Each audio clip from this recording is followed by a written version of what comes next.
kids give me.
Background here at Sydney Motorsport Park. We're welcoming to round 2 of the Hi-Tec Oil Super Series. We head into night racing. Jared McLean alongside me. The lights have come on here at Sydney Motorsport Park and we're getting excited. Well, we call it the Sydney Sundown for a reason. We've had an absolutely stacked day of racing.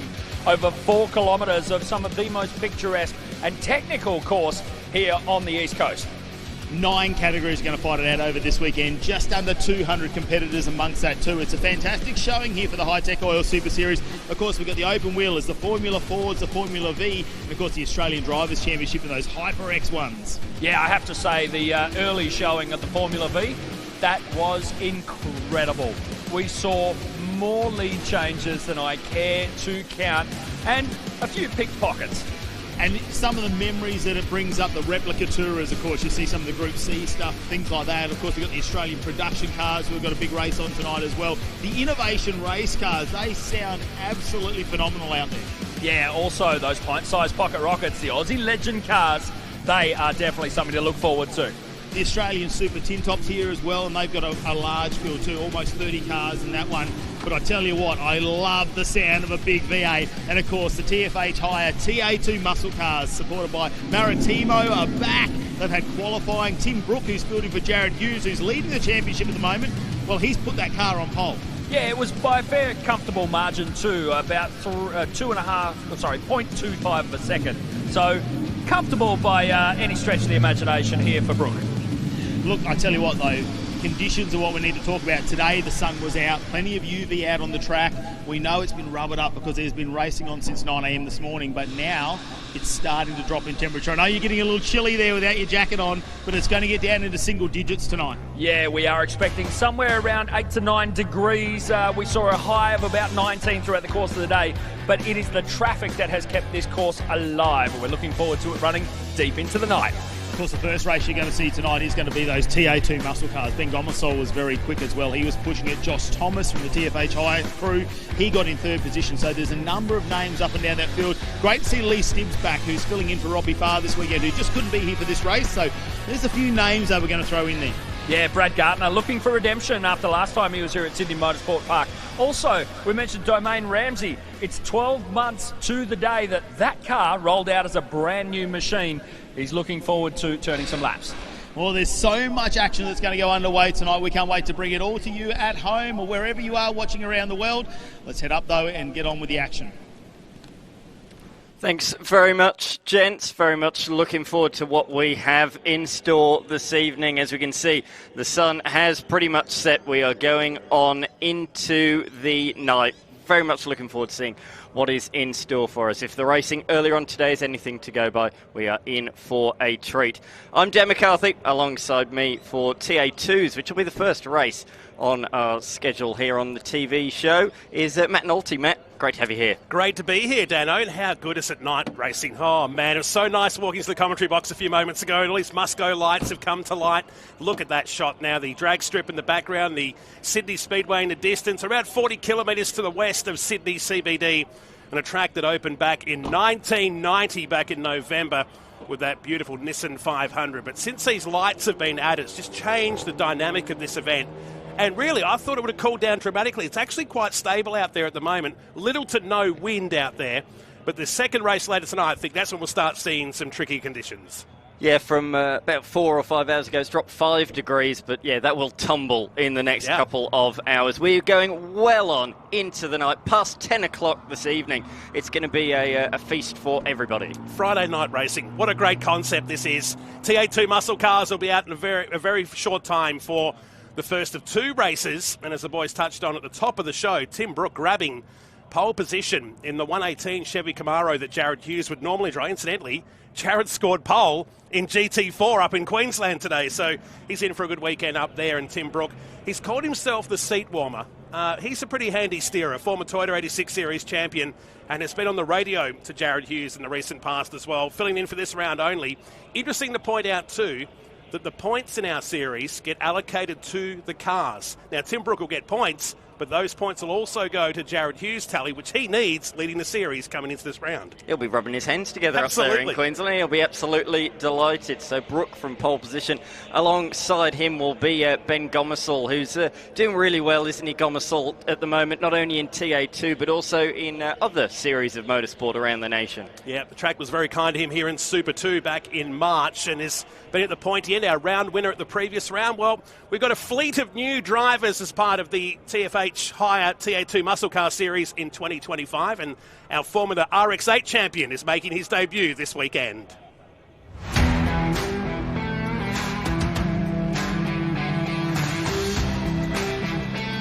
This weekend, making your debut in the TA2 Muscle Cars, you finally got up to these top ranks. Brock Payne, tell us a little bit about where the journey started for you in motorsport. Yeah, it's been a big journey for us. So started go-karting when I was about 4 or 5 years old.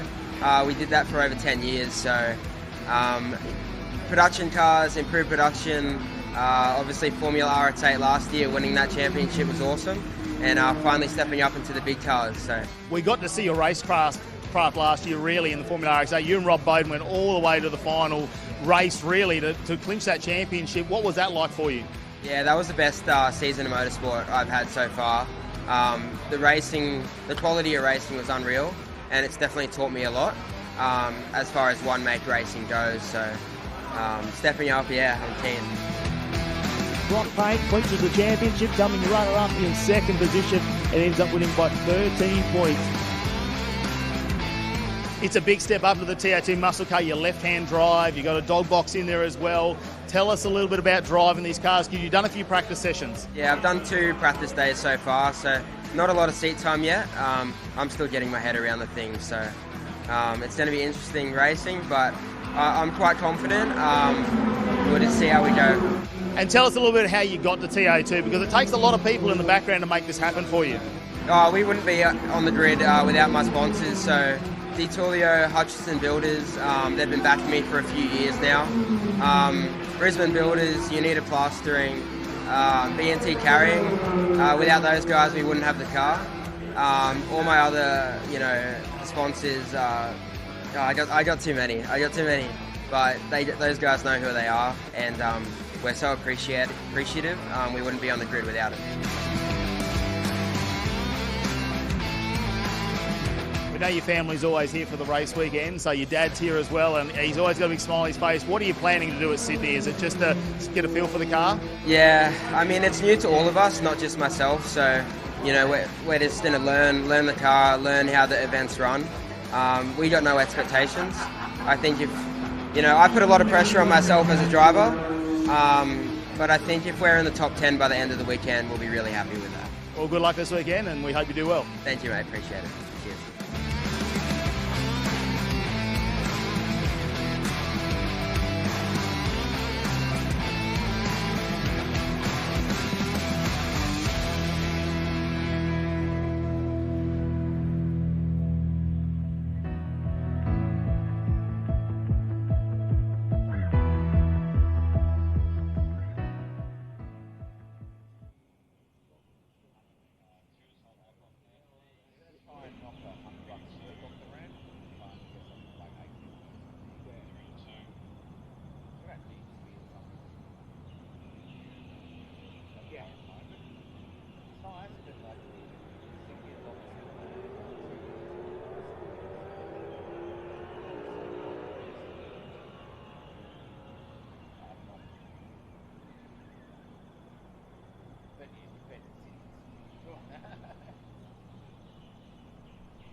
that's a 2-bedroom in fucking Botany now. It's about 850 in fucking Botany, man. We were paying $1,200 for a bay for the same size.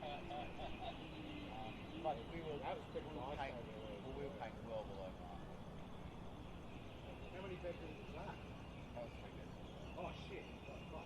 You got parking there? Yeah, parking was shit. 5th floor, basically penthouse level. But it was cheap though. Like, other people were paying $15, $16 a week for 3 bedrooms. Without even being top floor, like, still, 22 people. Yeah.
Back at Sydney Motorsport Park in the Hi-Tec Oil Super Series, round 2 of 2025. Some of the highlights from qualifying earlier today. Mark Crutcher on your screen there ended up having to change a gearbox aboard the Crutcher Developments number 4, a track that wasn't kind to him last year in the opening round. He's hoping now that all that bad luck is gone. Well, left back at the workshop, the team have replaced that gearbox. It was an input shaft on the car. He was avoiding the car during qualifying earlier today. Matt Cav, who's just rolled back into the commentary box for race 1 of 2 on your Friday night. How good we're going racing Friday night. And he's happy apart from that. He just wants to leave all that bad luck behind him now after a crash at Bathurst. He wants to have a clean weekend here at Sydney. Yeah, good to start on a clean slate, isn't it? Of course, great to have the parts truck out the back, and that's one of the great things about the TA2 racing, isn't it? That we do have the trucks there. They can literally go into the catalogue of parts and pull them out and get these cars prepped up, because 2 races tonight, there's going to be a lot of action happening, and what a way to kick off your weekend. Oh, look at that sunset in the distance. Just a beautiful day here out at Western Sydney at the Sydney Motorsport Park course. 3.9 kilometres and 11 turns. That very fast left-hander, it takes you up to the top of turn 2. You climb up through there, across the access tunnel, through turns 4, 5 and 6. Plenty of passing opportunities here. Turn 2, turn 6 and down the bottom there at turn 8. If you're cheeky, you can have a run there between turn 9 and 10, but very few have pulled that off over the years. An iconic track that was home to the 500cc Grand Prix. It's had A1 Grand Prix run here over the years. Some major concert acts have played. It even had drag racing go the opposite way up this strip until Sydney Dragway was built. In fact, you can just see the remnants of the strip there at the top of your shot there as we look at the Brabham Straight here. The sun disappears over the Blue Mountains. We've got a couple of in-cars for you here today. Lee Stibbs jumps in behind the wheel of the Hi-Tec Oil Chevy Camaro that Robbie Farr would normally drive. The South Aussie back in the field. He's made some appearances in TA2 competition over the last couple of years. But Tim Brook, hey, there's a familiar face. Todd Hazelwood, your reigning Bathurst champion and Trans Am champion, who's on the radio down there at TFH Hire racing their fleet of no less than 4 cars. And didn't they have a good show during qualifying? They definitely did. And I did like the words that came out of Josh Thomas. I went down and spoke to him earlier and said, oh, you were just happy with third? Let's back the car up. And he said, you know what? After the practice session I had to do that, I was ready to go racing. There was no point pushing the car, try and save the tyres, because, again, we've got a tyre bank for this weekend that they are allocated. Why use that up where we saw some drivers use 7, 8, 9 laps? Yeah. He only used 3. Ben Gomersall did 8 laps to get that second place. Front row start for him today in the unit racing car. That one also prepared by TFH Racing. You ride with Diesel Thomas, who raced here in GT4 a few weeks back in a Porsche. So he's had a few laps here. And the word I keep hearing with this youngster, smooth. Smooth, and he suits that style of category. But he's in the barroom brawl style with his TA2 muscle cars. And somebody take a picture of that background shot there as they weave their way around the Sydney Motorsport Park course here through turn 5 and up towards turn 6, which was reprofiled many, many years ago to open up a passing opportunity down here. It's a very sharp left-hander and lots of runoff to play with. One of 4 different configurations we have at this Western Sydney venue. Couldn't ask for better conditions. In fact, yesterday it was really gloomy, really overcast and bitterly cold, but today it has just been magnificent to be here. Yeah, we spoke about it just before at the start of the coverage. There's been a lot of UV go down on that bitumen this weekend, and now it's going to cool down and change conditions. Tim Brooker, he was our number 1 driver when it came to qualifying. See him up there in the IS Motorsport Chevy Camaro, followed by Ben Gomersall and Josh Thomas, and it was Josh Webster, Tom Davies, Hayden Jackson in 6th, and it's Cameron Laws, Diesel Thomas, Brad Gartner, and Graham Cheney rounded our top 10 on the grid. Brock Payne just missed out on that 10 he wanted to get into in 11 in the brand new outfit. And Domain Ramsey, Lee Stibbs back in 13th, Des Collier 14th, and Danny Reedy, Mark Crutcher, Michael Coulter, Kiara Zabatakis, Stephen Wilson, and Warren Wadley for our 20 cars to hit the grid here tonight for race number 1 of the TFH Hire TA2 Muscle Car Series, sponsored by Maritimo. And we could put a nice little Maritimo boat in that little lake they've got there, couldn't we, in the dam? Good night to do it. Brad Gartner is also back this weekend after missing the round at Mount Panorama. So 2 Hi-Tec Oils cars back in the field, prepared by the Waltec Motorsport team here in Sydney. And you can't help but get a little bit nervous when you look through the windscreen, because you know it's about to get real here at Sydney Motorsport Park as the safety car pulls into pit lane. We wait for the red lights to be extinguished. And a rolling start here for TA2 Muscle Cars, TFH Hire, and presented by Maritimo. It's Tim Brook on the right-hand side, Ben Gomersall in the unit racing car. Alongside him, Josh Thomas ready to pounce. Tightly bunched as they make their way towards the control line, waiting for that red to drop out. It's a late drop, and away we go. In race number 1, it's a missed gear perhaps for the 69 of Thomas. He's dropped 2 positions. Hayden Jackson makes the move. Already in the Dodge Challenger, Brad Gartner's busy through turn number 1. It's been a bump and grind through the middle with Josh Webster, but up the top with a big backfire from the Road Active Suspensions car of Tim Brook leads us up the hill for the first time. I wonder what happened to the 69. Did he not have the right gear in position, because he was right on the back of the front row but then faulted? Yeah, we'll just give him a moment. Brett Gardner, you can see that car sliding around. He comes from a little bit of speedway heritage, and he doesn't mind the car being set up a little bit loose. We've seen him at other tracks. Let's see if he can try and keep the 22 out of trouble. That's all he'll be trying to aim for in these opening moments of the first lap. Have a look at Webster, though. Right behind him, Tasmania's Gardner gets up on 3 wheels there for a moment.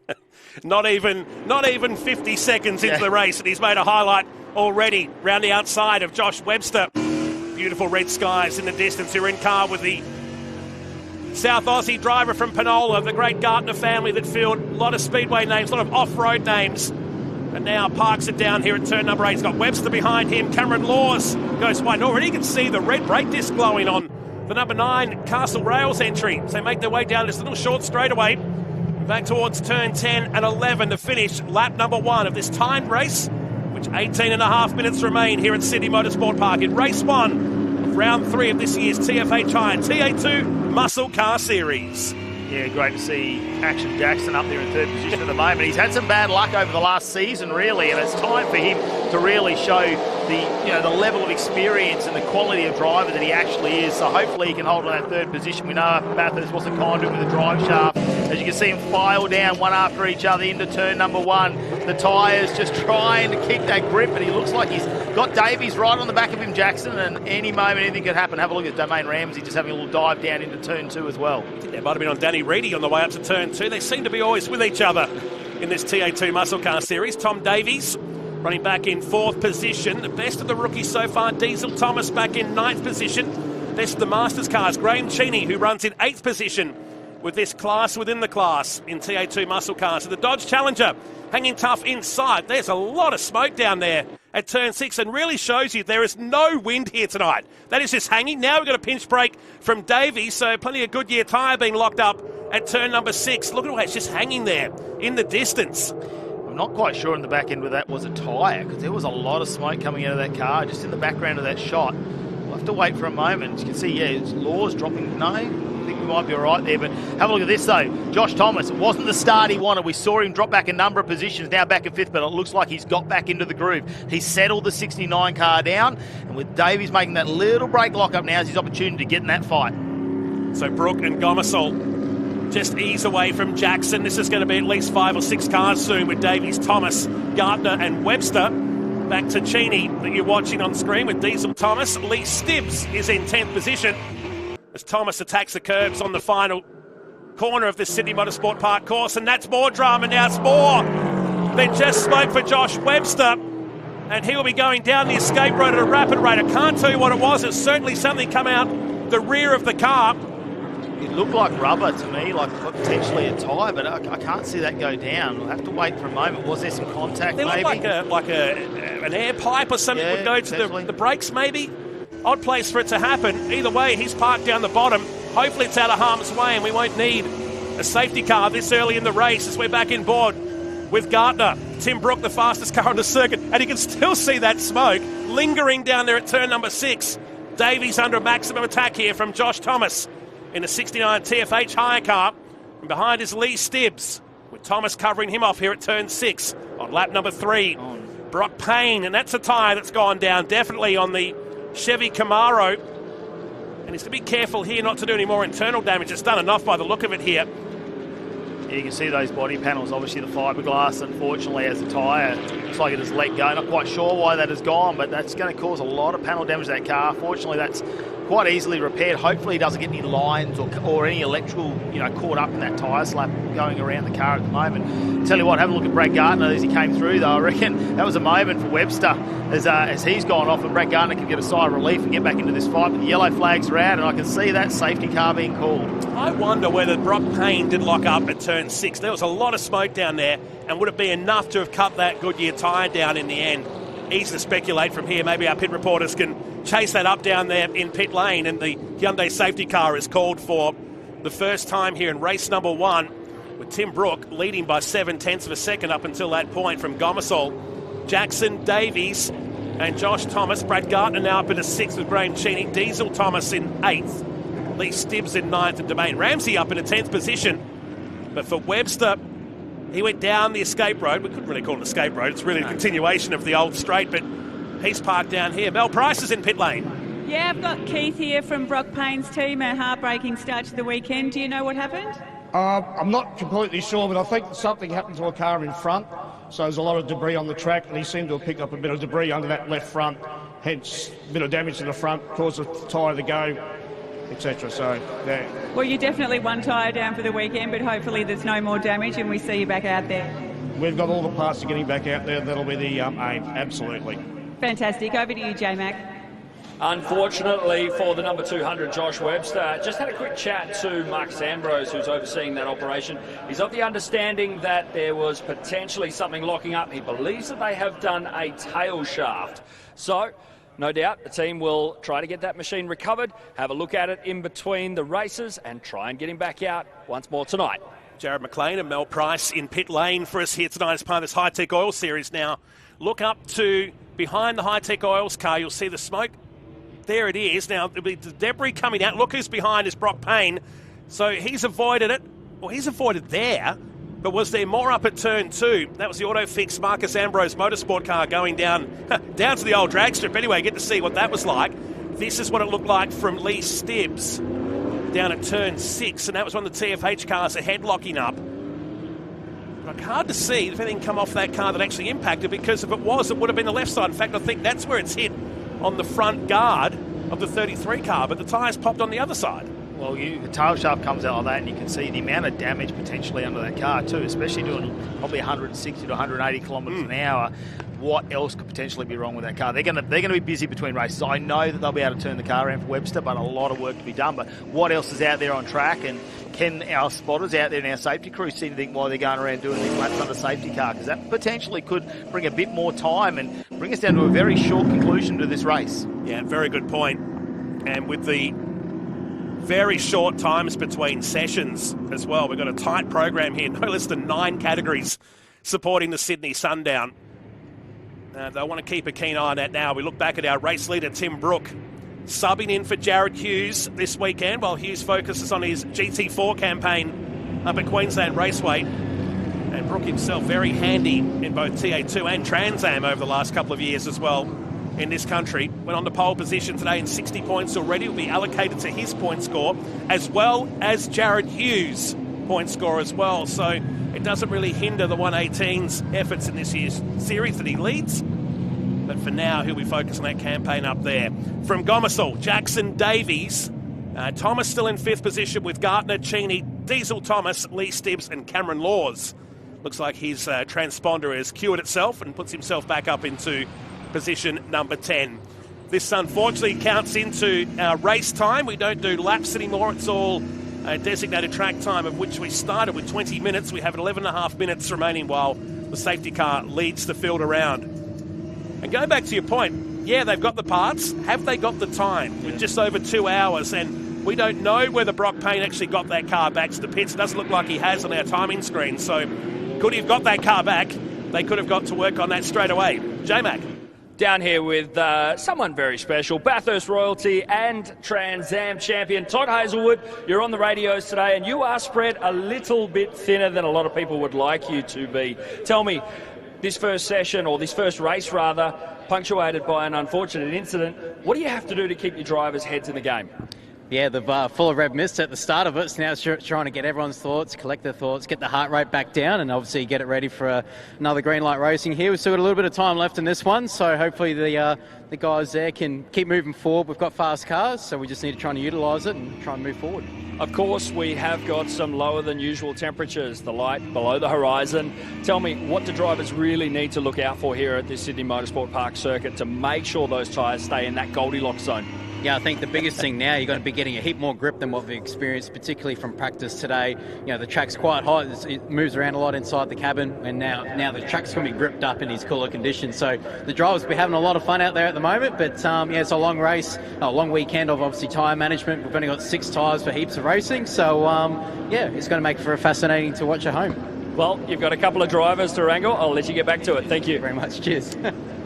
Reigning Bathurst champion, reigning Trans Am Series champion Todd Hazelwood down there at Jared McLean. Nice little clanger he chucked in too, the Goldilocks effect. Just right. He wants the conditions to be here in this race. We should be looking good for a restart soon as that sunset continues on here in the background at Sydney Motorsport Park.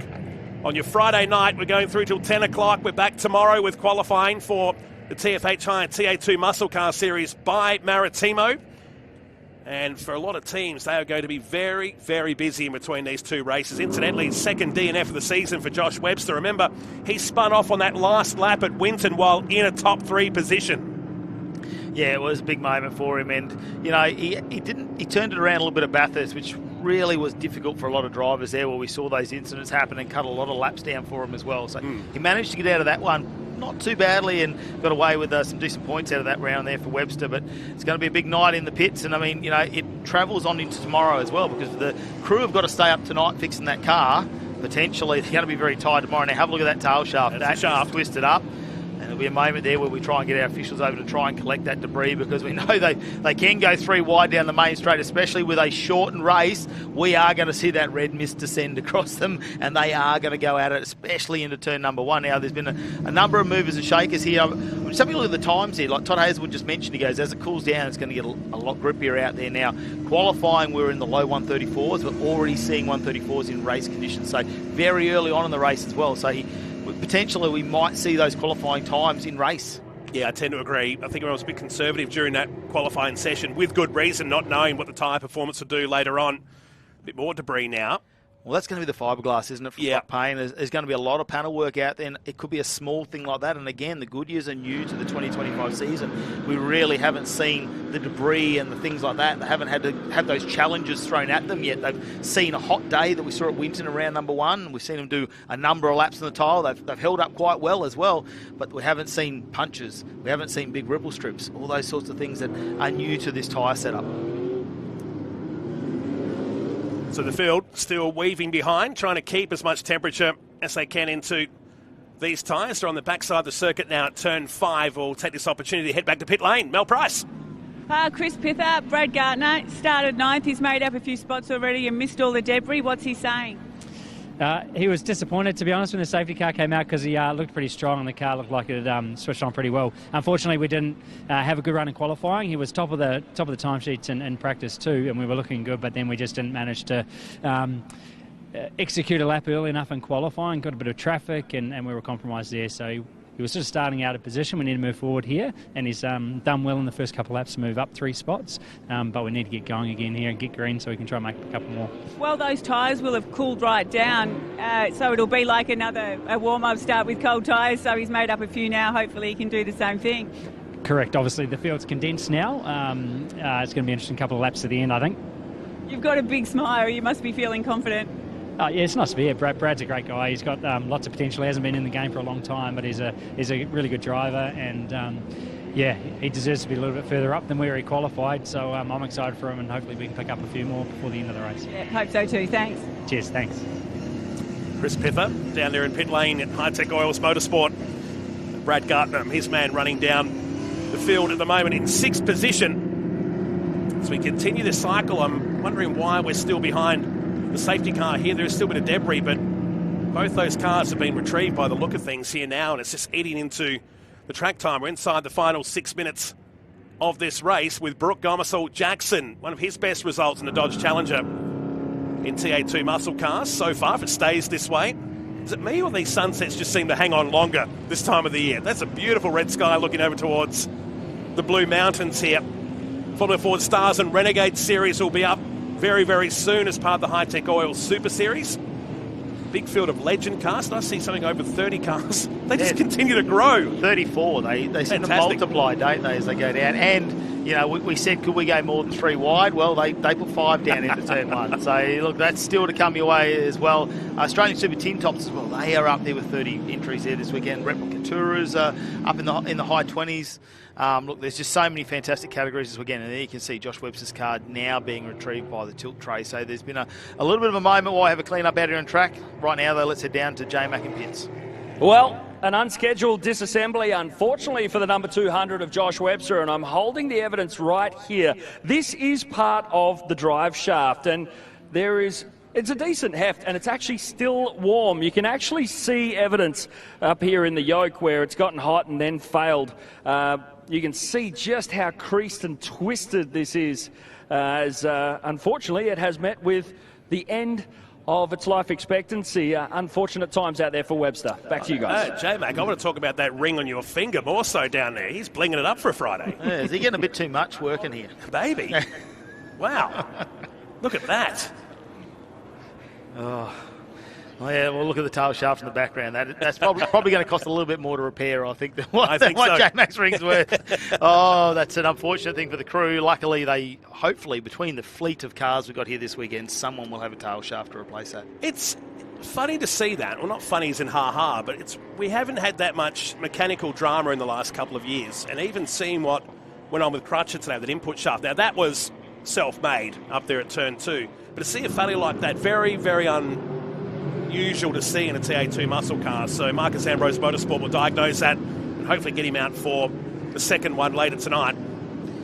You've got to look at things like what could have brought it unbalanced, potentially going over a ripple strip, potentially just giving it a little bit of a knock somewhere, something coming up. So potentially something like that's happened, and it could have happened in practice or qualifying, and it just hasn't sort of come to fruition until now. So we'll just wait and see how that plays out. Lights are out on the safety car. You know what that means? The Hyundai, you can get off the track. It is time for the end line to go and sit in its little corner, and hopefully it stays dormant for a long time now. Let's get back underway with this TFH Hire TA2 muscle car race number 1 by Maritimo. And have a look at this. Tim Brook, he's been fairly calculated, hasn't he, this weekend so far? We know how his mind plays. He keeps cool, calm and collected. And look at him get underway as Gomersall will try and chase him down into turn number 1. The charge to 1 is on. And just under 3 minutes of racing remains. So Brook read the play well. Waited till the very last moment to prevent any slipstreaming effect down here. Well, that was Jackson going wide. And another driver in the background, that's Domain Ramsey, surfs up and almost rolled the C&H trucking car. And off the track is Crutcher. Now, is there some oil down there, perhaps?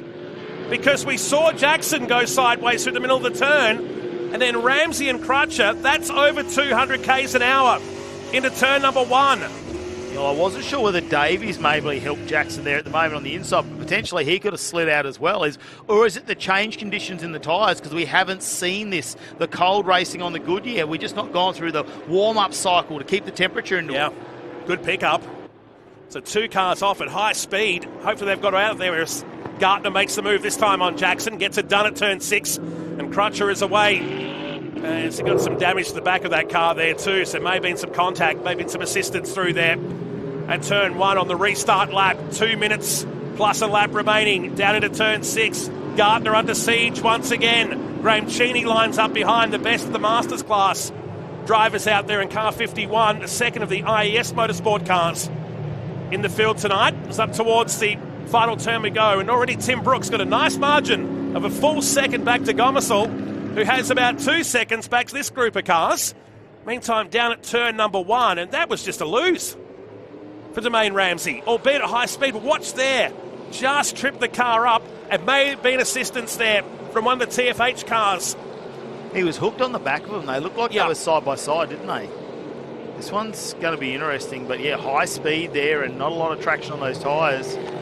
Domain Ramsey, that'll be another big moment there as the heart will pound for a second, try and get the heart rate back down and get back into this race. I really like Diesel Thomas at the moment. He is very, very patient where he is at the moment. You haven't seen him make any silly moves, just trying to get the car, try and get back. He's in the top 10 now. He doesn't need to do anything in his rookie year when it comes to TO2 muscle car racing. Exactly right.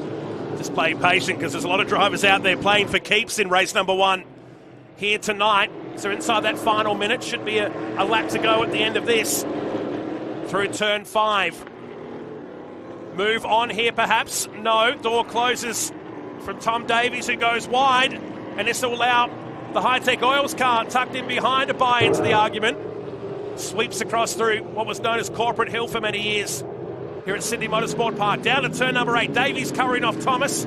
At the same time, he's got Brad Gardner in the Hi-Tec Oil Chevy Camaro, who we ride in board with. Yeah, fighting it out for third position. Gardner just waiting for his moment. He's not going to have long as the time ticks down, and we have come to our time certain part of this race. And when will we finish? Might have to be another lap or two. They're right over the ripple strip. Gardner can't take advantage of it though. He tries to set himself up for a run down the main straight, but he's not close enough. They've still managed to keep that speed, and there's still a little bit of debris on the right-hand side there on the exit. Action Jackson just a little further back. Graham Cheney just behind him, and Davies still in front here as they go over the start line. Oh, Thomas has a look down the inside of 1. Oh, you just got to hold your breath at a moment after we've seen Domain Ramsey and Crutcher go off, especially into that turn 1. How good do the Flames look as they gear down? That motor just being put through its paces. They can't over-rev them, though. That's where the damage gets done. They've really got to be cautious going back to those gears. Final lap. Race number 1, Gardner attacking the 22 Chevy Camaro. They pull out for a move. The popping and banging of these exhaust systems, that unburnt fuel with nowhere to go, but certainly creates a spectacle under these Musco lights in Sydney. Meantime, the leaders, it's closed right up. It's less than a second. And the Road Active suspension car of Tim Brook in the hot seat this weekend for Jarrett Hughes. Through the left-hander he goes. These two cleared away from the field, but time is running out for Gomersall. It's been a good comeback for Tim Brook, considering he hasn't driven these cars since, the driver enduro race at the Bend last year. It would have been the Bend last year, and he was out there with Brad Gardner as well. It wasn't his weekend either, so he's a lot more confidence. He seems to be handling this new tyre package very well. And like I say, he's a very calculated driver. He'll be making sure that he's looking after those tyres. I feel like he's just backed off the pace a little. Gomersall is closing that gap down, but Brook, knowing this is the final lap as we head down towards that finish line now, just looking after the car. He wants to hand it back in one piece, let's be honest. And does it nicely at the end. So Gomersall closed in, but Tim Brook picks up the win in race 1. This safety car filled race with Gardner getting a top 5 result on his return to the series aboard the 22 car. Diesel Thomas home for 8th position, and Lee Stibbs, who's in that 66 Hi-Tec Chevy Camaro, will score a top 10 with Cameron Laws in the 9 Ford Mustang. But this guy, class act from the outset, We spent a few laps under the Hyundai safety car. But in the end, Tim Brook, the man who grew up just around the corner here at Oran Park when it used to be a racetrack, so not too far to go home tonight at the end of this, and the former 86 Series champion will pick up the first win on Friday night, with another one to come a little later in tonight's program. 0.4 of a second clear of Gomersall. Josh Thomas, who started third, finishes in third, with Davies, Gardner, Jackson. Graham Cheney will win the Masters class in car 51. Back to Thomas. Cameron Laws, Lee Stibbs featuring tonight's top 10. Des Collier was 11th, Michael Coulter. He'll be happy with that. 12th position tonight. Kiara Sabatakis, her best result in 13th. The Rockstar in 14th. Danny Reedy, Steve Wilson in 15th. Domain Ramsey somehow got 16th from Wadley, Crutcher, Webster and Payne. Well, now the hard luck stories of this first race, and a very busy pit paddock area coming up before they're back out in just over 2 hours' time.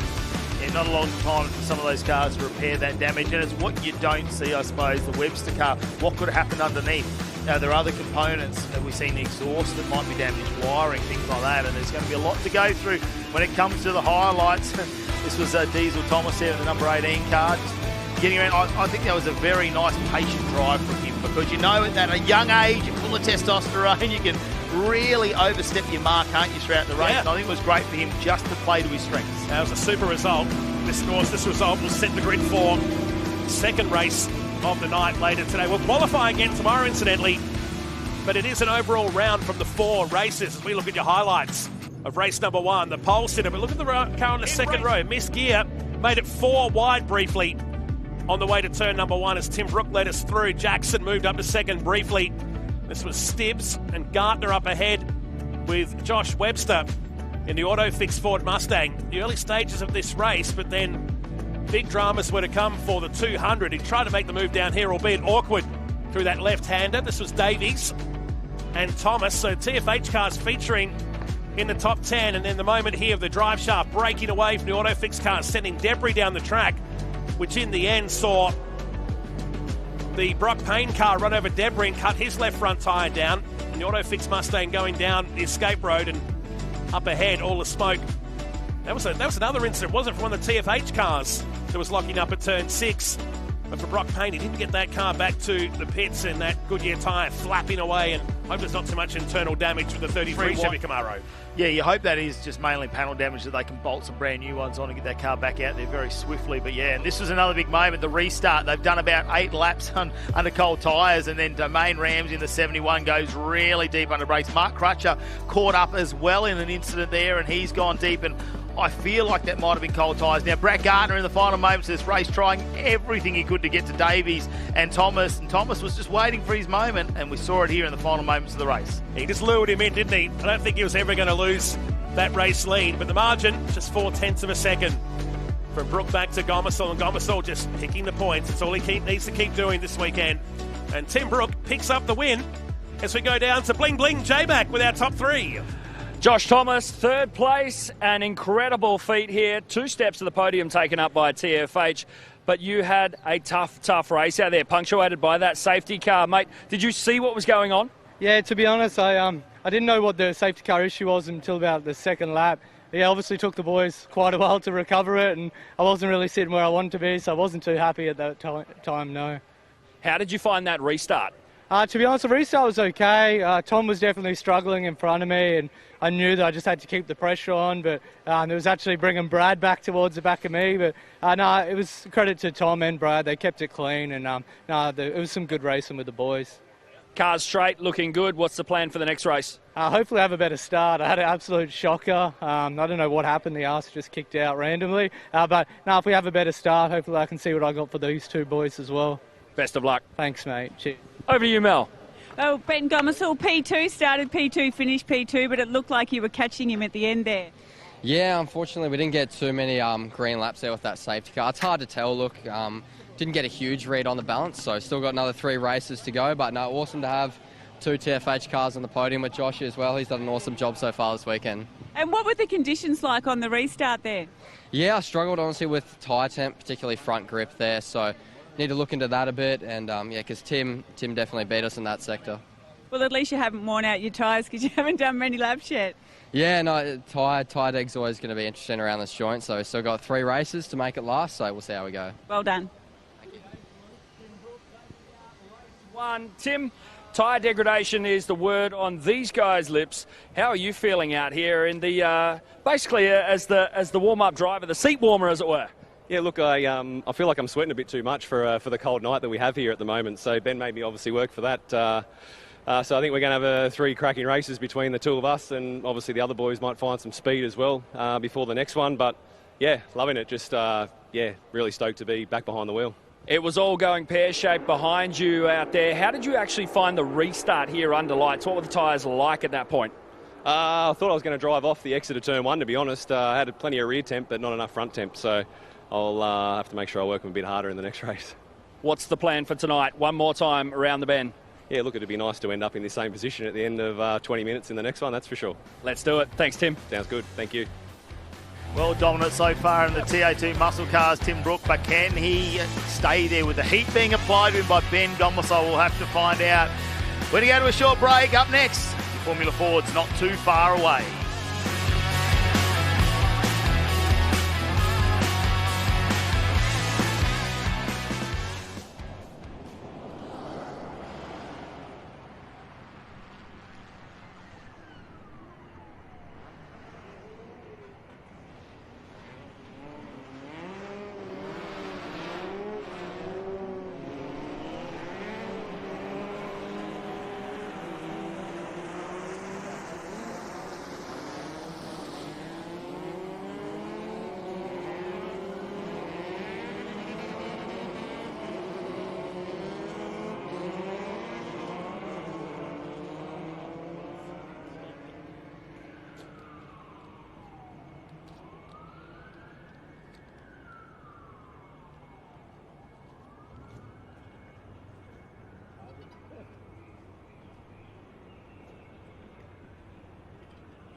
Well, the lights have brightened up Sydney Motorsport Park in the darkness. Welcome back to round number 2 of the Hi-Tec Oil Super Series. Formula Ford's coming out onto track and we are about to go racing. Dan McCarthy joins me back in the commentary box. You love these things. They are getting lined up. Rolling start. It's all about to happen. Race number 1 for the weekend for the Formula Fords after an exciting qualifying session. The Kobe Williams ended up in the number 1 position.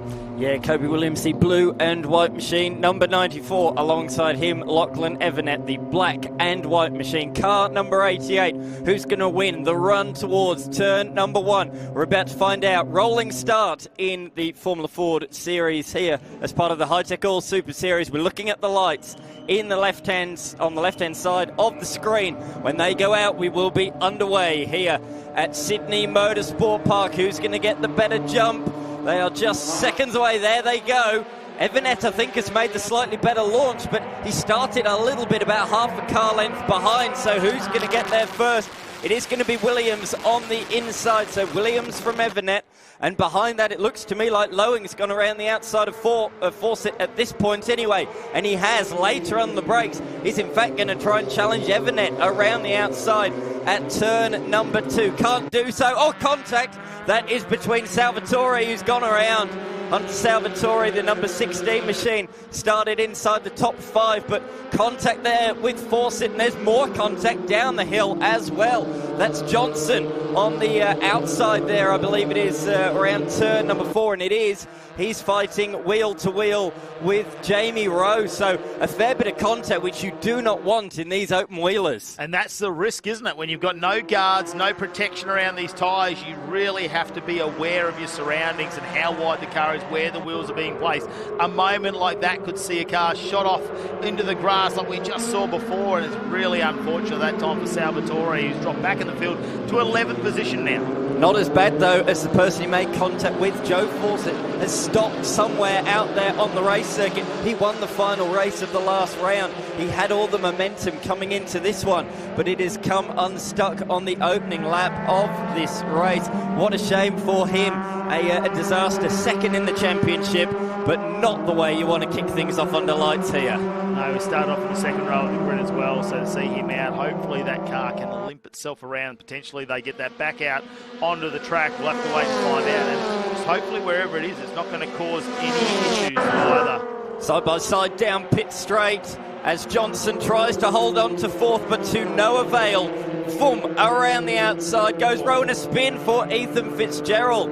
He's got it back on the racetrack. What a recovery. 10 out of 10, spin around 360, back on the gas and away he goes. So I'm getting news in that it looks like Fawcett may be in the wall at turn 3 as well, so that might be why we haven't seen them come out. I assume so, no safety car there. It's not like, it hasn't been a big impact there, but it's shot off and it's made contact with the wall. So that will see him out of this race, which is very unfortunate, especially when we see this is an up-and-coming category. It's growing every time we see it out on track. Let's have a look at some of our replays here. That was Salvatore, and we're just trying to see where possibly we saw Fawcett go off the track, which will be in the same sort of area. Oh, there it is, the 23 machine. So it looks like it's in a position where the driver's been able to get out, and we haven't seen the safety car come, which is good for the race, and we get to continue on. Still 11 cars out on track, and like I said, this is a growing category. A lot of young drivers in here too that are trying to stamp their mark, I suppose, in motorsports history, build their way into other categories. It's a championship, though, where points make prizes. Overall, over the course of the season, in a category like this, you have to be consistent. You don't want to score DNF, so that is not the way to go about it. Out in front, Kobe Williams leads the way. He took the 3 wins last time out, or 3 of the 4 wins last time out at Winton Motor Raceway. Got his first pole position of the season earlier on today, and he is leading them out front. But Lachlan Evernet, he's been a rival to him for a couple of years in Formula Ford around the nation, and that appears to be continuing here today.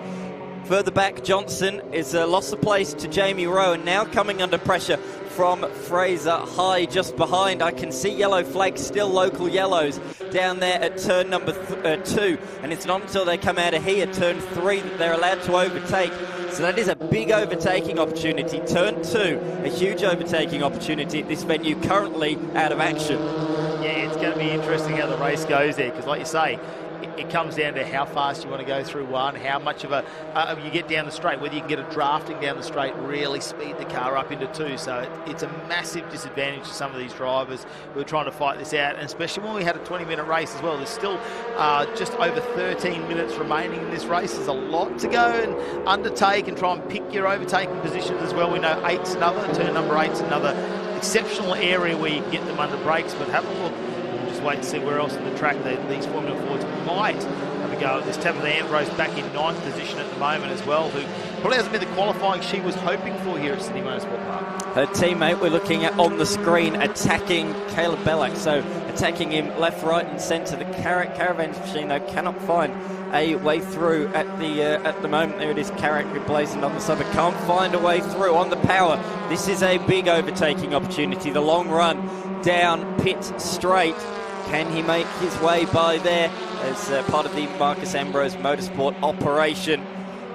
Look into that fast sweeping turn number 1. Notorious, particularly in cars like this, not too much aerodynamics. The rear of the car always wanting to slide out sideways, and they've got through unscathed so far in this race. But yeah, it's a real talking point corner, one of the key corners of this motor racing circuit.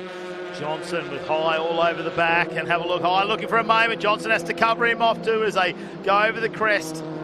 Hard on the brakes. They try and pull these cars around the corner. There's a moment here as they slot through the back half of this track and start to make their way up from turn 5 up into 6. Well, just in front, you can just see road. The car is right on the edge of the tyre, isn't it? Like it just wants to step out. It's almost about to do it. He is really pushing the limits of that little Formula Ford. The leaders up on track at the moment, Williams and Evernet. Now Evernet's getting that a little bit closer. It's down to just over 0.3 of a second. Purple in sector 1, PB in sector number 2. He is coming on this very lap. He's gained 1/4 of a second on this lap alone. The race lead fight is well and truly on as they go around the final corner to complete lap number 4 of the race. It's very, very tight out front. We saw this last round between Kobe Williams and Joe Fawcett, but this time it's Evernet taking the fight to him. Fastest lap of the race last time through for Evernet. A fastest final sector as well. So great racing between these two. But he's caught him. Now the question is, can he make his way by? Where can he find a way through? Lachlan Evernet last round, he was there or thereabouts, had a couple of really strong performances. He finished 3rd in race number 1 of the weekend. However, got involved in an incident with Fraser High, which saw him retire from the 3rd race of the weekend. As we have a look here, further back down the field, a replay down towards turn number 1. Fraser High, I was just mentioning him, up the inside of Johnson into turn 1. He makes that look easy. Well, he set that up from a long way back, didn't he? That wasn't just coming on in this lap. It's been building towards that and just waiting for that opportunistic moment where you feel your car is a little bit quicker coming to that corner. You're a bit more comfortable under brakes, potentially too, just waiting for that tyre temperature to come up and just being ready to take it on. You can see our leaders at the moment. Evernet, where is his opportunity going to be, Dan, as we follow him around the track? That's it. Where is his strong point? We were having a look at some of the sector times before. You know, he was really strong in sector number 1 last lap. It's almost like he's following around, trying to figure this out. He's got just over 10 minutes to know where it's going to happen, because with the match pace between these two, potentially Williams could get a draft if he gets in front. So does he wait till later on in the race? Or is it going to be this moment here coming into turn number 1? Has a little look. Oh, Williams, I don't think you need to cover that too much. And have a look at the car start to slide around. Gets up over that ripple strip, but there isn't much in these cars. That's going to rattle you when you go over the ripple strip. I love watching Kobe Williams drive as we see side by side again. It's a response from Johnson back up the inside of Fraser High 1 lap later. So they've exchanged positions now a couple of times at the opening round. This is technically round 3. Each day is a different round. You qualify, you have a sprint race and a feature race. Then the next day on the Sunday, or in this case Saturday, they'll come back tomorrow, do qualifying, a sprint race and a feature race. So this is round 3, race number 5 of the season. And Jack Johnson at round 1, the Saturday round at Winton Motor Raceway, he was having a few engine issues, just it wasn't quite working out his way. They got them fixed, and he was pretty fast on Sunday, but didn't really have the track position to show it. So it's good to see this time he's qualified at the front and he's fighting in the top 5. Yeah, look, qualifying is super important, isn't it? Because you don't want to get stuck in any sort of traffic. Good air. Oh no, big moment there for the 61 at James. under brakes as well as the car slides around, and then you've really got to now build the pace of the car back up. It's not a big horsepower, high horsepower car where it's going to be back at full flight in a very short period of time. It's going to take a number of corners to just try and build that pace back up, get the flow of the car, and then try and launch that assault again. But now with that gap, that's going to hurt, especially with time ticking down as we head down to 8 minutes remaining in this race. Brad James, real newcomer to Formula 4 competition. I thought he was going to have a go there. Evan up the inside, he had a big look. That's the biggest look we've seen so far in this race. But yeah, what I was going to say about Brad James is the fact that he's a relative newcomer compared to a lot of these guys in Formula 4. So see him fighting inside the top 10 is a good accomplishment for him at this point in time. A lot of these guys have 2, even 3 years experience, these guys do, on the screen. So they've just got that more knowledge underneath their, in their brain, stored inside. As we have another look up the inside. Evanet looking left, looking right. Where can he squeeze his Formula Ford through? Do you think you can see him in those tiny mirrors? You think he's looking at it, or you reckon Williams is just focused? Stay online. Sometimes you don't want to slow the car down. I mean, Evanet at some point is going to have to launch that car down the inside. That looks like a massive brake lock-up potentially on their own. There's a lot of tyre smoke there. And is that Johnson as he heads back down the field, now back down to 7th position? Yeah, falling behind Fraser High and Caleb Bellac. So that's a costly mistake from him. He did set a PB in Sector 1, but yeah, that lap is very much ruined. But we focus back on the leaders once again. Looks like Kobe Williams has just pulled out a little bit of a margin in that final sector, which might mean he's just about safe enough from any slipstream pass down the straight in towards turn number 1, and that proves to be the case. You've got to be close coming out of that final corner. Let's have a look at one of these replays, and this is the brake lock up there. Wow, that is a lot of tyre damage for Johnson there. I don't think it's going to be enough to make him rattle his fillings out, but it's definitely, you're going to feel that in the steering. Oh, 100%. That was huge. Double lock-up, not the inside, but the outside as well. Yeah. Both tyres absolutely scorched, and tyres have been a talking point and will be all weekend long across all of the classes, none more so than Formula Ford. They were struggling for tyre life late on Sunday at Winton. This track is a hell of a lot harder on tyres than that place. And especially with some of the speeds. Here we go. It's going to be a big move down the inside. Evanet, can he stick it? Goes up over the ripple strip a little bit, but Williams with a nice drive out of turn number 6 as they head over the crest. 7, high speed corner to the left. Have a look as they go into 8. Will Evanet have another dive down the inside? Williams stays mid-track. Make sure there's not a lot of room if he wants to take that. They get out of the hairpin. Head down to 9. There's a little bit of a gap. There's not much there. Evanet doing everything he can, but he knows the time is ticking down, and he's got to try and apply that pressure to Williams. See if Williams will buckle, make a small mistake, a slight brake lock-up, go a bit wide. Something has to go astray so Evanet can just get that little bit of an advantage at some point throughout a lap to try and take another overtake manoeuvre. Now, he's not close enough to do it down the straight. Now he's going to have to reset and have another go. It's the first lap in a little while there where Kobe Williams has been the faster of the two. Not by much, by a tenth, and under a tenth and a half, in fact. So still pretty equally matched, but Kobe Williams a little bit of breathing room there as he went across the line that time by. 5 minutes still left on the clock.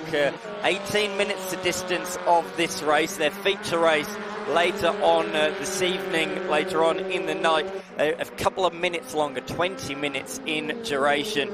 So the order for that race is set on the finishing order of this one. Well, that's going to change things up. Well, that's going to keep things, I suppose. We'll see where some of the competitors have not had fortune, like Fawcett. He's going to have to come from the back of the grid. Now we know he's a fast competitor. He's going to have to work his way through a number. Salvatore, though, who's coming back into 9th, who I expected to be a little bit further down, he's going to have to do some work as well. But it's all about where are they going to take that risk now. And when you're forced back that far back in the pack, you've got to take a risk at some point. As we see Williams really pushing on hard now because Evanet's applied the blowtorch, hasn't he? He's really made a statement saying, I'm not going to let you just walk home with this. You're going to have to drive fast the entire time and keep that car on the ragged edge. Otherwise, I'm going to take full advantage of it. Yeah, absolutely. And you can see him closing once again. Kobe Williams, you can see the sparks flying on the exit of Corporate Hill a couple of corners ago. And he's ragging it out sideways once again. Here, though, is the recovering green machine. That's the number 56 of Ethan Fitzgerald in the work zone safety and training machine. He is honed onto the tail of Tabitha Ambrose out there. This is the fight for 10th position, a top 10 spot on the line. And a mistake from Fitzgerald. Runs 4 wheels over the road, bottoms out over the curbing there on the backside of the curb. But he's able to get away with it, but lost an awful lot of ground. That margin now is over a second as they come across the line. But out in front, it's as close as it has ever been. Evernet looking to get his first victory in this, the Formula Ford Star Series. And he was, as I say, on the podium on one occasion at round number 1. But he wants to try and go a couple of spots better. Can he do it? Can he find a way through? Kobe Williams so far has been faultless. Evernet just chipping away. We're talking 0.05 of a second there each time they complete a lap. Just trying to get that a little bit closer. Williams now just exploring those exits there, going a little bit wide each time. And we see the sparks coming up from under the car. They're very low to the ground. How much can the car take? How many hits can it keep taking? Because at some point that could potentially just damage something a little bit, bend something minor that will affect the performance of the vehicle. So really has to be careful of that one. And Evernet just chipping away again. You can see takes off another 0.05 of a second in sector number 2. And as they come around to complete the lap, we'll see how much closer this is going to be. It had blown out to almost 1 second there with Evernet trying to get the overtake, and now it's down to just over half a second now behind. Caleb Bellac's fallen behind Tabitha Ambrose, so 1 lap ago at this very corner. Ambrose is coming under pressure from Fitzgerald. She's turned the fence into attack, so I'm not sure what's happened to Bellac around the racetrack, but he's dropped behind Tabitha. Oh, a huge slide there from Fitzgerald, getting it all sorts of sideways. Here is what happened down at the hairpin. Nice simple move from Tabitha Ambrose up the inside. Clinical stuff, makes the place up into position number 9. Good stuff from her. But yeah, Bellac is struggling for pace at this late stage. Yeah, potentially nursing something on the car there, wasn't he? To give up like that after we've seen the pace a bit earlier in the race for him. I mean, he was turning around some 136s, which is pretty much on par with probably from 3rd position down. Caleb Bellac, when we raced at Winton, he'd never raced on that circuit in the dry in a Formula Ford, so it's very much a learning experience for him. He's hoping to hit the ground running here at Sydney Motorsport Park this weekend. Home track, he knows it well, but this race is curtailed for him a little bit. He was up a lot higher than this earlier on in the race. We're on the final lap of the race. Can Evernet get close enough? The margin at the end of the last sector was 0.4 of a second. Williams really getting a nice late apex, a good drive onto the pit straight. He's trying to break the toe, look, swerving to the inside. He'll swerve back to the outside as well, but he's done enough. Kobe Williams takes his 4th victory of the season in the Formula Ford Star Series and extends his championship lead. Lachlan Evernet comes across the line in position number 2, and in 3rd position William Lowing, who's 4th in the round last time, and he finishes inside the top 3. Who's going to win this though? The drag race to the line. High and Johnson, they've been fighting all race long. High holds on. The margin just a 1/10.5 at the end. Whoa, there was some really close battles. Here you go, Tabitha Ambrose can see hold out Bellac, who's just fighting at the end. I don't really know where he's lost his pace there at some point. Maybe made a bit of an error, which gave her an advantage to give him that overtaking opportunity. Salvatore back up into 8th position though, so that's a nice little fight back for him after making that contact early on with Fawcett. Yeah, great recovery from the youngster. Really good performance from him considering he was backwards at turn 2. Kobe Williams taking the victory by a smidge under half a second. Lachlan Evernet P2 ahead of Lowing. Jamie Rowe, the quiet achiever in that one, in position number 4. High, Johnson, James and Salvatore pretty close together on the track. They beat home Tabitha Ambrose and Caleb Bellac. Beyond that, we had Ethan Fitzgerald after a spin at turn number 1 and a non-finisher. Came into that race 2nd in the championship. Joe Fawcett, not the way he'd have wanted to start his weekend here at Sydney. Well, let's have a look at some of the race highlights. It was on from the start, wasn't it? Williams and Evernet were going to go at it, but it was this contact here with Salvatore and Fawcett. Now, Salvatore spun off the track and managed to get it back online, but We know in the background the number 23 went off, and then there was a big moment here for the 56, wasn't there? As he spun off the track there. Belak, I mean, that was a huge moment. Could have Fitzgerald. That could have been a lot worse than it was. Oh, that was a great move from Ho, wasn't it? Really backed it in there at turn number 1. Brad James did the same thing, but he was just in a bit too deep, backed it in, locked up and ran wide. He locked the rears. This man on the screen, Johnson, locked the fronts and got escorted wide. Look at the shuddering, though, as he pulled that down to number 14. He did a little bit of a fight back at the end there, managed to get himself in position. You see Belak just run wide there at the moment. Now, here was a moment where we thought, potentially, as Evanet dove down the inside of Williams. He really took it to him, but he couldn't make the move stick. In the end, he couldn't get the pass done. Now, still out on the outside there, just giving us some sparks in the night. Fitzgerald there making a lot of outer moves over the Ripple Strip. In the late stages of the race, they tap at the handbrake, managed to get past the Pioneer DJ entry there of Belak as well. So just slowing down. And this was as we crossed the finish line there, and a big celebration from Williams as he held out Evanet in an epic race number 1 here for the weekend for the Formula Ford, and I'm sure they'll be talking about that down in pit lane. Some really good race highlights to have a look at, and we'll have to recover this car off. As you can see, a little bit of disappointment there from our young racer. Yeah, getting a bit of reassurance though, but he won't want to see his car go on the back of a tilt tray. That is never what you want to see. Our victors are coming into the pits, and J-Max down there with them. Kobe, congratulations. A win here under lights. Tell me, how cool is it? Formula Ford under lights at Sydney Motorsport Park. Yeah, that was awesome. Completely different track conditions, and awesome to be racing under lights for the first time, and I really enjoyed it. Having to drive defensively at a couple of points throughout that race. Run me through what was going on. Yeah, Lachlan just had me on my toes all that race there, and I was able just to sneak away a little bit at the end there and able to take the win. Mate, what's the plan for the upcoming race? Do the same again. Let's go. Keep it simple. Yeah, that's it. Thank you. Well done. Thanks.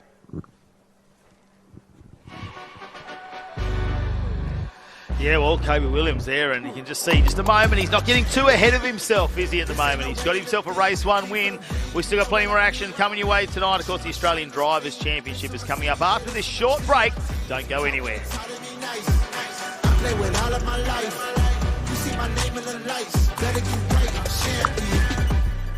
The game is in trouble. I've been in my depth for the piece of the puzzle. I got it for real. Still keep me going. I wake up and hustle. You won't see me buckle. I've been in the field. Man of the town. You've been in your fields. I'm adjusting this crown. Call me your majesty. Either that or your tragedy.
Well, the Australian Drivers' Championship coming your way as we welcome you back here to Sydney Motorsport Park as part of the Hi-Tec Oils Super Series. Let's have a look at how it's going to start out. Hayden Crossland, who's been fairly dominant, I suppose, in the standings in the carbon racing entry, will start off one, but Damon Sterling is the big talking figure there because he has won almost every race so far this season, starting alongside. So will we see Crossland take it to him in this race? They've been working hard in the background. And this is home track, New South Wales. Probably the only one to turn a lap here, actually, in one of these cars. So first time under lights as well. They've never done it. They were debating whether they're going to have the tinted visors on or not. Could be really thrilling. Yeah, this will be thrilling, I can guarantee that. Crossland on the right, the black machine. Sterling, the reigning champion, on the left, the black and red car. They are out, and Sterling's got the better launch. He might even have the jump towards turn number 1, and he does. So he takes up the running there side by side behind. That's Smith and Girton, and it's Girton that comes out ahead down towards the turn 2 hairpin. Yeah, Smith has dropped back a little bit there, so the top 3 have pulled away.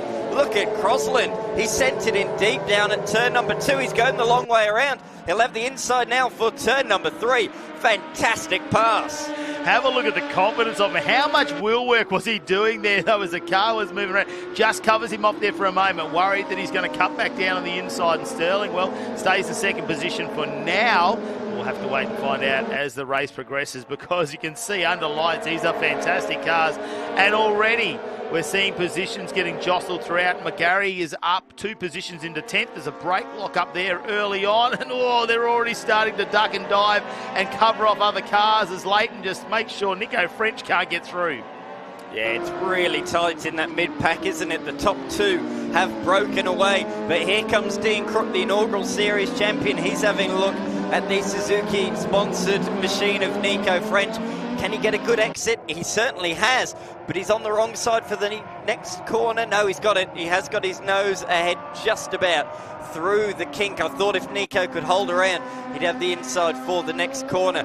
But Crook qualified down the order. He is now making ground, or mistake a little bit further back there, just behind the blue machine as they come out the final corner. Across the line they come, Crossland leading the way.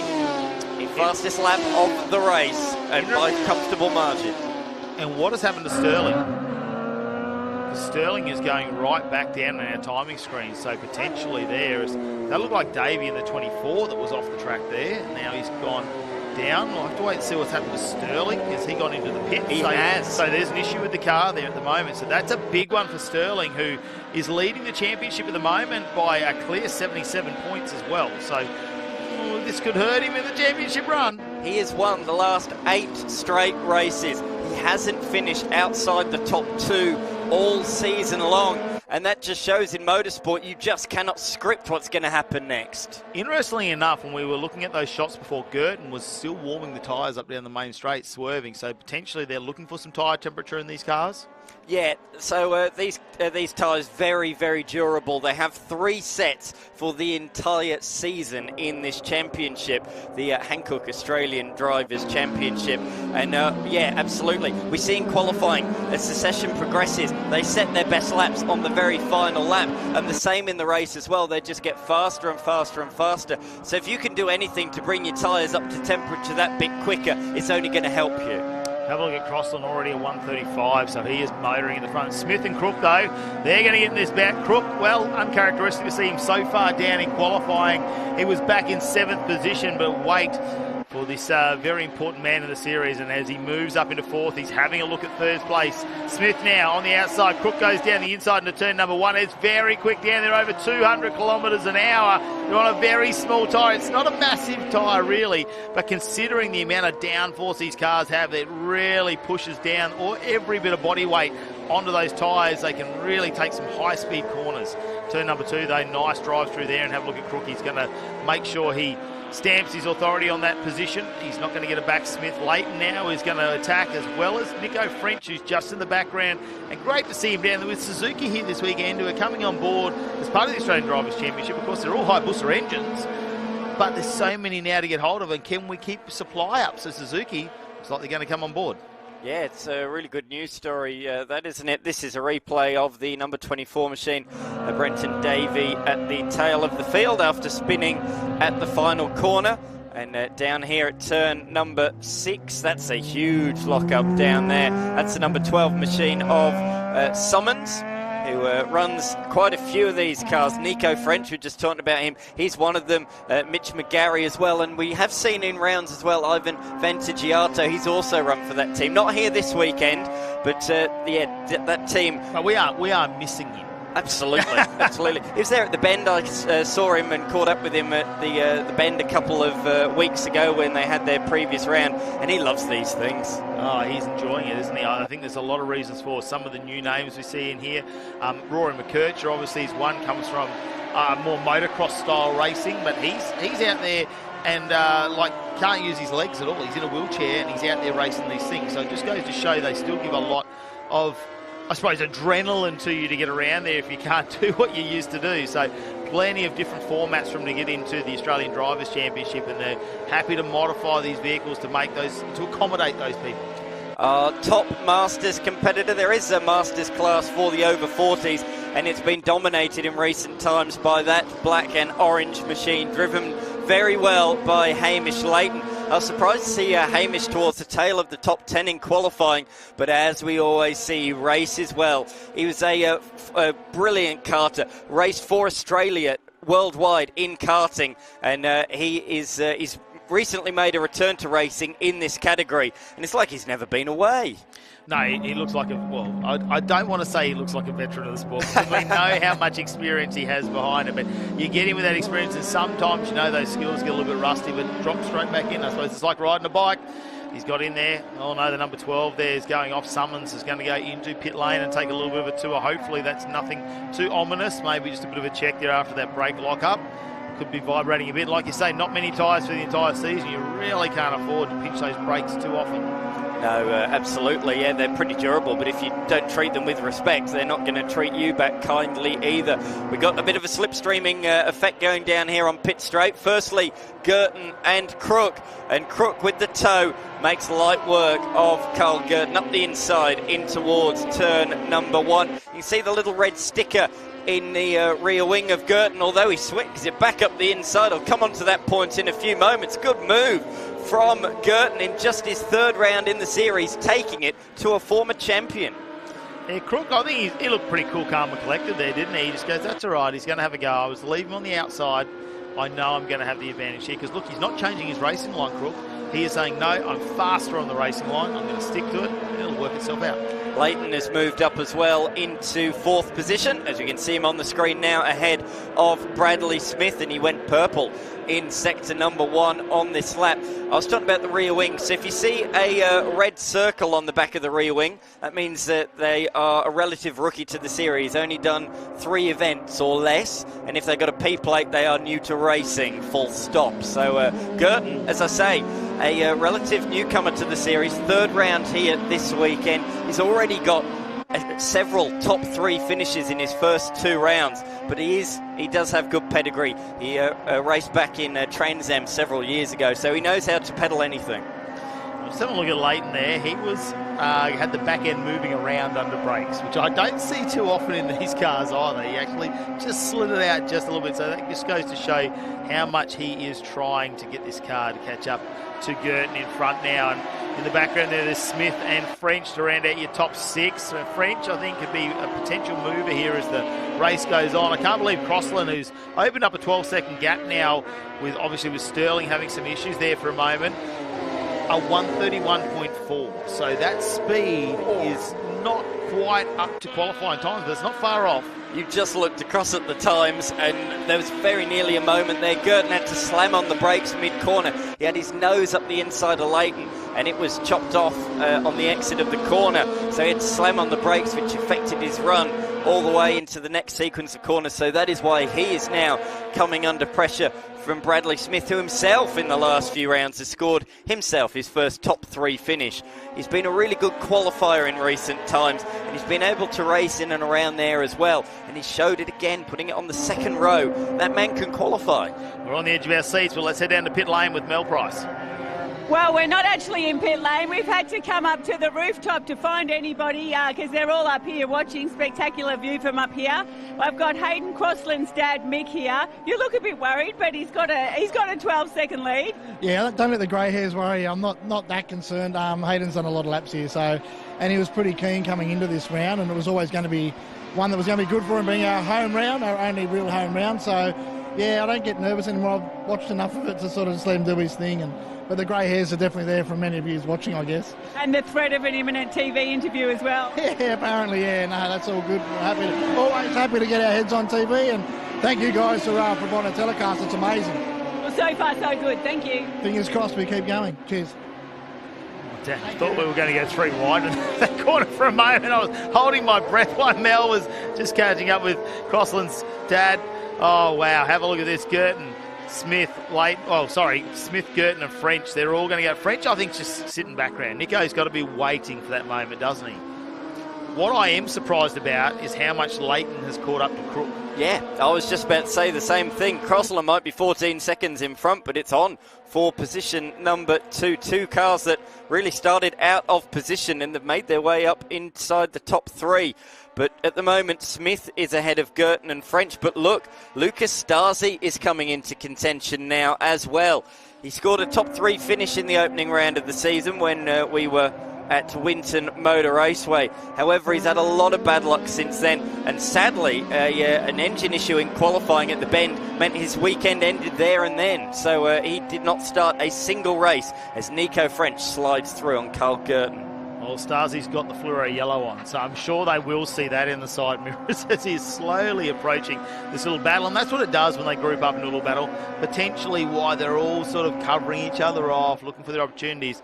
Just allows someone in the back who's not quite close enough to catch up to that pack. And it's exciting for us, though, as viewers, because we get to see 3 or 4 cars now taking a stab at one of those positions. Have a look at this, though. Leighton goes a little bit wider, tries to carry a little bit more speed down into turn number 2. Has a look down the inside. Crook doesn't give him a lot of room either, right until the very end. Now he sets himself up for a run. Decides I'm going to go for the wide tour around that turn number 2, and that's what we see. There's about 3 different ways you can try and negotiate that corner. You can go in really tight midway or go out wide. Crook, he's not going to get it done. Have a look at the experience of Leighton. He's just held out, kept chipping away at it, and now he's got the move done. Let's talk about a point we haven't mentioned. Leighton has just taken 2nd position, but the great thing about this round, it's a real leveller. First time ever here at Sydney Motorsport Park. A lot of these competitors are Victorian, so very few have ever raced here. Only one person has ever done a lap around here in a hyper racer. That was Crossland, but don't let you think that means he's got an advantage and that's why he's leading. He did a couple of demonstration laps last year in soaking, torrential wet weather. He would have learned absolutely nothing from that. So don't take anything away from what he's doing out there at the moment. It really does show, though, that on a level playing field, Hayden Crossland is absolutely charging out there, a step above the rest this evening in race number 1. He doesn't have to do too much at this point. Just keep doing laps in that car. He's definitely got a nice dominant lead at the moment. That is almost out to 16 seconds as we're going to wait and watch who's going to get in 2nd position and 4th position, because have a look at Nico French right under the rear wing in the background there. That's pretty close. Crook, can he return the favour here and get a run into turn number 2? As we see there, Leighton just covers off just enough, and Crook's going to have to go to the outside. And the same move is happening just behind him, and Nico French going to the outside, but he might go around Smith this time, and he might elevate himself into 4th position, and he does as he gets the Suzuki entry in front. Good move, fantastic move all the way around the outside and made it stick. We've already seen that pulled off, haven't we, by Crossland earlier on. That was to get the race lead, and now it's been replicated by Nico French. Up into position number 4 for him. That's his joint best finish if he can stay there of the season to date. So he got a couple of thirds early on in the season, and he'll be looking to do the same once again. As we can see from the drone cam, all the cars scattered around this circuit, but there are battle packs all over the place. Mitchell McGarry, I notice, also brought his car into the lane. The South Australian debuted at the Bend in South Australia 3 weeks ago. He didn't have much luck then, and sadly Sydney's not started, or it has started in a similar way as well. For me, I want to know if Nico French can catch up to this little pack they've got going in front. Could it be a Leighton Crook French finish? 4 minutes remaining in this race. He's got a little bit of work to do, but I'm holding on hope. I really want to see that. A bit further back in the order, we got some more racing action. This is UN leading the pack through as he comes through. First time in the category this season in the bright gold livery. And he is inside the top 10 as he has been for much of the season. He's come in and started delivering straight away. Oh, a little bit wide there from Nico French. He went defensive into turn 2, but he locked up, ran wide, and that opens the door for Bradley Smith in the 74 machine to come back past. Where is Starzy? Not quite close enough to take advantage of this one. So French and Smith are going to go at it again. Battle on for 4th position at the moment. I thought Nico French might have had a little bit of advantage. Maybe there was a slight little error. It could have been the drafting down the main straight, to be honest. Smith got under the rear wing. As we can see, Leighton still holding Crook out, making him work for it. He's not going to let Crook through any time soon. As you can see, the lap times there for Nico French with a 1:31.29, fastest lap of the race so far. I'll just notice Damon Sterling moving ahead of Davey. So he came in the pits early on, but he is back out there on the circuit, and he's moved up a place into 14th. However, with 2.5 minutes to go, he's 23 seconds behind McKercher ahead. So I think that's probably the best he's going to get. But nevertheless, every point matters come the end of the season. Yeah, McKercher's a fierce competitor. He said, I've not lost any of my fight to win. Especially from a motocross days. Doesn't matter what position I've been put in. He's very adamant that he is not going out there just to fill places or make laps. He wants to improve on the car every time and go faster and faster and be up the front as soon as possible. We know last year obviously had some issues with the car. Unfortunately, really didn't get any racing in. So it's really this season where he's had to refocus and get out there. Yeah, absolutely, and he's in 13th position, only 1 second behind Chris Peters at the moment. They're locked in their own duel for positions 12 and 13. But look at this. Behind them, Smith is now catching. You said, will French be able to catch them? Well, Smith is setting PB sectors left, right and centre at the moment, and he is now the biggest threat to these two. Oh, he's pushing hard, look. 4 wheels over the outside of the circuit. Got to be careful of track limits there. Where are the track limits when it comes to the Australian Drivers' Championship? Because I feel like he almost visited the drag strip there. He almost went over and had a look next door. Drags are on today. You might hear them at times, but yeah, you don't want to be out there. You want to be enjoying the circuit racing action. And boy, oh boy, have we got plenty of it here tonight at Sydney Motorsport Park as part of the Hi-Tec Oils Super Series. You're watching the Hankook Australian Drivers' Championship in what is a fascinating battle for position number 2 on the racetrack. Hamish Leighton leads fellow veteran of the series, Dean Crook, and Bradley Smith is really coming home strong late in this race, isn't he? Yeah, the tyres might be coming to him. I think potentially they've managed to set the tyre pressures right for him. A 1:30.91 now for him. That is well and truly in his qualifying time. So whatever it is with the car, we did mention at the start of this race, it seems to be as the tyres progress through the qualifying session, they got faster and faster and faster. The same is happening in the race. Now Leighton, does he have the confidence to hold out Crook? It looks like he's got to worry about Smith. Potentially that might have slowed him down just a little bit. Had a look in the mirror, seen the blue machine coming and said, ooh, I don't know. Needs to keep pushing on. Leighton, can he bring him into the mix? Going to be a 3-way battle. The clock is ticking down. This potentially will be the final moments of the race.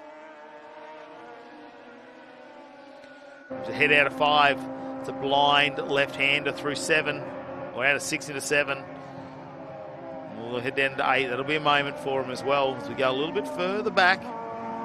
Just saw front wing damage on Damon Sterling, so that answers that question. As they come out of the final corner, Hayden Crosland is going to take victory here at Sydney Motorsport Park. A great performance from him. He drives it to the line, and there he goes, taking his 3rd race victory of the season.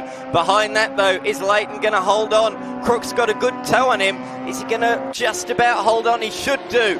Very, very tight between all three as they come across the line. The three of them separated by 3/4 of a second. Leighton getting his best finish of the season ahead of Crook, and Bradley Smith returns to form with a 4th place position. Don't know what's happened to Nico French late on. He's dropped behind Stasi and Girton, and he is running really slowly to the line. So Nico French with some problems, but he does crawl across the line in 7th. Ewan's going to pinch a place. He punches the air with delight.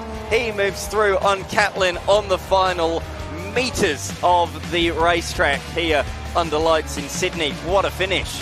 Yeah, here's your official results. Hayden Crossland will take the win by a dominant, well, just under 14 seconds, but that was out to 16. So he's taking his foot off the gas. Great battle between Hamish Leighton, Dean Crook, Bradley Smith and Lucas Star. Well, Lucas Stasi got there in the end, did he? Well, Nicholas French was actually in that pack, but see Stasi back to 5th, and it's Girton, French, Gardner, Ewan and Catlin across the line to finish out your top 10. Then back to Lewis, McKercher, Peters, Damon Sterling, who started off in the front row, ends up in 14th, and it's Davey, McGarry and Summons, who we've seen both take tours of the Pitsos final 2. So there's a few things to unfold throughout that race here for the Australian Drivers' Championship. Well, thanks to Hankook. Obviously, as part of our Hi-Tec Oil Super Series. Let's have a look at some of the highlights. We said off the start between Crossland and Sterling it was going to be interesting. Sterling got to an early lead, though, didn't he? And Crossland had to really fight. And have a look on the outside. It wasn't 2. He managed to keep going. Now, this was the moment. The 64 went off. Had a big moment there off in the dirt. Then we saw brake lock up there from Summons as well. So there's plenty of little moments there, I suppose, on these tyres. Yes, certainly was. Plenty of talking points throughout the race, no matter where you looked through the pack. This was the fight. Girton was right in it for position number 2 and 3 at one point in the race, but didn't these two come home strong? And they had a great tussle for position number 2. Hamish Leighton sliding up the inside of Crook, but he had the inside, did the latter for the 3rd corner. Great race in between them. Finally, though, Leighton made it stick up the inside at turn 2, while Smith got through on French and then came like a train towards those top 2 late on. Yeah, it really went down to the final moments, didn't it? And Leighton did a fantastic job, I think, to hold out Crook that moment. Nicholas French will be the one to unpack there to find out exactly what went wrong, because he went back a number of positions. That was the damage there for Damon Sterling, our championship leader. But behind that, 2 positions further back, Hayden Crossland took his 3rd race victory of the season. A good result for him. He actually raced here just a few weeks ago at Sydney as part of the Sydney 300 in a Hyundai Veloster of all things. I don't think you can use too much information from that racing into this, shall we say. Yeah, it'll be a bit different car, I think. This one, probably a bit more downforce on the car. Very, very quick. I mean, a higher booster engine. They do in excess of 200 kilometres an hour down the straight. I mean, they're a very interesting car, the Australian Drivers' Championship. And we're going to go to something a little bit different now. Of course, the Australian Super Tin Tops are about to come out. And what are they? Well, they're basically like a production-style car. If you've had one of these cars on the road, you can turn it into a race car. Well, then that's when you end up with this. And have a look at the celebration down in pit lane. That's Crossland and his crew. Wow, big moment for him. Home track as well. Looks like he's got all of his mates here this weekend. That'll be something to celebrate. That's one of the things for poor Hayden Crossland. He hasn't really had a home round. One Raceway was the nearest he's got to home prior to this one. So really good to see that his friends and family are out here to watch him this weekend. And what a performance it was from him. Nearly winning by, well, just a smidge under 15 seconds. He took the victory by this in that one just before. Well, we're going to warm the tyres up. The Australian Super Tin Tops have already had a race on this weekend. Race number 2 now for them as they come out, and there are quite a number of cars to go through across a few categories as well, because we do have, obviously, we've got our we've got our under 2 litres with our Super 6 as well, our Outlaw Tin Tops and our Ultimate Tin Tops. Obviously, we do have some of those turbocharged cars. We've got V8s. You know, we've got to try and split them up to try and get this category underway. As we can already see Corey Gillett, who it looks like that Mr. Silver of his is underpowered at the moment. Now, he had all sorts of dramas at Winter Motor Raceway in round number 1. They thought they had got through that car. I do know he's had that gearbox out twice trying to fix first and second. He said it was still had a little bit of sand in the toothpaste. It wasn't quite good. He had to grind the teeth a little bit there on the synchro, so he wasn't 100% happy with it. Now, this one is the Battle of the Beams, and have a look at the start here. This is the interesting part. 3 BMW E36s, all with LS conversions. And they're at the front. Matty Sims is going to lead us off alongside Mark Tracy. Now, we know how fast Matty Sims' car is. Mark Tracy, though, seems to have a little bit more experience behind the wheel. Stephen Chilby behind them, and it's Darren Steeden alongside in the second row. It's Corey Gillett and James Harwood if Gillett can get going. Then Brent Edwards and Peter Ryder, Ryan Bell and David Bunton to round out our top 10. We go back to Matthew Gattini, Daniel Natali, which we've seen at the Bathurst 6 hour in that Audi, so that could be interesting. Jai Pigden, Michael Ricketts, Jack Webster, Nathan Vindanis, Graham Draper, Simon Cox will be there as well. And then you go back to Petit, Ball, Maris, Bailey, Arnold and Saint, and Tran and Saguna. As that's Corey Gillett, and he is out of the car. The number 27, he will not be impressed by that. I hope that is not a gearbox issue for him. He's dragged about 10 people up from Albury, I reckon, to be part of the Australian Super Tin Tops, and great support here locally in New South Wales as well, as this category seems to be growing more and more each time we see it out on track. Well, they got 27 entries. I don't think we're going to go green this time because Gillett is over there and the recovery team are down there. So we're going to have another formation lap, I think. They'll come to the grid, but I imagine they'll either be delayed start or they'll do another formation lap anyway. But yeah, we've gone from a grid of just over a dozen at round one. It's grown out to 27 for this round. 13 brand new competitors to the Australian Super TT Championship. It looks like it's going to be a pretty quick recovery, which is good news. So Gillett is being towed away down there between turns 5 and 6 in the second sector of the lap, and there is his vacant grid position number 5. There are a few talking points from race number 1, a few surprise DNFs and issues. Saint was one of them, Benny Tran and Mark Saguna as well. All 3 of those were inside or just around the top 10. So look out for them from the back as we go green here for the Super Tin Tops. A poor start there for our race winner Sims. He's going to be mugged left and right, and he's going to go down to position number 4 already. We talked about the BMWs, but it's the Escort of Steeden that leads them around turn number 1. What a start, but does he have the horsepower as we see the 2 Beamers go side by side, Bailey and Sims, and Bailey is going to take advantage of this one. Tracy, and Sims. Tracy manages to get past there. He'll have his son there who's doing a little bit of Trans Am this year. He'll be on the radio giving him a few little pointers, I'm sure, making sure Dad knows exactly what he's doing. Natoli up into the top 5 as well in that little Audi. Great start from him. He's taking advantage of the demise of one of the category managers of the series, who we saw, of course, being pulled away at the start of the race. But look at this further back. There's side-by-side Ricketts there on the outside in the Pulsar. Oh, huge lock-up. Big slide for Tracy. He's not saving that one. Around he goes. He led that one there for a few corners, but he threw it all the way by himself down at turn 6. That could be the changing conditions. We've gone from the high UV this afternoon as we check out the replay to a much cooler night. And look at that. Very light in the rear as he goes around. Even Sims for a moment there locked the brakes up as well and potentially could have followed him in there. That Escort's super fast, isn't it? Certainly is. There we have a look at that. That's Chilby. He's just dropped a little bit back from the 2 BMWs at the start of this one, but he is doing a good job to be best of the rest, I suppose you would say. I'd be interested to know the pace of Tracy. How quickly can he make his way back through the field? He fell to 8th position as they come across the line. Let's listen to this.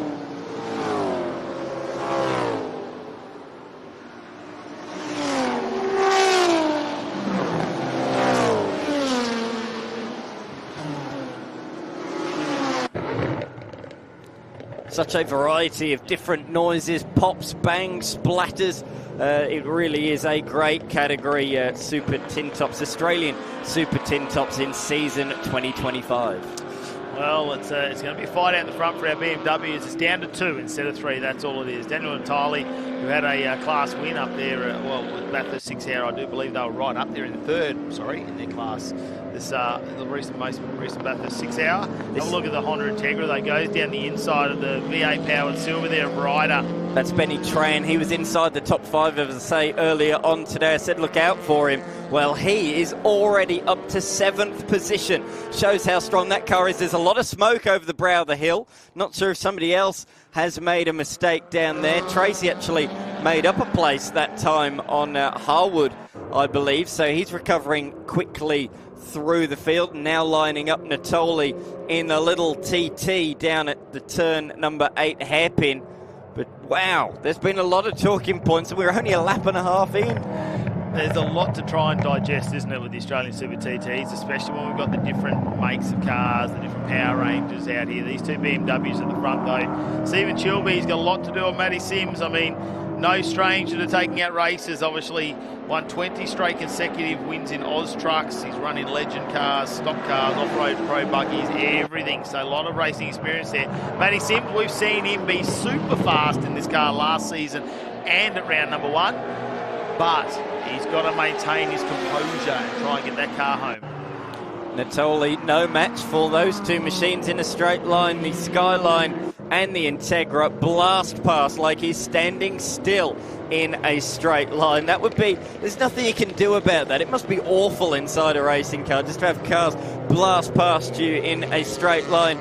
Brent Edwards, a veteran of Super TT, and another one of the category organisers. He'll be pleased to see so many cars out there. He's just made his way past Peter Ryder. And speaking of moving past cars, Benny Tran continues to charge through the field. So he's now inside the top 5. It's taken him just 2 laps and 5 corners to go from 23rd to 5th.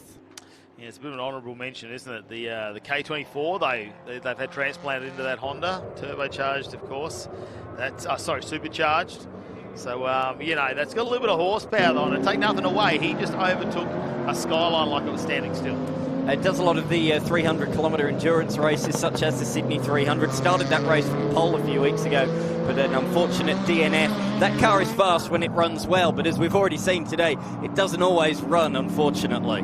Oh, look at Tracy already on the back of the Escort of Steeden. That's a big comeback for Tracy. Wants to get back to those BMWs up the front. He's lost his friends. He needs to find them. Steeden, can he hold the pace down here in the little Escort? Has it got the legs to hold him out?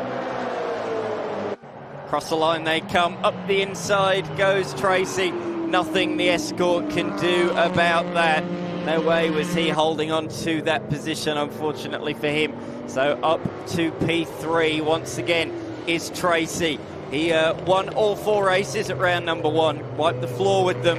But in Sydney, it's been a bit more of a challenging day. Had to settle for 2nd in the race earlier on today to Sims. And now he's fighting through the field once again.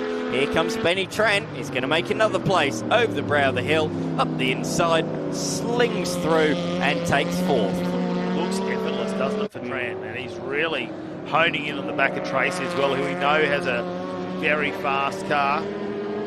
Stuck in the sandwich of V8s that's shoehorned into that Escort as well. And another V8 engine transplant in a couple of these small cars. Slight little lock up there for Benny Tran. He's pushing hard.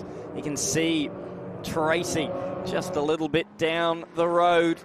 This is a good little battle further back. We've got Ryder, we've got Bell, and we've got Giantini as well. 3 quite different machines, the way they achieve their speed. All different configurations of power as they go through Corporate Hill and into turn number 6. Around the outside goes the 370Z, the Avondale Bodyworks race pace motorsport machine. But that's going to leave him vulnerable now to Giantini, but Giantini just didn't have the legs. Yeah, it's more like he was looking for a bit of a slingshot, wasn't he, to go down there, Bell?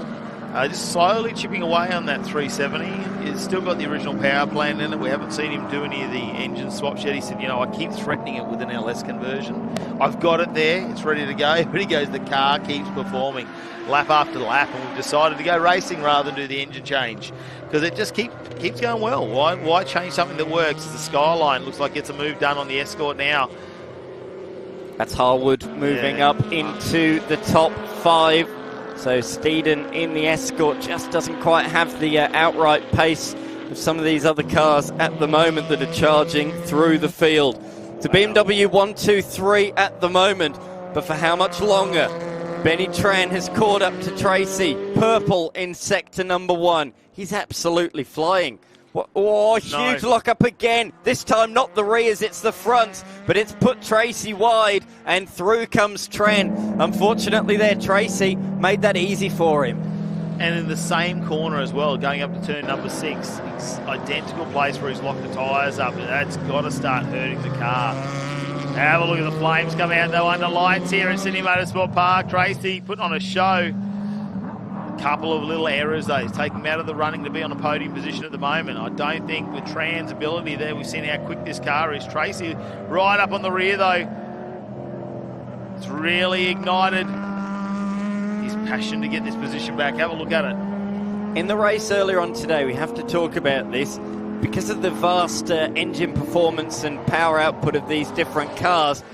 They will come up to lap traffic before the end of this race, and they're not too far away already. There's still 7 minutes to go. We're only halfway through this race. Here are some of those cars. Maris having a look up the inside.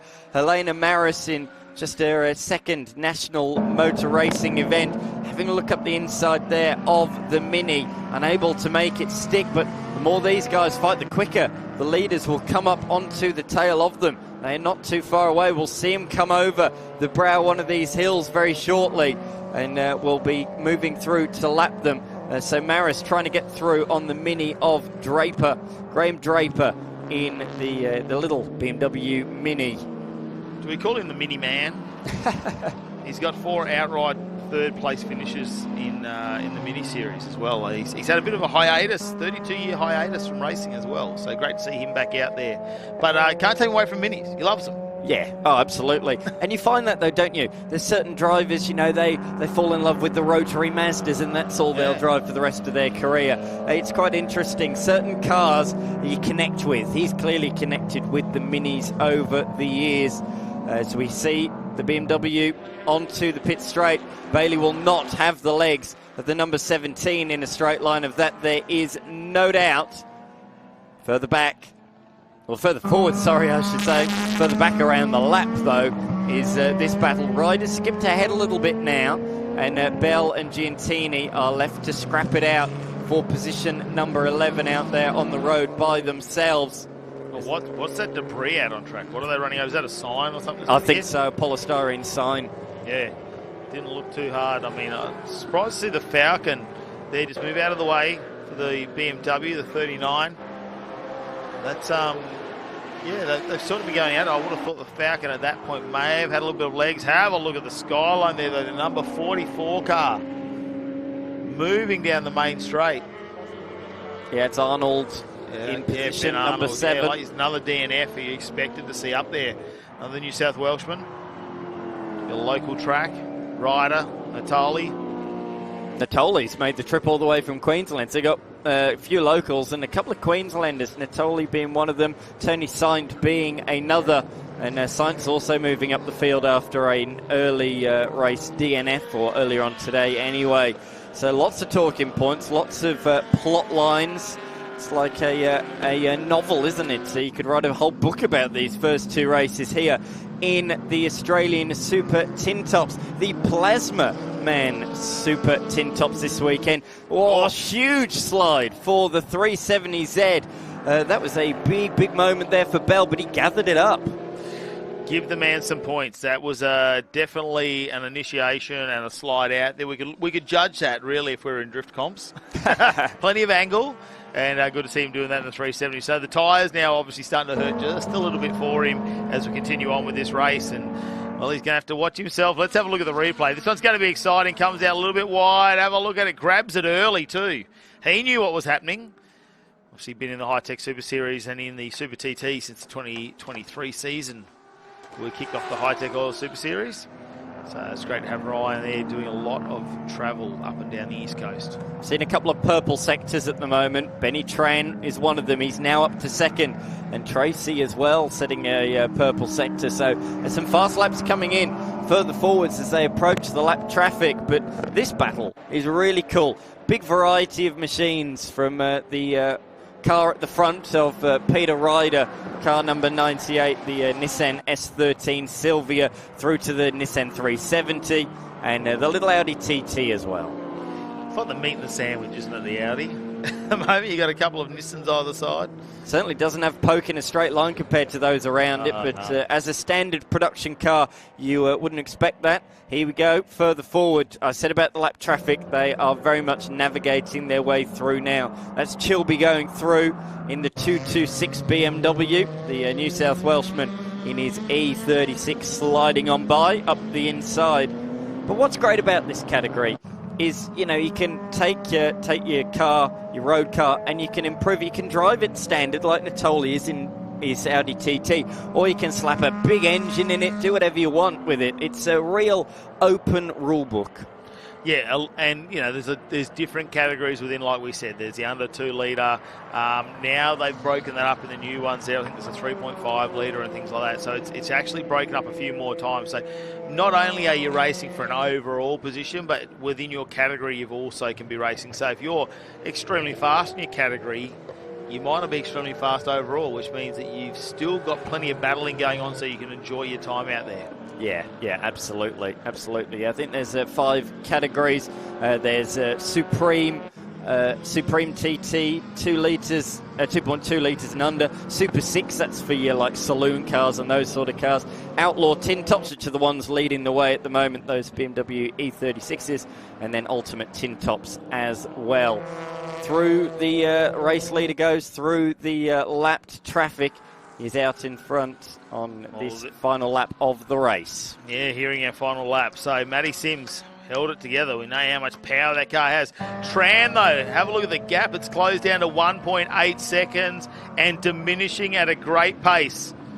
There's a little bit of lap traffic just getting in the way at the moment, but Tran, eyes focused forward. There's only a couple of corners. That's a big gap to try and close down in such a short period of time. But he's got a few corners. Matty Sims can't afford to make any errors at all as they come around the final couple of corners. Can he get the rundown here? You know the power of this thing, the V8 powered BMW. Opens the throttle. Tran, the supercharged K24, matching the pace as they go down the straight. It's down to 1.1 seconds. But it's not going to be close enough as the checkered flag is out, and Sims will get the win over Tran. Tracy with a fight back. I don't know how he managed to get back into third. That was a big one. Chilby obviously with a moment there. Harwood in the skyline. You can see there the RB26. Flames shooting out as he changes gear. And he will come over and get 5th place. Steeden dropped back a little bit in that V8 powered Escort.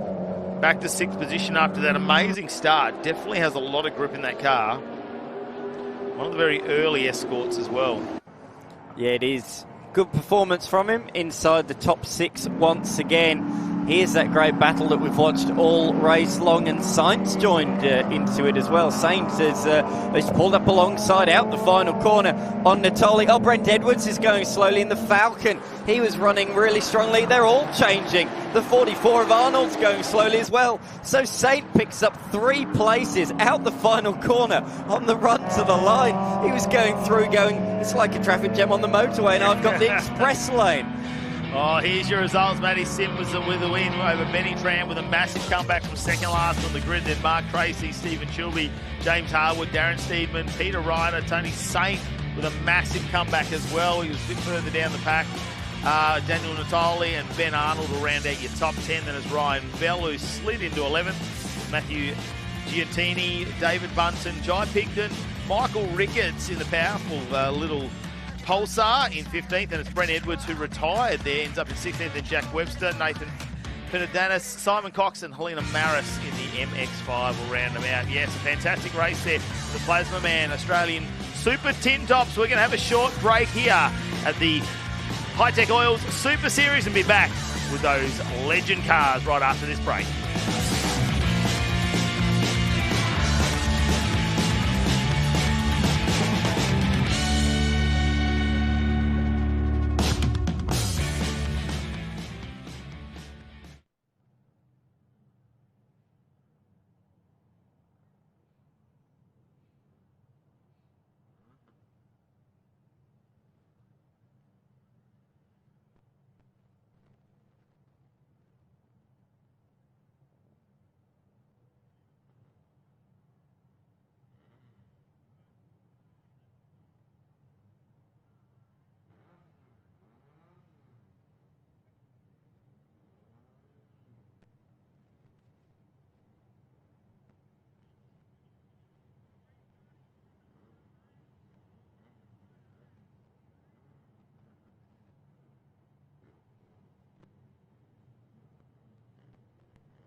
Well, the Legend Cars Australia always give us some very exciting racing, and it's not going to be any different. We've already seen race number 1 from them. This is the second race of the evening. It's well and truly under lights here at Sydney Motorsport Park. Welcome back to the Hi-Tec Oils Super Series. Cars are on track. We are not going to muck around. We get this one underway. These are, well, a majority of them, I suppose, are little 3-cylinders now. They used to be a little 4-cylinder, but most run the 390cc fuel-injected engines, and Askersen will be his first win that he's got in 2025 from the last race there in his little 34 Ford, followed by Aidan Williams, who will start alongside of him in this race. And it's Riley Skinner and Joshua Craig on the second row, followed by Timothy Reid and Ryan Pring, Brendan Hourigan and Benny Goodrich, Nathan Preto and Dylan Thomas will be on the 5th row. And it's Maverick, Kamenawari, Chris Spicer, Blake Simpson, Shane Tate, Robert Hogan, Scotty Thompson, Jack De Boynton, Luke Walden, Scott Morgan and Blake Hayne will be out to your 10th row. Robert Coulthard, Seth Morgan, Drew Gibson, James Brett, Darren Snowden, Bond, McCluskey, Chapman, Martin and Melville all the way back to the 15th row. And Bernard, Tippett, Holder and Charles. Now watch for a few of them to start coming their way through the field, because Bernard, surprised to see him back that far. There was a little moment in the last race that pushed him back in the field. We'll have to wait and see. Last time out, Josh, well, it was actually Dylan Thomas didn't get the start he wanted, moved back through the pack after what was an amazing qualifying session out in the front. Well, it was Asker Sendel, though. He fought his way, and Aidan Williams had a moment, but managed to score second position. Wait for this start. We've seen him go 4 and 5 wide into turn number 1. Can we move that number up? As Jared McLean joins me back in the commentary box, because he loves this race, and we could not do this race without him. But I tell you what, what's the bet? How wide can we go? How many cars? Surely we can fit 4, at least 5. I reckon we can fit 7. Why not? Have a go, boys. And come out the other side clean? Who knows? Ryan Pring led the race for a number of laps. He's our current series leader in the last race and dropped back a number of positions. So wait and see if he's fixed that problem in the car. He's got the LEDs are lit up, and see where he comes from the outside. The Aussie number 1. Have a look at him on the outside with Dylan Thomas as well. And I think they're 5 wide at one point there.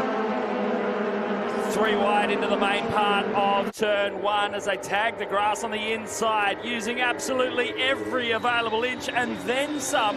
Pring leads us out and into turn 2. Variety of lines being taken from our man in 4th place back there. That should be Skinner or Reed. The number 95 on screen, that's Williams, looking to try and recover. That was a front row start, and it's all gone horribly wrong for Williams, but it's a long race. I might have got that wrong there. I thought that was Craig up there in the number 20 car. It looked like Dylan Thomas. Of course, there's 2 CXC machines there. And have a look at Dylan Thomas hanging in the back of the car out there just behind Aidan Williams now. And it just goes to show how quickly you can go from the penthouse to the doghouse. Absolutely. I've done that on many an occasion in the past. But at the moment, Pring from Craig with Sendel rounding out your top 3. And it is on for young and old. We see Dylan Thomas back there in position 6. Ryan Pring just looks like he is a man on a mission. I would like to know what happened to him last round, because he just seemed to lose a lot of pace midway through that race, went backwards, had to work his way back just to try and scrounge any position he could get at the end. Now we've seen the fantastic start from him in the number 1. Yeah, we can also see our top 3 really starting to motor away from the rest of the pack, and then it's on pretty much from position 4 back to about 15th. That is a great mid-pack battle pack. Quick times at the moment, Pring with the quickest lap time, a 1:22.58. We're still in the early days of this race. Just over 13 minutes remain of our TFH Legend cars. Watch out for Craig, coming out of 4th position that time in the 2nd row. Pring went around the outside of him, but he's not letting him go. He goes wide. Oh no, you see the sparks there as the rim would have caught the edge of that ripple strip. That was a big moment. Anything could have happened as they're 4 wide here. Into turn 2. Dylan Thomas down the inside. Have a look at Tate in the background of the budget car rentals entry. Pring got the LEDs on and trying to assert his dominance. There's a reason he's got the number 1 on that car. Craig all over the back of Pring. You can see him just ducking and diving. Pring not necessarily driving super defensively, but looking for an opening. I think I just saw Craig look to try and send a speculator. On screen now we see Dylan Thomas as they go way out right of screen. Here we go. This was the run into turn 1. And Craig just getting out where angels fear to tread. It's a bit of synchronised sliding there at the start of that. Maybe there was a little bit of contact between bar work there as Asker Sendel goes, thanks Craig, I'm going to just come down here and I'm going to start challenging you for 2nd position. I took the last race, give it back to me. Yeah. Take nothing away, Asker Sendel. Young kid come back through the go-karting, only been in the Legend cars in his 2nd season this year, and he's got a lot to prove there. Hasn't been the season he probably wanted to start things off, a little bit of bad luck. So a couple of race wins. Looking forward to doing a little bit of travel later in the year, I believe, overseas with some of this Legend racing. You can see Asker Sendel now sandwiched between the 2 CXC cars. That's Craig and Thomas, and they're going to be looking to put the hurt on him. In fact, no, Sendel gets up. Where's Craig dropping back down the order? Something's He really happened. slowed down to the right-hand side when they came out of there. Asker Sendel now. All eyes are set on Ryan Pring and Dylan Thomas. Well, he's very experienced. He'll know. He's got to hold with these boys for a little bit of time as the car goes wide. Little radial tile. You can imagine this is like on a, you think maybe like a Mazda 2 or a Hyundai Excel or something. That's about the size of the tyre on this. Not a big, it's not a specialised race tyre or anything like that. As Pring hangs the back end out. This track is just brilliant for these Legend cars. Absolute match made in heaven as someone gets out into the dirt. Yeah, Tate, Skinner, Reed, Goodrich. You just see up on your screen, Goodrich a little bit further back in that gold roof car. Is that Prito now working his way forward? He's in 9th position, up 1, started out of 10th.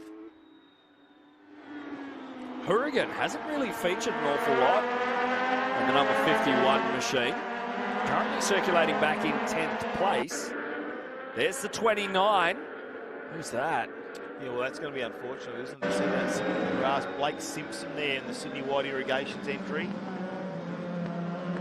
Did not see what happened to that car. We'll wait and find out. Dylan Thomas, he knows the importance of drafting in these cars.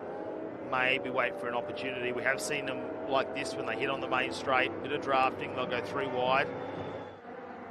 Oh no, so there might have been continue some to fall. 15. Is that potentially Robert Coulthard in the Wollongong Auto Parts entry? Well, there's a few of them. They're scattered. Is this going to bring out the dreaded safety car? That is the question. Well, if it does, this is really going to bunch up the field. Our top 3 have managed to find themselves a gap. Oh, here we go. There it now is. they go 3 wide. The drafting effect comes into play. Who's clenched into their seat tight enough to hold on? You can see the smoke starting to billow off Pring's number 1 machine, but it won't be enough to hold on to position. Trying to stem the bleeding. They're into the yellow. This is a localised yellow at this point. They haven't brought the safety out. So no passing in that section. Sendel from Thomas with Pring. Rounding out your top 3. And Pring really wants to get onto the back of that CXC machine. 9 minutes remaining in this race. It feels like an eternity with so much jostling going on throughout the field as Asker Sendel trying to break any sort of, I suppose, opportunity for them to draft through these small straights down the back, because he knows coming onto the main straight, if they're close enough, they'll close in again. Pring just settles himself back into 3rd, regains his composure. Have a look at Tate in the background of the 147. Aidan Williams as well. It was a great front row start from him, but it just didn't go well as the cars just, they all gathered around him going into turn number 2 and pounced. Big front brake lock up there from the number 20 machine. It's Craig, yeah, CXC machine. We see copious amounts of opposite lock under drive on the exit. He might have missed a gear potentially when we saw him drop back early, because he dropped back a number of places, but he's not looking like he's off the pace at the moment. Tate, though, with a 146.8, the fastest lap of the race at the moment. So Tate, the Budget Car Rentals entry, 4th position, trying to get on the back of this 3-pack at the front. And this is really going to throw them all up in the air through turn 1. Thomas surges to the front. You just see it almost looks like a bit of bodywork rubbing on the rubber. Potentially. Speed's just over 200 kilometres an hour. Just under 197 kilometres an hour for some of our cars. So Pring in behind Sendel, looking to try and maintain proximity, ready for a jump. Tucks right in that number 1 machine. The green LEDs aglow. Having that localised yellow at turn number 2 really takes away an overtaking opportunity, as Tate was really sideways in the background there. Aidan Williams didn't make contact, just held his line, but now look at him all over the rear bar. Dylan Thomas says, I'm going to lead this race for a little bit, boys. He's our number 1 qualifier here this afternoon. Couldn't convert that in race 1. Had a shocking start. Very uncharacteristic from him. Maybe just didn't select the gear he wanted. You can see him closing in. This is about to become a 5-way battle. I just love the way they pitch these little legend cars into that right-hander. It's just such a fantastic way to drive these things. Looks like Morgan in the 16 machine is leading out. Scotty, of course, the senior Morgan that's out there at the moment. Seth Morgan, his son, also joining the legend car ranks a little bit further down the pack at the moment. Great to see father-son combination out there as Scotty just slides the car a little bit. It gets caught up in that outside lip. Oh, well and truly out off the edge, trying to hug the wall. Is Asker Sendel into turn 1, being harassed by Thomas. Thomas wants that position back, cuts to the inside, looks to try and grab track position for turn 2, but Sendel stamps his authority. Thomas right there with Pring right behind him. Now those cars look like they might have moved in the background there, so we might not have a yellow in that area. It'll be a good advantage there. You see Ryan Pring was just waiting for it all to unfold, wasn't he? You don't want to be too close that you get involved in any sort of contact, but you need to be close enough to take full advantage of it if it does happen.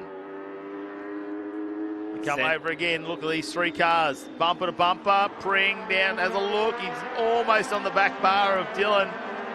Just use a little bit more out of track to try and get some drive. Come up over 7.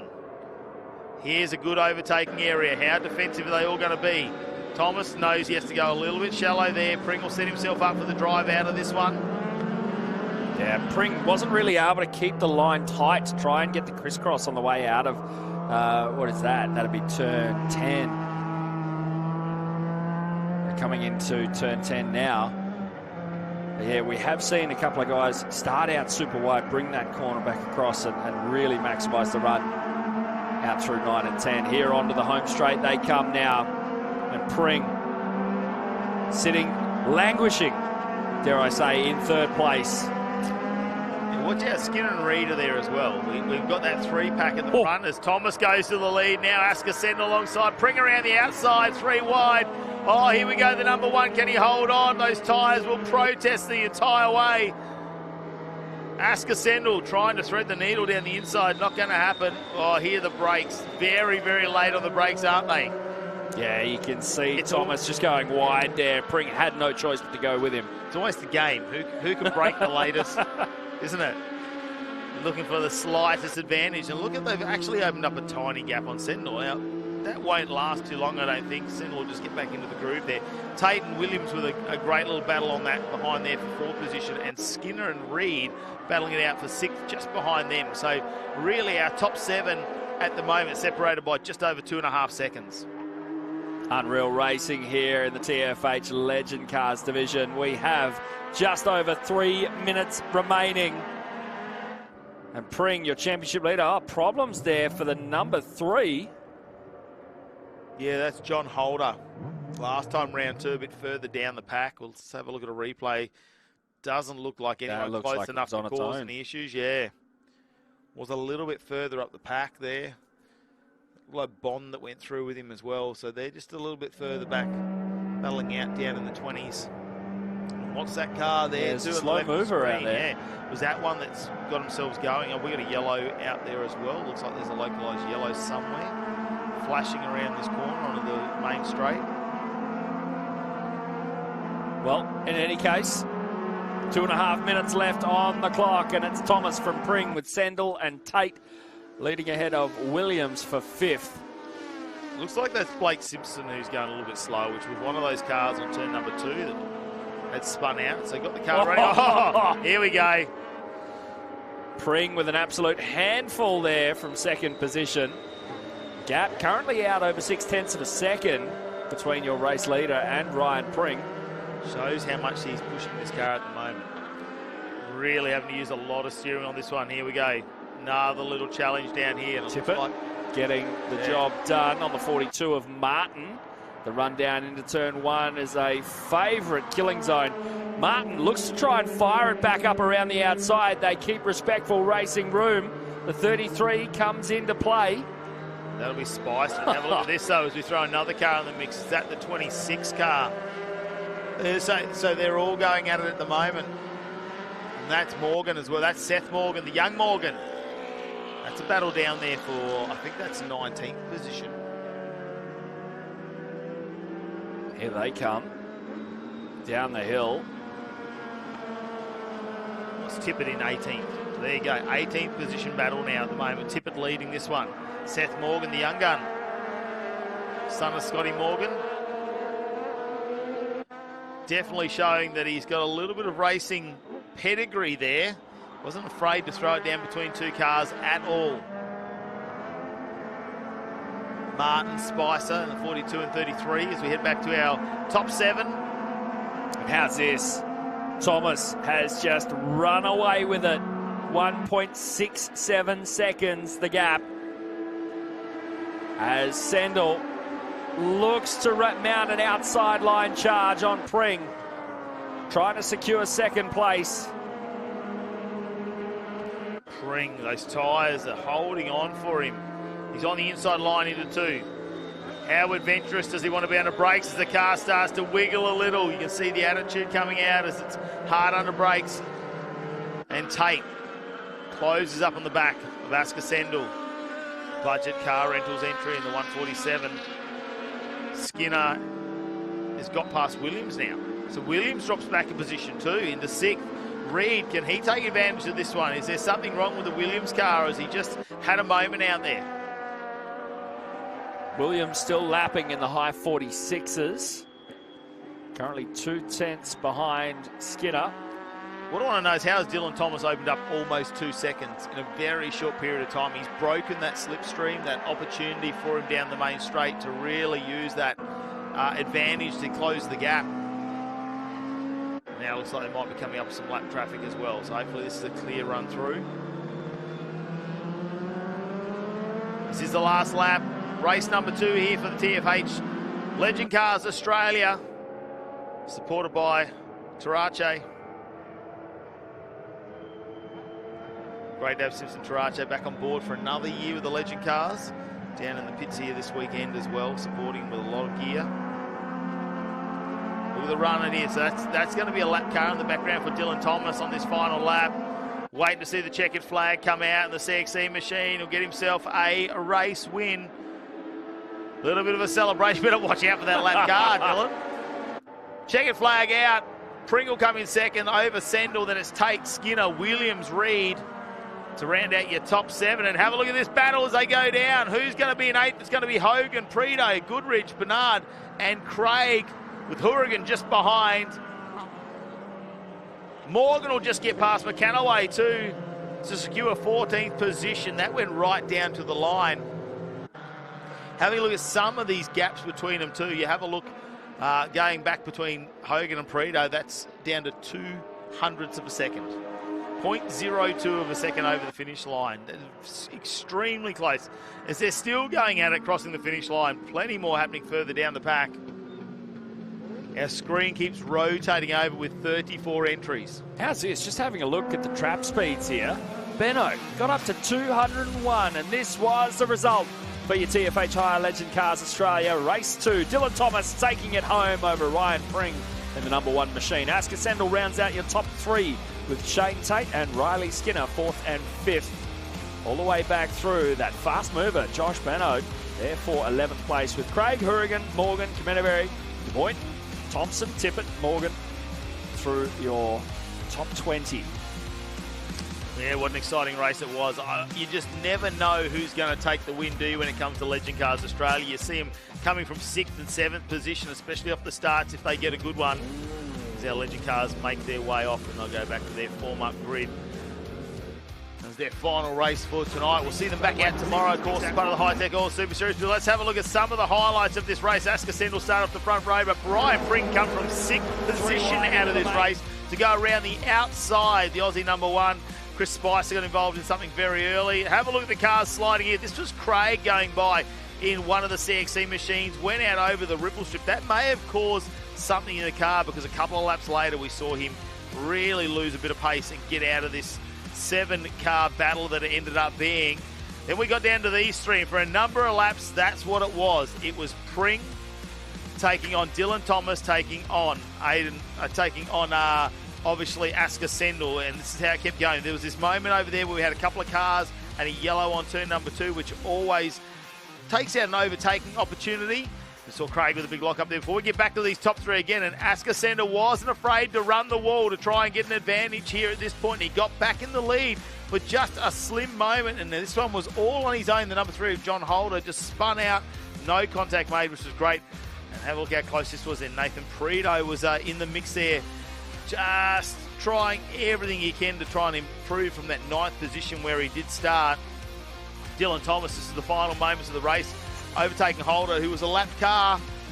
And across the finish line to get himself his first race win of the weekend with Ryan Pring in second and Asker Sendel coming across in third. Let's head down to pit lane. Well, a very, very excited Dylan Thomas, and rightly so. What a race. Yeah, that was really rewarding. We've been the fastest car all weekend. We've been smashing out. Actually, a little bit of thanks goes to Cody Brzezinski. 2 weeks ago, he came, jumped in our second car and set that up. I stole the setup out of that car, put it in this car, and this car's been a jet all weekend. Wheels, the first race, we dropped some wheels off coming onto the straight and it pulled the kill switch out, and I thought I ripped the battery out. So, we came back to first. Yeah, can't be more excited. Can't thank the boys, CXC Racing, Central Coast Kitchens and Wardrobes, and Plum.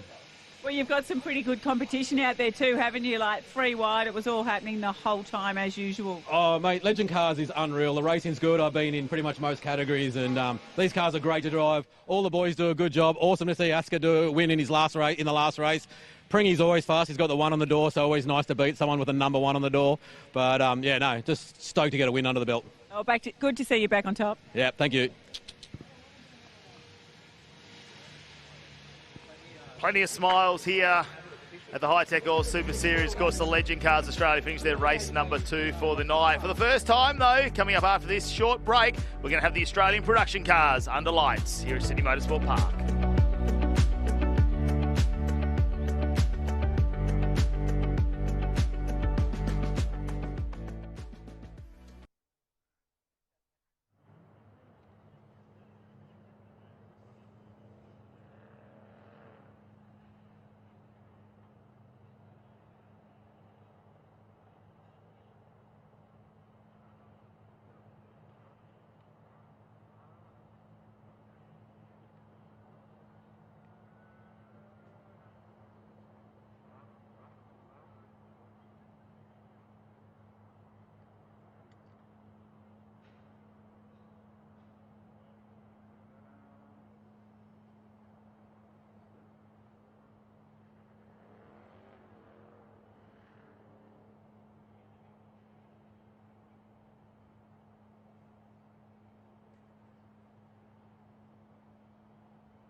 Friday Night Lights here at Sydney Motorsport Park in round 2 of this year's Hi-Tec Oil Super Series. Here at this historical venue now. I'm that old. I remember when it opened, Dan McCarthy, back in November of 1990 with the Nissan 500. And gee, there's been some good racing so far here tonight. And what's proving to be a very slippery racetrack, and the conditions have really cooled off in that last hour. Yeah, even this morning when the UV was on the circuit, people were saying it's still not really gripping up this racetrack, and as the temperature's fallen, it's still the same story this evening, particularly offline. Despite the amount of 4-wide, 3-wide racing we've seen here today, offline in particular, it is very dirty. Yeah, particularly that white streak. That was left from last night with a track hire, incidentally. A handful of street racers were coming down here and it dumped a whole lot of oil on the way down into turn number 1, which has been cleaned up, but it has narrowed the approach down there. You can see the marbles or the chunks of tyres that have come off through the course of the night. We're getting set for race number 1 in the Australian Production Car Championship, and sprung on us at the last second. An extra few cars have been chucked into the back of this field. It was only a lean field of 7 cars to begin with. Hadrian Morale will start from pole in the Ford Mustang. Now, some of these drivers, or some of these cars, are carrying 2 drivers. Some have got 3. But whoever qualified the car today will start for tonight's race. They have a 2-hour race tomorrow morning. And, of course, another 30-minute race tomorrow evening under the lights here in Sydney. So, yeah, this one, just a sprint race, 30 minutes in length, no compulsory pit stops to be served. Short, sharp, one-driver action here this evening. And we can see quite a few invited cars. We'll talk you through those as the race goes on. But leading the way out onto the circuit, Hadrian Morale in the Mustang. It's a Mustang 1-2 on the grid for this evening's race. So out they roll. The time will start counting down very, very soon. And a mixture of cars that have been invited to join in. So I guess they'll run under invitational class in this here tonight. So similar if you've watched the Bathurst 6-hour over the years, we've got A2 and A1 cars. A1's being the high-performance cars, not the Class X cars that are usually dominated by BMWs, but the A1 class cars will be the ones to watch. You've got a couple of C-class cars out there and the father-son combo and that beautiful Volkswagen Polo. Rob Jarvis and Alan Jarvis out there. Yep, I'm the same as you, trying to work out some of these cars that perhaps weren't on the original entry list are coming out to play. And what a night to do it under these lights at Sydney Motorsport Park. If you're in Sydney, come and check it out tomorrow.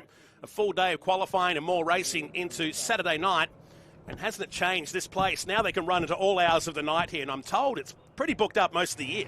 Yeah, from what I've seen in recent weeks and recent months, that is very much the case. And all different parts of the venue being utilised as well. There's some cars on the skid pan, the dragway's being used just over the hill there. It's being used all around every aspect of this Sydney Motorsport Park venue here today. But of course, the Hi-Tec All Super Series, we are using the circuit, the 3.9 kilometre circuit, the Gardner circuit here this evening. The traditional circuit, there is a slightly longer version, but that's pretty skinny, pretty tight. This is what is regularly used by most national series. You know what? I think we should have a situation where we use the full course just for one lap.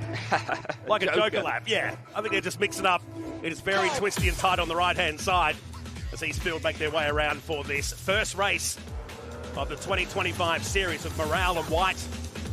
Locking out the front row, Grant Inwood in the BMW. We'll have Chris Gunther alongside the Mercedes-Benz A45. Alan Jarvis and David Ling, the unofficial Mayor of Darwin. The David Ling Insurance's Ford FPV is going to share that car with Troy Williams, incidentally, tomorrow in the 2-hour race. Oscar Budd and Daniel Natoli, David Bunsen and Daniel Ross as we start to work into some of the cars that have been invited. Some of the MX-5 cars and some Holdens out there, classics now, some 10 years later. Yes, yeah, quite remarkable that we can say that.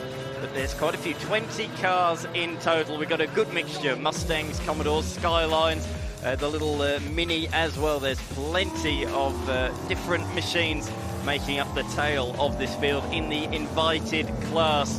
But out in front in the A2 class, it's 2 Mustangs. They're pretty tight together in qualifying. If White didn't have a puncture, it could have been a very different story. So in qualifying earlier on today, Morale set the early benchmark. White was getting stronger and stronger, but picked up a puncture in qualifying.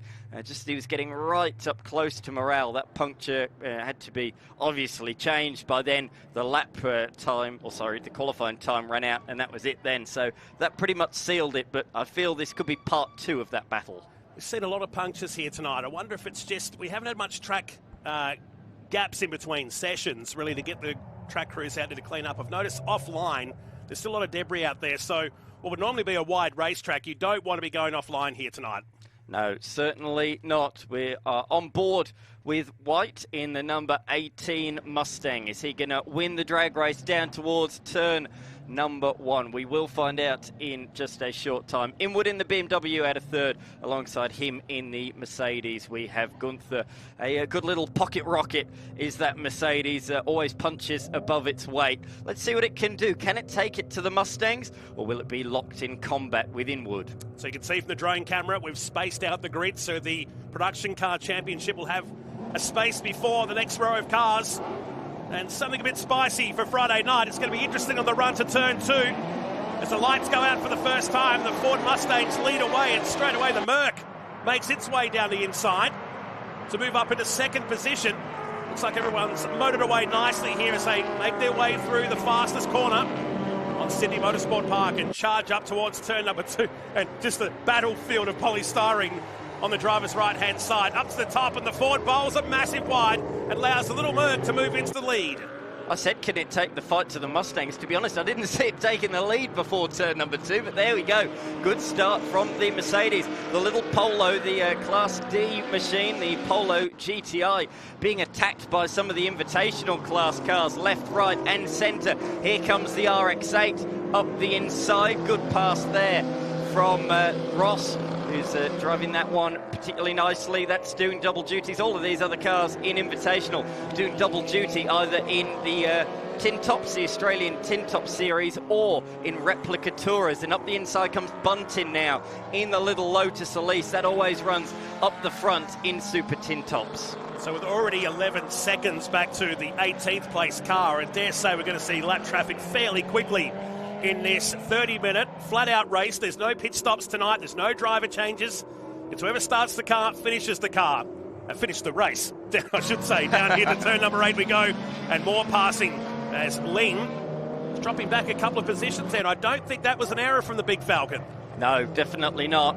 Let's see on this in the straight. No, it's being overtaken further. That should be blasting past some of these smaller lightweight cars in a straight line. So clearly some sort of issue there for that particular car. That's David Ling behind the wheel. Troy Williams will be taking the helm of that car tomorrow in the FPV GT. That's not what you want to see. Hopefully a little control or delete or something behind the wheel will get that thing going. You see that, don't you, in modern day production cars, particularly events like the 6 Hour. They pull to one side, control alt delete, and away they go again, as if nothing happened. Like race car stage fright. Yes. In front of a whole TV audience. So Morale leads at the end of lap number 1. Both he and Gunther have pulled away to 3 seconds on Trent White and the Ford Mustang, the ultimate diesel tuning entry.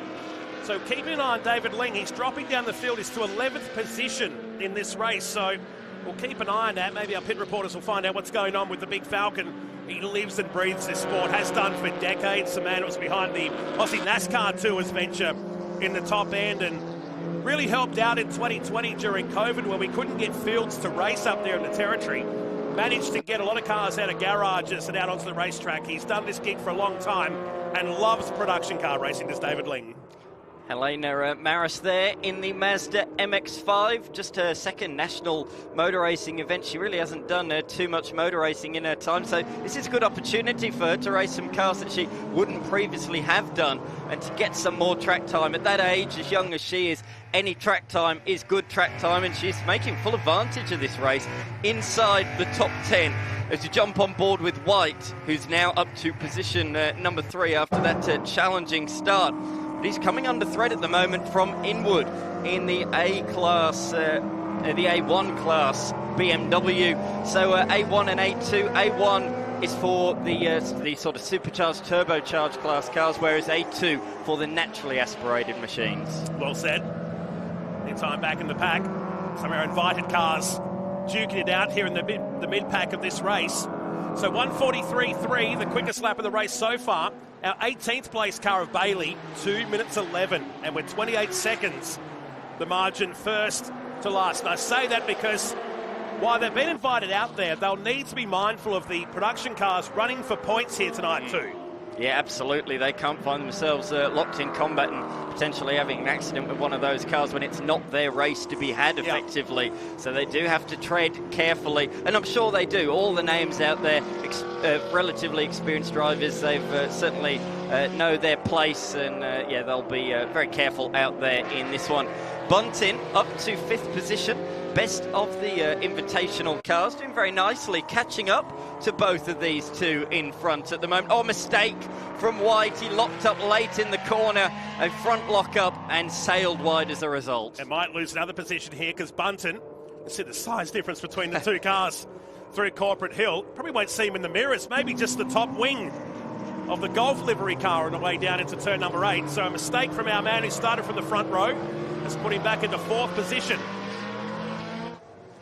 Big rear wing on the tail of that Lotus Elise. It certainly produces a fair bit of downforce, that is for sure, and that's why he's so fast in the middle sector of the lap. But of course, if you put a fair bit of performance enhancements on the car for the middle sector, you are going to compromise yourself in a straight line. That's just drag. That's going to slow you down on this really long straight towards turn number 1. Out in front, Morale continues to put the foot down. He's got a margin now out to 3.5 seconds from Gunther. Morale looking to take his 2nd victory of the day. He competed earlier on today as well in the Replica Tourist Series, so he's looking to make it 2 from 2. 3 wide. Look at the speed differential heading down the straight. The BMW wound up on the way to turn 1 of Stewart. 2 places on the way into turn number 1. And you can see there was 45 k's an hour speed difference between those 3 at the control line. That's bonkers. That's absolutely... That's one way of describing it, yeah. That's a potentially frightening speeds down at turn 1. If you're caught out by a car in front, you've got to really jink out there. So good heads-up driving from everybody. They saw each other, they left each other room and really made apparent the move that they were going to make in the straight, which is very, very important to do in a situation just like that one. As we see such a huge variety here, the Toyota 86 coming under pressure from Helena, who's going to swing it around the outside. Maris, nice work using all the track and a bit more, to be honest. Probably a strike there for track limits, but nevertheless, she's trying to make the move on the 86. Where can she go? Left, right. She's looking in the middle sector, but she's looking in front, and she's leaving herself vulnerable to Natoli behind in the Audi TT. And they're down outside the top 10 and 11th, 12th and 13th position as they make their way down to turn number 8. Jared McLean is down at pit lane with one of the legends of Aussie motorsport. Down to you, mate. Marcus Ambrose watching over 2 garages here, getting ready. I tell you what, things look nice and calm, relaxed over in the Formula Ford side, but Webster, there's still a lot going on. Give us a rundown. Where's your finger out on the pulse? Yeah, we're going, it's been a disappointing night for Josh Webster in the 200 Mustang in the TA2 series. Looks like we've actually sheared a drive shaft. So it wasn't the yokes, it actually has twisted like a pretzel through the middle. It's exploded the gearbox, bell housing, rear end exhaust pipe, but we're working hard to try and get it repaired. It's done a brake line too, which we've just got fixed as well. So we're trying to make it out for the next race with that one, but it's going to be a scramble. Our little Formula Fords are just running like a top, so really happy with that. Tabitha, my daughter, she's running really well, learning every race. Brad's doing a great job too for us in the Karat car. I've left my number 1 mechanic home this weekend. We thought we had everything covered, but I didn't expect this. So I really wish we had Luke here tonight, but we're doing a great job as a team here. We've got a chance to get this car turned around, the Mustang I'm talking about for the TA2 series, and try and make it out. Talk about leading from the front. Show us those hands, Marcus. He's been getting on the tools right there. A busy man. Thank you for your time. Yeah, thank you. He's a busy boy this weekend down in the pits. Talk about busy. Down here at turn number 8, we've been watching this while J-Mac's been updating us on Josh Webster's cars. A lot of internal damage to that auto-fix car as well. This is the battle for second outright. It's been going on for the last lap. They've been zigging and zagging. A lot of respect being shown, but it's a bit spicy for the first 8 minutes of racing.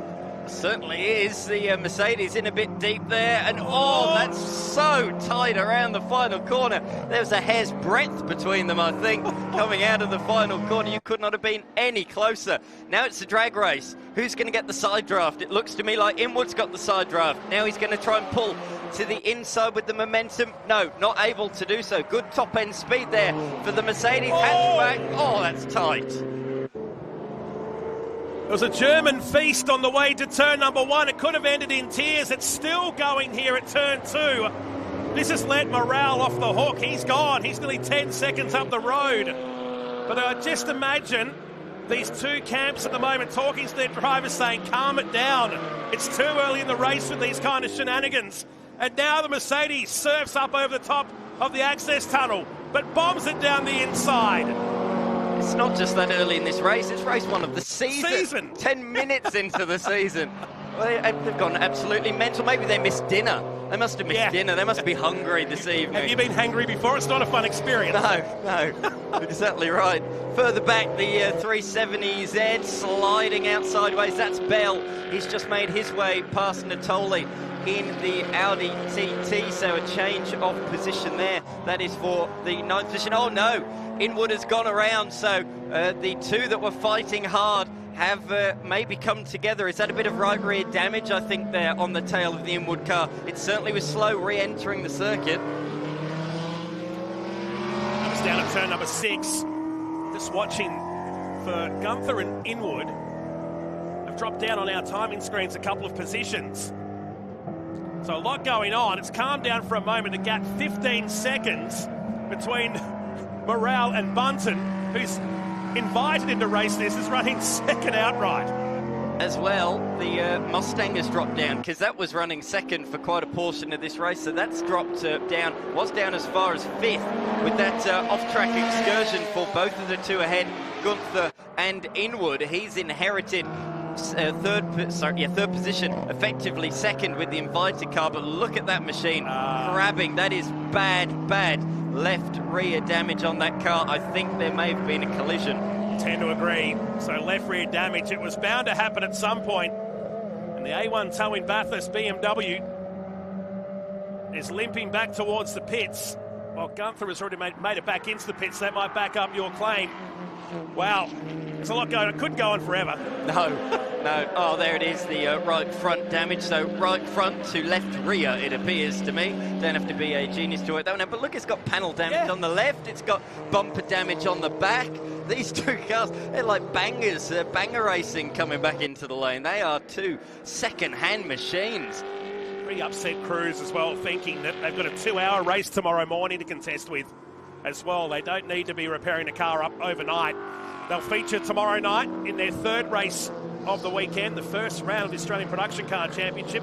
Most of these production cars ran at the 6-hour just a few weeks ago, so we are a bit light on in numbers. A lot of the teams do put their budget into that one weekend a year. We're thankful for a handful of cars at least making it down here to Sydney for this weekend's event, but look at the damage to the Merc as the BMW makes its way back into pit lane. There's 3 cars in the pits, and we're only 12 minutes into the race. To elaborate on your point from talking in the paddock with various different people, it does sound to me like we're going to have a bigger grid for the second round, so it's only going to build and get stronger as the year progresses. But they are really getting their hands dirty down there in the lane trying to fix that. That is one very unhappy looking racing driver who's hopped out of the car. He might even go and have some words. It's a bit awkward that they're parked nose to tail in the lane as well. In the same garage, in fact, and he's not thrilled. I think that's a polite way of putting it there, Matt. There's other words I could say, but it's not 9:30 yet, I don't think. Wow. I don't think I'd like to be Jared McLean or Mel Price down in that garage right now, going up to angry race car drivers after an incident. And you're right, being pitted next to each other is just salt on the wound, really, when you think about it. Yeah, very much so. All of them down there together in the paddock, the production cars in a couple of garages. The 91, though, is able to get back out onto the circuit. Gunther has rejoined, albeit at the very back of the field. But Inwood is very upset with what has gone on there, and he's gone to talk to the other team about said incident. It looks like his race is very much done and dusted this evening. Fortunately, they do have overnight to do it, but it's going to be a late night for them to get that repaired ahead of an early morning race, a 2-hour race tomorrow morning, very much taking place early hours. I think it's about 10 o'clock local time here, so late night and early morning. I think Inwood was just explaining to the team, going, we don't need to be racing like this. It's only race number 1 with an endurance race to come up tomorrow morning. Meantime, Bell under attack here from Natoli, and our race leader carving his way through the field. Notably, though, look who's behind him on timing. It's White again. Buntin in the Lotus has gone missing, so he's in the lane in position number 14. This is a race of attrition. It really, really is. Side by side, further back through the field. But it's a case of whoever's going to finish in this one's going to finish well. Insane. And it's one of our invited cars that's gone back in. So the charge from outside the top 10 has ended up back in the lane to join Inwood and Stewart, who have parked up for the race. Hopefully Inwood can get back out there, but judging by the body language, I don't think it's going to happen somehow. No, I don't think so. I'm interested for this. The 370Z's been faster in a straight line. How much quicker? Natoli's got a little bit of a margin coming onto the pit straight this time by, and I think he might be all right. As one of our production cars goes across the line, that's a little Polo GTI of Alan Jarvis and Robert Jarvis, father-son duo sharing that car this weekend, so great to see. And that's one of the great things about production cars. You can share your car with a family member. You can do an enduro together and have a sprint race each. Which is like the 6 hour. Yeah. The whole family together up there and go racing. That's really grown in the last couple of years up there. Won the record fields at Mount Panorama on the Easter long weekend. And talking about that next round, the fight and the night race has always been a fixture on the production car calendar. A 3-hour race on the Saturday night at Queensland. So you're right, we'll see a lot more cars up there for that event as part of the Hi-Tec Oil Series. Good to see David Ling has come back to life here aboard car number 14 and the FGX Falcon on the way up towards turn number 2. He didn't envisage fighting a C-Class Astra at the start of the race. Oh, there's cones everywhere down there. Oh, dearie me. There's clearly been some sort of off-track excursion of rejoining the circuit there. There's cones everywhere. There's a fair bit of grass. This is a dirty racetrack out there this evening as the 86 dives up the inside. Nice pass there from Webster on Jarvis. Made that one look pretty easy. It wasn't, though. It's a late lunge up the inside, but he got it stopped nicely. Car going massively wide in the background of that shot as well. So these cars down outside the top 10 with Morale leading by 27 seconds back to White. So, in fact, he's just been overtaken on our screens here by Ross. So he's gone back up into second position. But they are 34 seconds away now. Morale is 3 seconds a lap quicker than everybody else. And it's likely to lap the entire field with still 13 minutes and 20 seconds remaining. Yeah, it's a phenomenal performance from him. That lap, the fastest lap came. Oh no, White stopped. White, or slowing very rapidly anyway. He's stuck in third gear, potentially, I think. He's not moving. It's certainly not going fast enough to be in third gear. So there's some sort of problem here with the White Mustang. Is there a puncture? There is a right front puncture for White. What a disaster. We spoke about it just prior to the start of the race. Punctures have been a talking point not only in this category but up and down the lane. This car suffered a puncture in qualifying and it's not got too much further in this race either. So they've clearly made some setup changes between qualifying and the race, but it's not solved the problem. Again, at front tyre, let's go. It's not the first puncture we've had here tonight at Sydney Motorsport Park, and a shame because that car was looking good for a top 3 result. He'll share with Bryce Fullwood, Brad Jones Racing Star, and Territorian, who's suited up to run tomorrow, but watching their night come to an end, he's gone back into the paddock and seemingly out of this race, and that is now well and truly got Morale out to a 35-second advantage to Ross, and he's a further 22 seconds ahead of Rice in the invited class, back in third position.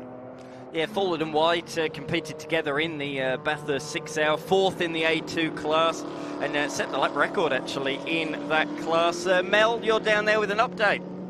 I am, and right you were before we stayed well clear of the garages after the incident. But I am here chatting with Helena Maris, who is making the most of the opportunity to get some extra track time. And at the moment, your driver coach is out there and you're on the headphones telling him what to do. Yeah, for the first time on the headphones today with the coach. So we're learning from the professional here. It's all learning at the end of the day, but looks great out there. We're all with the production cars, and it's a great opportunity to just get some extra track time. Yeah. So Dennis Panner out there, presumably shaking down the car, cutting some laps, probably trying to be faster than you. How's he going so far? Oh yeah, he's doing pretty good. He's already second quicker than me, but just gives me more competition just to beat him. He's a great learning coach. You know, I learned so much from him, and you know, I couldn't have asked for a better coach. He's doing great out there, and you know, tomorrow we'll see what happens. Tabitha Ambrose might be racing with us, so yeah, it looks pretty good. So she'll test the car out tomorrow. Yeah. Great, and good to see that Dennis can walk the walk as well as talk the talk. That's right. Yeah, in the Sterling Parts car, it's great. Yeah. Thank you. Thank you. That car placed back in 8th position. We're showing Maris on our screen, but clearly that's her in pit lane. Thanks, Mel, down in the fast lane at Sydney Motorsport Park. So the race has calmed down. It took a lot longer than I thought it was going to. Yeah. In this first one of the weekend. Down in pit lane, we've got a front right being changed. Look who's changing it, though. Oh, they got him on the tools. How cool is that? Hot off a podium in Tasmania a couple of weeks ago, and there he is, changing wheels. And I bet that's a borrowed hoodie, because as Matty Cav knows, they don't have him in the territory. No, exactly right. No, he's been brought up in a very nice part of the world, hasn't he? Certainly not used to these weather conditions. Bryce Forward, Supercars driver there, getting his hands dirty on the tyre change.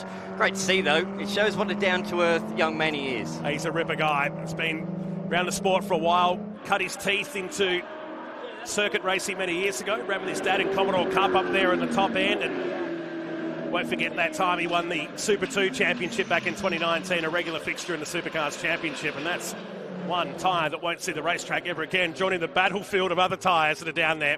Car 34 on screen on the way up of Bryce, and he was running in third, Dan, and now he's slowing on the way up there, so it doesn't pay to be in the top 3 tonight. This is unbelievable, this race, isn't it? We've invited the invited cars, and none of them seem to want to finish. That's coming to a very slow stop. He's going to have to pull that off the race circuit. Bell's come in now as well. Ryan Bell coming to a stop. The Super Tin Top cars, oh, that was tight. That's not what you want to see.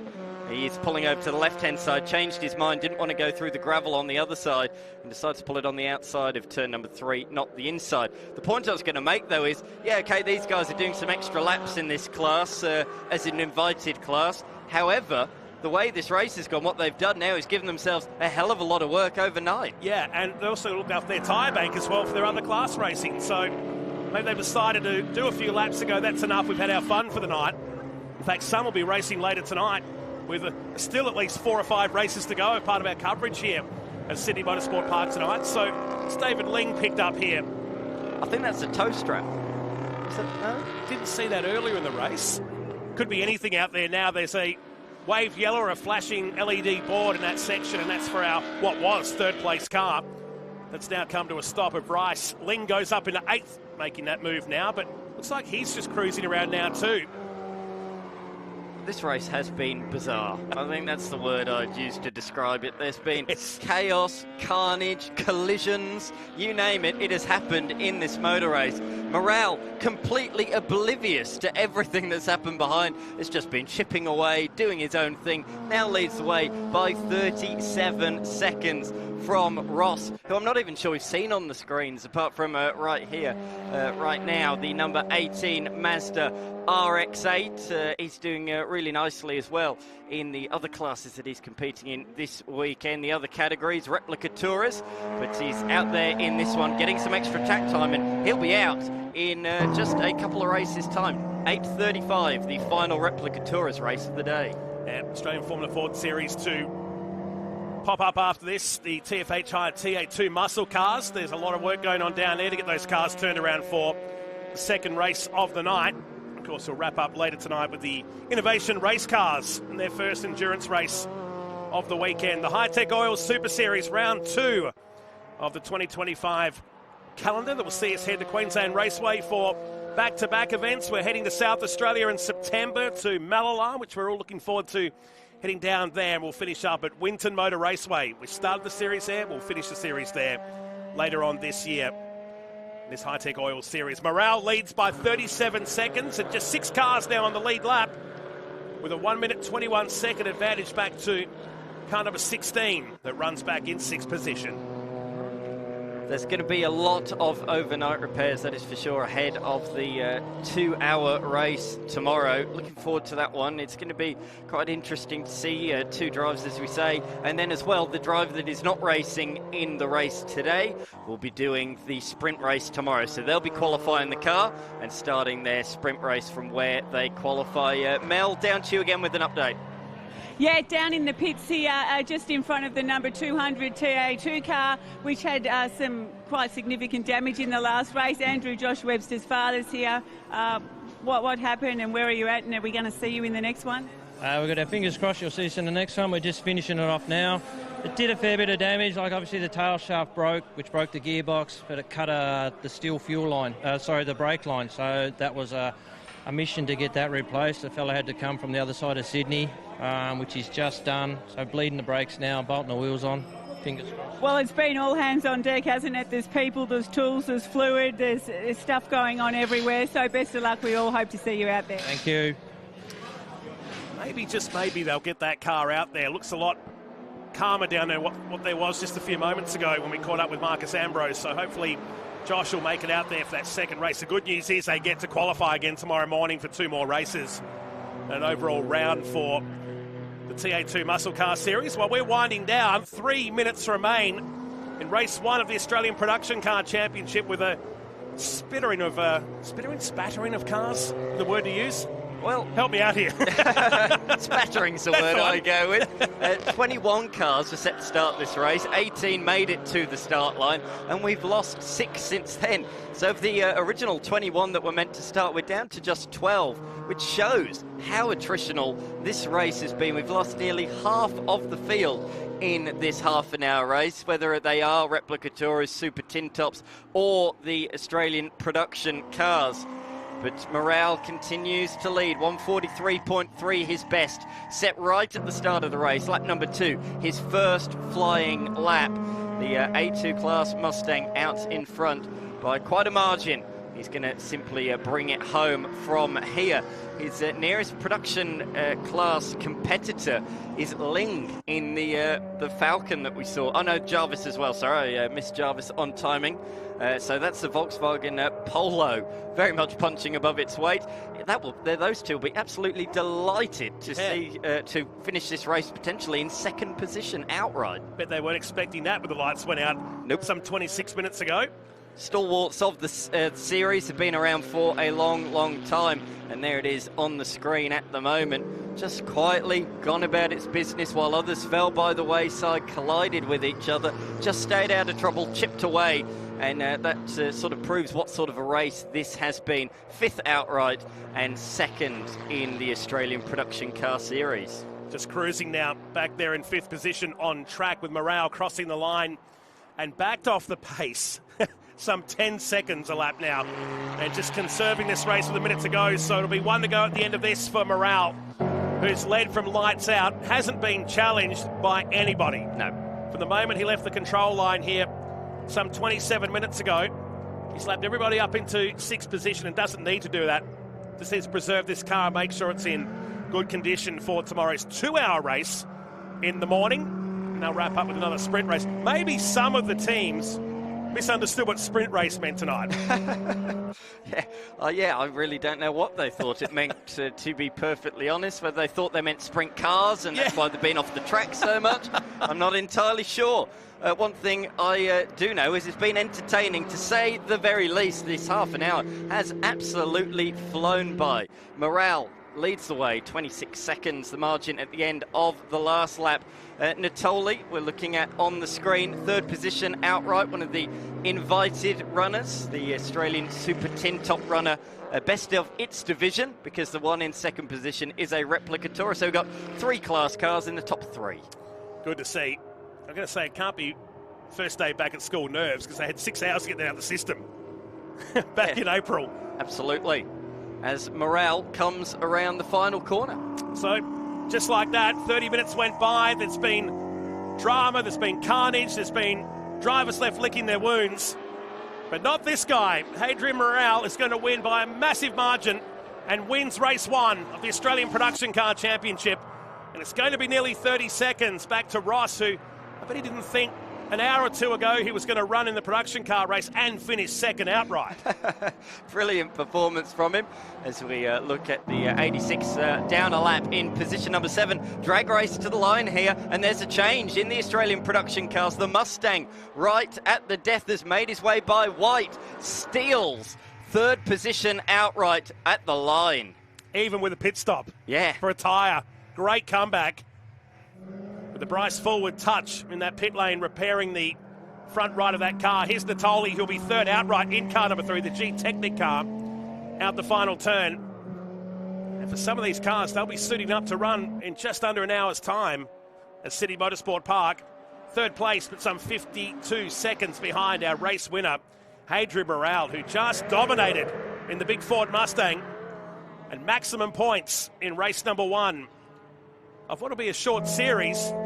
If tonight was a form guide, what is it going to be like for the rest of the year? Yeah, absolutely. Yeah, I'm looking forward to seeing how it develops across the course of the season and how different they will race tomorrow in the Enduro. But how about that? The little Polo GTI, 5th outright, and even more impressively, second in the Australian Production Car Series. Class act out in front, pole position into a race win. The Parramatta vehicle. Services entry of Hadrian Morale, 27 seconds ahead of Ross Natoli. Webster home in 4th.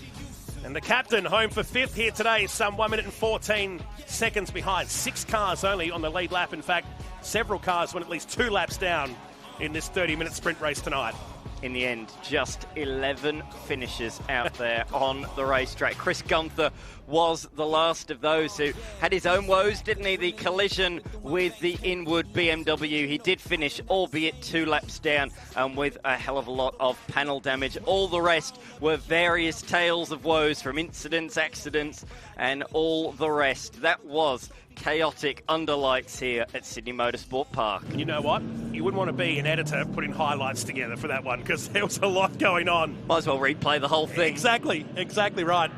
The top 3 in the pit lane, and just like that, whoever did this, well done, because there was a lot going on in race 1 of the Australian Production Car Championship. The little Mercedes-Benz, well, this was the only challenge that went at the front here, but we saw what happened later for the Merc and the BMW when they got together. Yeah, very briefly, with a move up the inside when Morale ran wide, through went the Mercedes into the lead of the race. Further back in the invited class, there was some great tussles with a variety of different body shells, engine configurations. That was the mistake there from White, which really put him on the back foot and never really recovered from that moment. And yeah, he dropped through the field. There was the difference in pace on pit straight, shown very, very effectively. Oh, we didn't see this. The Mini having an off-track excursion. The 181 machine grass tracking through turn 3. But this is the one we'll talk about all season. The 2 German cars treading like this was $1 million to win on the final lap of a race. And ultimately they would make contact, which saw him go back into the pits. We didn't see what actually happened between the 2. What we do know was there was a lot of damage. Yes, certainly was. So this was just before the Mercedes. The number 91 went off after making the move. He had a look up the inside at turn number 4. And then, as you could see, they came together. And Inwood was not happy about it. It certainly didn't have a fit of the giggles about what happened there earlier in the race. In car 34 started to limp of Rice. He parked it on the left-hand side. But out in front, this guy was nearly a minute ahead of second place man, but backed it off some 10 seconds a lap. Hadrian Morale picks up the first win of the Australian Production Car Championship under lights here at Sydney Motorsport Park. Let's go down to Victory Lane. Here's J-Mag. And in another surprise twist, Tyler Macklin, you were our runner in the Mustang. Congratulations, mate. How was that thing out there? Look, pretty good. We're having a few dramas right at the end. We had some power steering coming on and off, but honestly, it was pretty good. A little bit cold tyres at the start, and the Merc got me into turn 1 there. He did a good job, but yeah, the mighty Mustang came through. Congratulations, mate. Job well done. Cheers, mate. Thank you. Class act. Nicely done. Hadrian Morale, he'll suit up tomorrow from pole position. For our SBS Iceland viewers, time to head on to SBS On Demand now. Catch all the action of the Hi-Tec Oil Super Series. Plenty more still to come. The Formula Ford Stars and Renegade Series will be up. We come back to Sydney Motorsport Park soon.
Well, welcome back here to the Hi-Tec All Super Series. The Formula Fords now, you can see them warming the tyres up, and they are back for race number 2. And what do we say? Dan McCarthy, you join me back in the commentary box. They have, it's technically their 3rd round of racing because they take each day as a round, a qualifying in 2 races. So this is their 2nd race, the final one of tonight. They'll roll into tomorrow with a brand new outlook. Certainly will. They'll go qualifying tomorrow, and that'll set the grid for the sprint race. But we've got the feature race of round 2 ahead of us, and Joe Fawcett will be starting from the very tail of the field.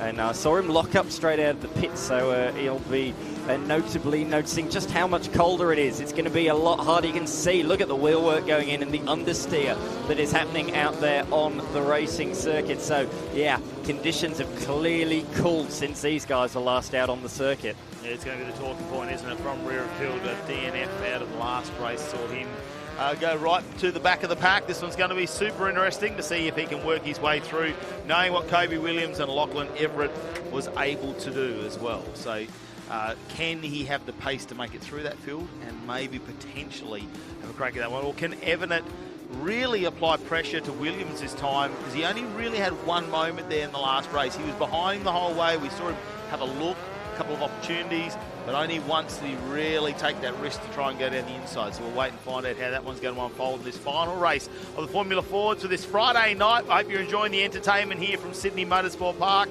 This is how it's all going to start off. Williams and Everett on the front row, with Lowing and Rowe in the second, then High and Johnson, James and Salvatore, who made his way back through, followed by Tabitha Ambrose and Caleb Bellick to round out your top 5.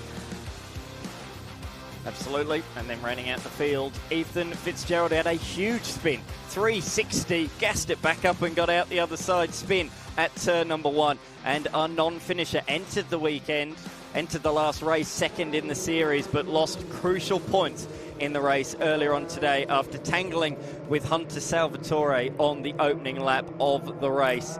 Here they go though. Rolling start in the Formula Ford Stars series. Very different to what they do around the nation in other categories.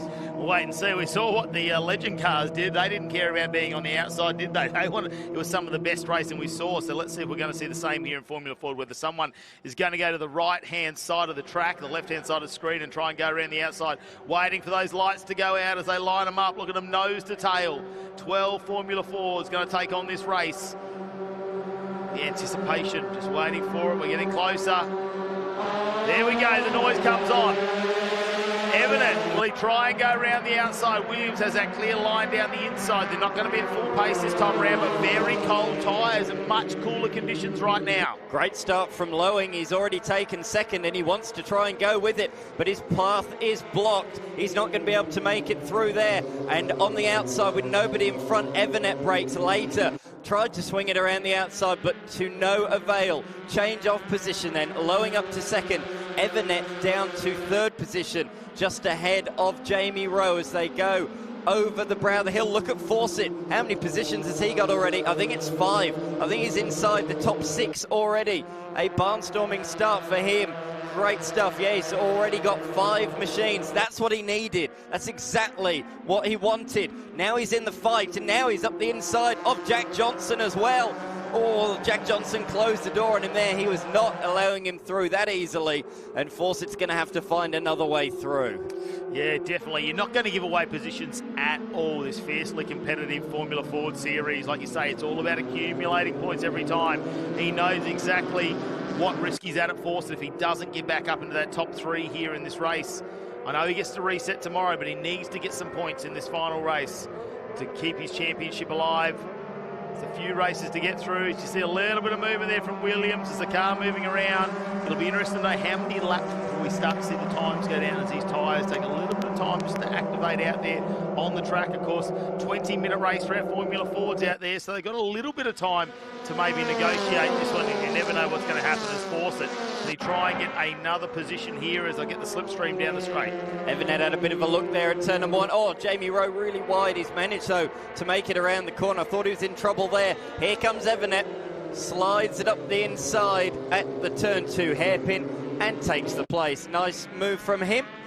And now he has just Kobe Williams ahead of him. But that was crucial for his race. He could see already Kobe Williams pulling out a bit of a margin. It's very nearly a second already. He had to do it quickly. He had to get past Will Lowick, and he did it with great authority. And Fawcett's got himself another position as well past Johnson there. So he's starting to move on as well. Can't let this get too far away as they go very, very wide over there. You can see how rough it is on the concrete. Sparks coming off from underneath these very low position cars. They sit on the ground as low as they possibly can. In the meantime, Williams just gets himself a little bit of an opening, almost extended that out to 1 second. Then it'll just have to settle into this one, knowing that Lowick and Rowe is right behind. Look at High Fawcett just in the background now. The 23 machine has a lot of work to do in this race. Great to see Fraser High inside the top 5. It was a really challenging weekend for him at Winton, off the back of a really challenging end to the 2024 season. Clearly he's stopped walking under ladders. Things are finally turning his way here under the lights at Sydney Motorsport Park, although a better touch would not jinx him. He's performing ceremonies, is he, in the off-season? trying to get the bad juju away? Yeah, must be. So he's in the top 5, but Fawcett is right on his tail. As we look at the fight a little bit further up for 3rd position. We saw how good Will Lowick was at the start of the race. He finished 3rd earlier on, and he is trying to hold on to position number 3 in this one. Through goes Fawcett. He's now inside the top 5. Up the inside, the traditional pass here at Sydney Motorsport Park at turn number 2. So now he has his sights on the top 4. The quartet have got a bit of a margin, 1.4 seconds on him at the moment, but with the pace he's shown at the start of this race, that shouldn't take too long for him to ring them in, pull in the rope and catch them up just down the road. Rowe in the round at Winton Motor Raceway, the first round, the Saturday round, he performed really strongly in the long distance feature race. He really nursed his tyres well in the early laps and came home really strong late on. So I'm looking for Rowe to potentially do the same. Maybe not in this race, but come 24 hours time when the tyres are at their absolute worst. I wouldn't rule out Jamie Rowe. He seems pretty kind on his tyres. Williams and Evanet, they're trading out fast sectors now. Evanet, sector number 1, got the purple up there. Williams is sector number 2. So they are going to keep that going. It's bumped out to 1.2 seconds for William, the lead over Evanet at the moment. But before, you could see that just hovering around that 1 second mark. It wasn't going any further than that. Maybe we just see Williams has broken away enough that we're not going to see any slipstreaming happening there. As we have a look back, Johnson, James and Salvatore. Now Salvatore's starting to have a look down the inside. James says, you know what, it's my turn to have a go. Yeah, Salvatore's looking at the inside of James, and just as he jinked out, James jinked out on Johnson, and he's doing so again at turn 2. He's in a bit deep, that's all locked up in the rears, and he sails wide at a vast rate of knots. Brilliant heads-up driving there from Jack Johnson. He saw the 61 flying up the inside. He opened up the steering, and thank goodness he did. That would have been quite a big accident had he not noticed the 61 up the inside. Takes a bit of risk away from Salvatore too, who just managed to get that move done then. And now you have a look, James, you just have to slot in behind and wait for another opportunity. A lot of sparks there as they go wide, and the track limit's definitely being challenged at the moment, I suppose, out there for these Formula. Oh no, another brake lock up there from James. It's all going a little bit wrong, isn't it, at the moment? A little bit of pressure applied and just seems to be making a few little errors. Yeah, it's a shame he's suffered with a couple of rear locks so far today. That was a significant front lock. He did good though, came off the brake and opened the steering, didn't want to run into the back of Hunter Salvatore. So, yeah, right, it was a mistake, but good heads-up driving to acknowledge what is happening in front of him. Came off the brake, opened up the steering, not to run into the back of his rivals. Salvatore is on the back of Johnson as they come on to the straight. Those three, very new to Formula Ford competition. A lot of these front runners have done it for several years, but Salvatore, James, and as well Johnson, very new to Formula Ford competition, as Jamie Rowe comes up the inside of Lowing around the fast, notorious turn number 1. Can't make it stick there, and Lowing goes defensive, hard on the inside at 2.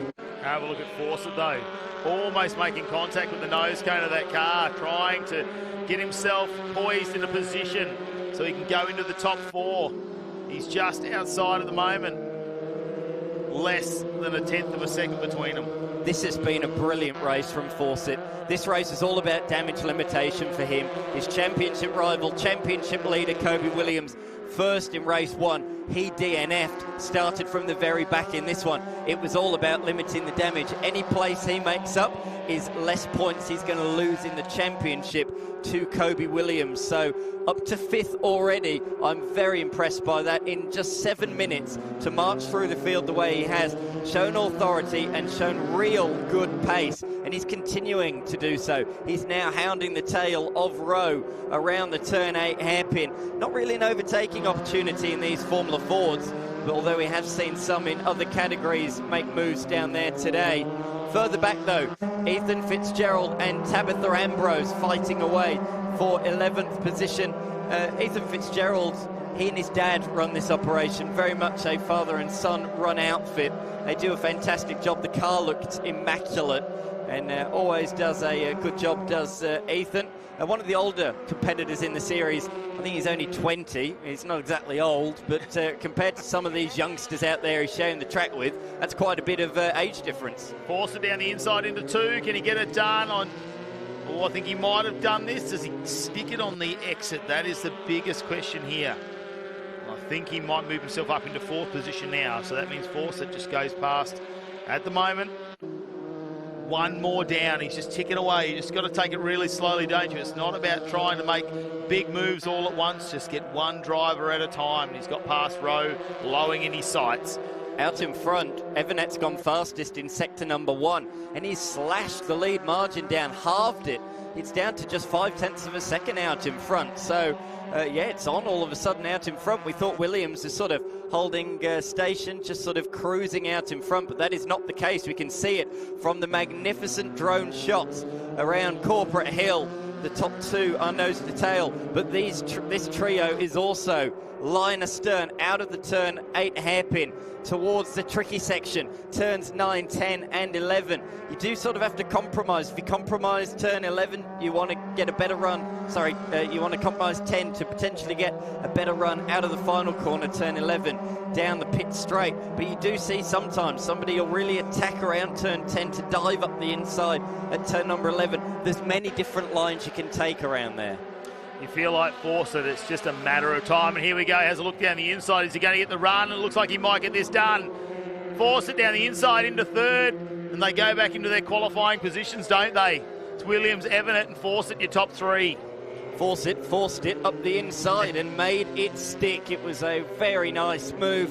One of the few we've seen in this race at turn number 1. A lot of them have been taking place at the turn 2 hairpin, so caught Rowe a little bit by surprise there, slung it up there and made it stick. He's only 3.2 seconds or 3.5 seconds behind as they go across the next sector split, behind the top 2. 3 seconds, 7 minutes to go. If the 2 fight ahead, the pace he's been showing, I wouldn't rule him out of catching them before the end of this race. Lowing, I don't think this is a done deal at the moment, because Lowing is not letting Fawcett get away. He's got to watch out, though, for Rowe, who's also behind. Now, the question is, will they work together to try and stay with Fawcett, or are they going to keep battling this out? Because I know Fawcett, what he's going to want. He's going to hope those two get in a battle, gives him a little bit of opportunity to get in some fresh air. So we head back to our leaders of this race in the Formula Ford, race number 2 for the Friday night here at the Hi-Tec Oil Super Series. And Evernet, who's been doing some blistering times out there, closed that gap down to half a second now, and a little bit wide there for Williams. He's going to have to control that if he wants to stay in the lead. Through they come then. We will have 7 laps in the book. Evernet, fast lap of the race last time by. I don't think he'll do it again on this occasion, although he does have a slipstream and sets a PB in the final sector. There's just a Formula 4's length between them. Evernet carried the better speed through turn 1, and Williams is forced to defend. He does so very gentlemanly, but he runs in deep. He's made a mistake. Down at turn 2, he went the full defensive and just ran a little bit wide, opened the door for Evernet, but unfortunately for the number 88 machine, he's on the outside for turn 3, and he's not able to go up the inside into turn 4. Evernet had the inside, he had the move pretty much made, but he was on the wrong side around the right-hander. Yeah, very similar to what we saw in race number 1, wasn't it? Where the nose sort of went in front, but he just couldn't hold on to it. And Williams doing a fantastic job, just having that ability and that knowledge to know as long as he can stay alongside him, he was going to be on the right side of the racetrack as they went into the further corners. And you can just see now Williams will try and get that back 0.3 of a second, but there's another opportunity as they go into turn number 8, and he goes a little bit shallow on the line, doesn't he? Just make sure he covers off midway. Doesn't really give an opportunity there for Evernet to put the nose in, and here you see Fawcett hasn't been able to make stretch that gap, I suppose, on Lowing and Rowe. They've stayed right with him at this point, so that is only 0.3 of a second. I haven't seen Lowing really try to make a move at this point, but you never know with 5.5 minutes still remaining in this race. You could just be waiting for a little error there, as we just saw Fawcett go a fraction wider on a different line through turn number 11. I was going to say I spied that as well. I think he was going for a late apex, getting the foot to the floor as early as possible to stop Lowing from getting the toe down pit straight, and it looks like it is going to work. I think if he didn't do that, he may have been a sitting duck towards turn number 1. Here we go again. This time Williams sort of goes down the middle, didn't go the full defensive, went halfway down the middle of the road, and it meant Evernet couldn't decide inside, outside, and in the end, by the time he made a decision, they were too far into the braking zone, and he elected not to make a move either way. Really showing his racing intelligence there, isn't he? Not to really close it off. Last time he learned from his mistake, went in low, gave Evernet a big advantage on the drive out. This time mid-track, just enough to put that doubt in Evernet's mind. Couldn't make that move stick, and you see they're not quite going as wide there because the sparks aren't quite as shattering as they were before coming out from the cars. That was a nice clean run out of there. They're still, really exploring those outer limits at the track, but just not as far as they previously have been. As we can see him come around here, beautiful turn number 7. It flows around into 8. Not going to be close enough to take a dive down here. You just feel like, when is Evernet going to do it? With 4 minutes remaining, they're probably going to get about 3 laps left in this race. 2 really nicely presented machines that look awesome under the lights here at Sydney Motorsport Park. But can the Cam Quarry sponsored machine make a way past? This is a carbon copy of the sprint race earlier on. We've added a couple more minutes to this race length, and will those 2 minutes pay dividends late on in this one? They come across the line once again. What's the official margin? 2/10 of a second, nearly 3/10 of a second. Last time by, Williams actually was purple in sector number 2, but again he's forced to defend down here at turn 2. This is definitely Evernet's best opportunity. Around the outside though, has to slot back in line. Look at Williams sliding through there. He loves to back a car into corners, doesn't he? He's got a real aggressive driving style, does Williams. The question is though, we've spoken a bit about tyres this weekend. Will that will tomorrow that come back and haunt him? Yeah, potential that could do, especially we know how aggressive the surface is here at Sydney Motorsport Park. We know cool conditions tonight are probably helping those tyres just a fraction, but it's catching a few of the drivers out early on in the race because they're just not getting up to temperature. These drivers have done really well, Williams and Evernet. They've managed to just really get through those first couple of laps, take this challenge right down to the final moments of the race. But Evernet is running out of time, so it's all about setting that car up. We know there's a big advantage down the main straight. Williams has already had to be super defensive, so he's got the eyes open, especially in that part of the racetrack. He's looking in both mirrors to find out what Evernet is going to do and how will he approach this final corner to try and break any sort of slipstream like we saw Fawcett do before. Notably, Lowing has got back through on Fawcett, so without a tow or a slipstream, Fawcett has not been able to keep up that march. So he is now scrapping just to hold on or trying to reclaim 3rd position in this one, while he just watches from afar as his 2 closest title rivals go hammer and tongs at the front of this field in the Formula Ford Star Series. Side sliding through turn number 1. Here comes Evanet again. Oh, he's chirping under brakes in the rears. Williams just getting a little bit of a late apex again. Evanet not able to make it work, but that seems to be his only real overtaking opportunity. Around the rest of the lap, Williams seems to have him covered, and you almost feel if they're on the other foot, I think Williams would be equally as fast as Evanet. It just seems to me that if Williams can defend that turn 2 move, he does have Evanet covered the rest of the lap. If I'm Lachlan Evanet, you try something different. Try something. Here he goes. He has a little bit of a look down at turn number 6. Tabitha Ambrose. Oh, she's got damage, I think, there in the left rear. Yeah, that Formula Ford is crabbing the Pertec-sponsored car. That is not looking too healthy. She has had an off-track excursion at turn number 1, and there's one thing for sure, you don't have a small off-track excursion down there. Ambrose and Fitzgerald were very close down there. I wonder if anything has happened between the two. We'll have to wait and find out, but Ambrose, that's unfortunately going to push back into 12th position here as we get back on with our leaders with just under a minute remaining in this race. I think they might get across that line in time to do one more lap, but have Evanet's gone wide over that ripple strip, which really goes off camber and pulls you away from the racetrack. We saw the sparks come out, and that won't be, and have a look how slow it's going now. Like, it's just really taken off the pace, and that's got to be hurting you inside the car, knowing how close you were. Oh, there we go, checkered flag is out. And Evanet obviously knowing that, thinking, oh, well, we're going to come in runner-up again. Force it back into 3rd position with Lowing and Rowe in 4th and 5th. It's High will come up to the finish line. Looks like 6th position, not a bad one for Salvatore, but can he hang on as Johnson has a look down the inside, and Salvatore will work his way back up into 7th position. Johnson in 8th, then it's Bellac, James. Well, Ambrose got past Fitzgerald, so do you think potentially that they have had a moment somewhere on the track? I just force that. Yeah, I think the green Formula Ford has come to a stop somewhere out there on the circuit. But once again, he's done the clean sweep on Saturday, as he did at Winton in round number 1. Kobe Williams takes the victory by 1.5 seconds, but that doesn't really show how close that race was. Lachlan Evanet came home in 2nd ahead of Fawcett, who got past Lowing on the final lap of the race. Jamie Rowe came home inside the top 5 ahead of Fraser High. Hunter Salvatore in 7th, Jack Johnson, Caleb Bellac and Brad James, all 4 of those separated by just a couple of seconds. And then the troublesome duo at the tail, Tabitha Ambrose and Ethan Fitzgerald, both recording DNFs in the end of that one. Well, let's have a look at some of the Hi-Tec Oils highlights from this race number 2 here on a Friday night. And it all started, didn't it? Williams got the run into turn number 1 and Evanet on the outside. But we know that Rowe just said, hey, I'm going to put my nose in there and have a look at this one. Certainly did.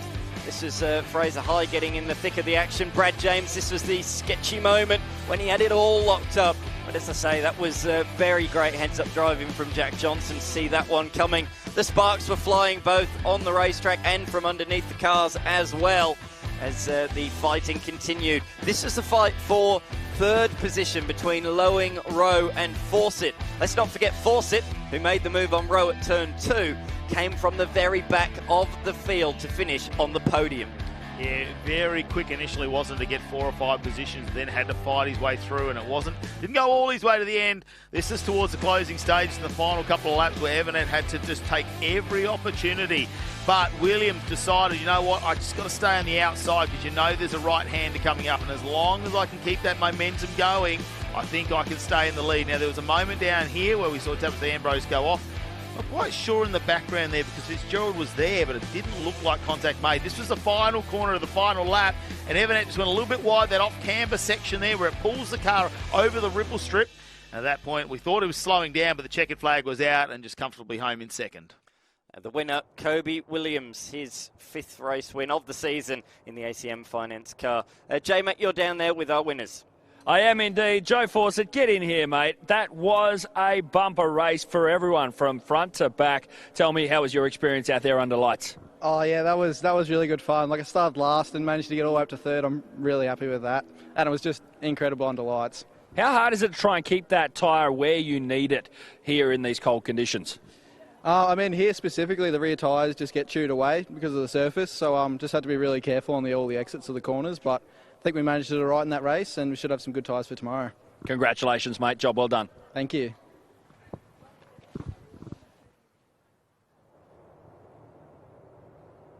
Yeah, I just said to him just then, I think it's the widest spectrum I've ever seen, unfortunately. I couldn't quite get him, but at that last corner, I went over the curb and the left front decided it didn't want to run anymore. Luckily, last lap, so I could get home, but I'm really happy with that finish. P2, after the Winton weekend, I'm glad to make some points back up after a few DNFs. So. Yeah, great drive, and you threw everything at it on the last corner, came in with the wishbone dragging on the ground. You can't try much harder than that, can you? No, it was a good race. I'm really happy. Well done. No, thank you very much. A fantastic effort here, Kobe. Job well done. You have clean swept the day. Job well done, mate. How does it feel? Yeah, thank you. Lachlan certainly made me work for it today. We had awesome racing, really close, and really enjoyable. Happy to come out with the win today. Let's talk about tyres. Everyone else has. How do you feel going into day 2? Yeah, I don't think they're too bad. The tyre dig's certainly not as bad as what we thought, but we'll look at it tonight and see how we go. Any changes for the setup planned? We'll have a look at the data tonight and see what improvements we can try and make to be a little bit faster to try not. Great stuff. We're looking forward to it, mate. Thank you. Yeah, thank you. Well, Kobe Williams dominant in the first 2 races and qualifying here on the Friday of the Hi-Tec Oil Super Series round number 2. A little bit coy there, I think, with these answers, just not wanting to give too much away. Very quietly spoken is Kobe Williams, but he is a real talent. I just love watching him drive a race car. It's always on the ragged edge, sliding out sideways, which is what you see, what we've seen over the years, the likes of Craig Lowndes do, the likes of Mark Winterbottom, Jamie Whincup, all who've come through Formula Ford racing in the past. Of course, Marcus Ambrose as well. There's been so many legends that have come through the series, but that's how you got to drive these, on the ragged edge, sideways. It looks spectacular, and in these cars, it's fast as well. Well, speaking about Formula 4 drivers, someone who worked their way from towards the back of the pack, J-Mac caught up with Hunter Salvatore earlier this weekend.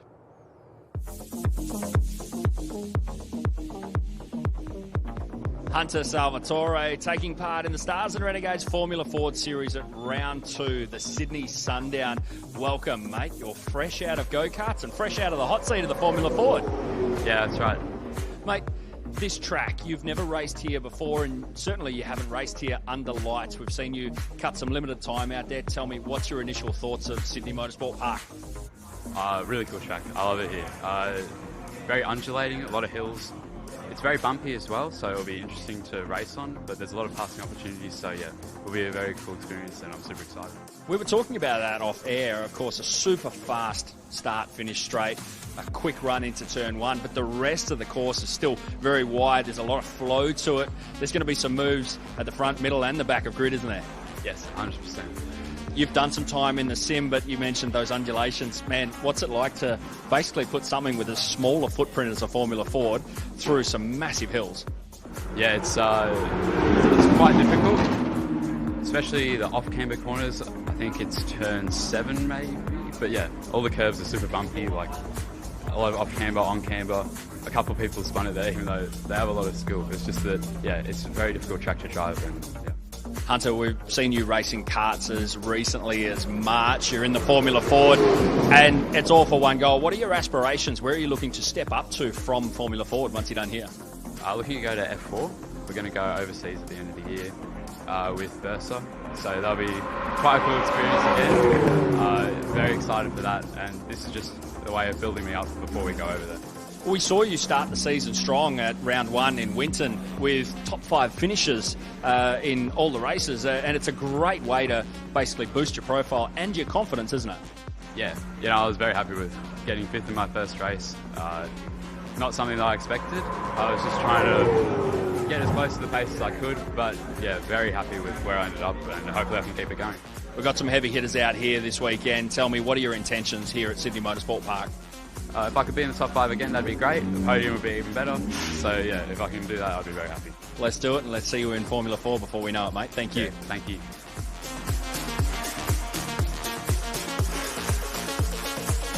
Yeah, plenty of stars coming through the Formula Ford category, and it's going to be fantastic to watch them evolve over the years. Well, we're going to double the cylinders now. We just got out of the Formula Fords. Now it's time to unleash 6 litres, or 6.2 litres of V8 muscle as the TFH High TA2 muscle cars by Maritimo are unleashed on this track for race number 2 tonight. Matt Nolte, you're back in the hot seat, and look, it was a pretty interesting first race, but a lot of laps taken out of it. Gee, I'm glad you tidied up the double the cylinders and said cars at the end and not me after Dan McCarthy was in here. Yeah. If we were race cars, he's a Formula Ford and I'm a TA2 car. When you look at the size differences.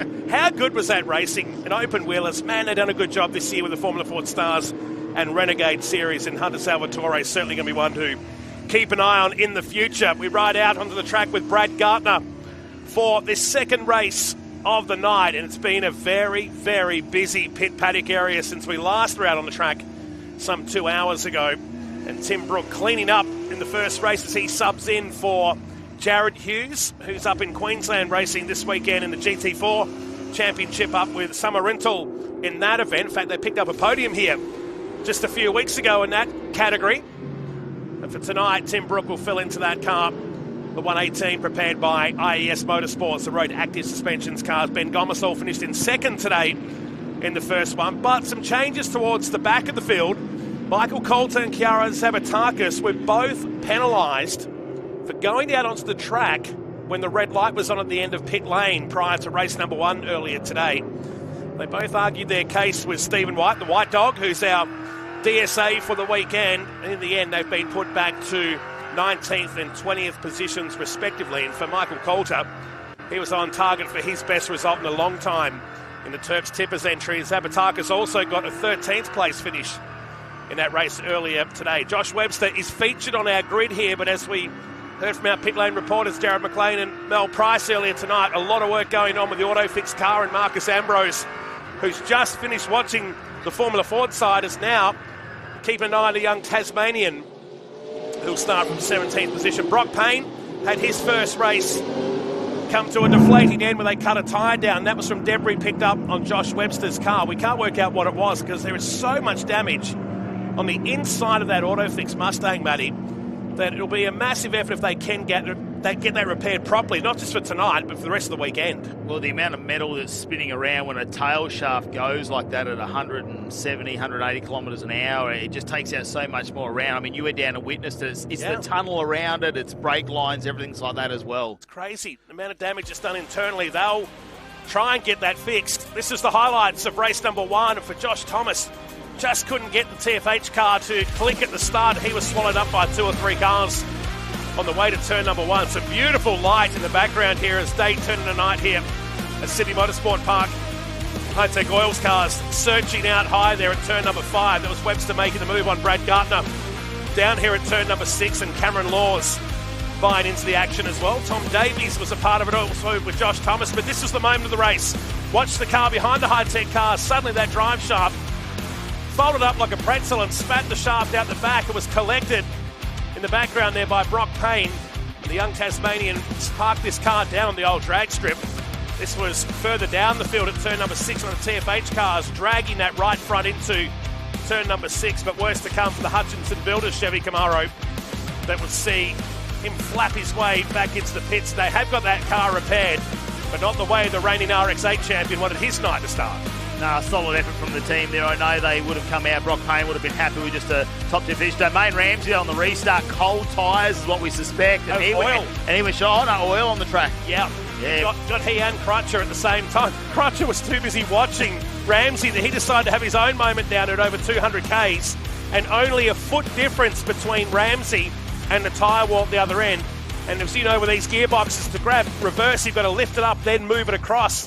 He managed to do that and get himself back out on the track there and get at least a result here in race number 1. In the end, though, Tim Brook collecting maximum points in that 118 Chevy Camaro, and he will start from the front as the field make their way around to accept the green in this rolling start. The final race of the night. They'll qualify again tomorrow for another 2 races, and you'll catch that here as part of the Hi-Tec Oil Super Series as they make their way down this Sydney Motorsport Park course, waiting for the lights to be turned out. Brook, Gomersall, Thomas, a car coming into pit lane in the background. We'll pick that up in a moment as they wait, they creep, they crawl, they wait for the lights to go out, and it's tightly bunched in that second row. Look at this action already.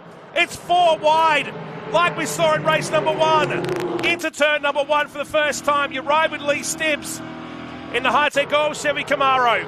As up to turn 2 we go. How do we not have an incident with that many cars overlapping on the way to turn 1? Brad Gardner was up against the wall. He just rode the wall. I had visions of NASCAR where he just said, put it in the wall and drive it. But no, up to second position. What a start. A spin in the background there. And I'm just trying to see, it looks like one of the TFH cars as well. There's still plenty going on now. That was Josh Webster going into pit lane as well very early. So obviously not comfortable in that car. Not surprised with the night they've had here. So they'll at least try and get a result out of it. Jackson unloaded now by Cameron Laws. And the Dodge Challenger is dispatched down at Brock's 05. That's turn 5, the Sydney Motorsport Park course. And that great result, Zabatakis returning from a spin here by the look of it, coming out of turn 2. So all that work for Jackson has put him well outside the top 15. Well, straight away down at Marcus Ambrose Motorsport, the team going to work on Josh Webster's car. He's going to go a lap down as Brooke leads from Gartner. The best move of the race so far from the South Australian as he's up into second, while teammate Lee Stibbs runs down the field in 11th position, and Crutcher is ahead of him. What a start from the 4. Yeah, Crutcher's had a fantastic start out there, hasn't he, at the moment? Payne as well back up into 13th position, so that's a great restart for him. Obviously starting out of 18th as well. Let's have a listen to these cars as they go past the start line.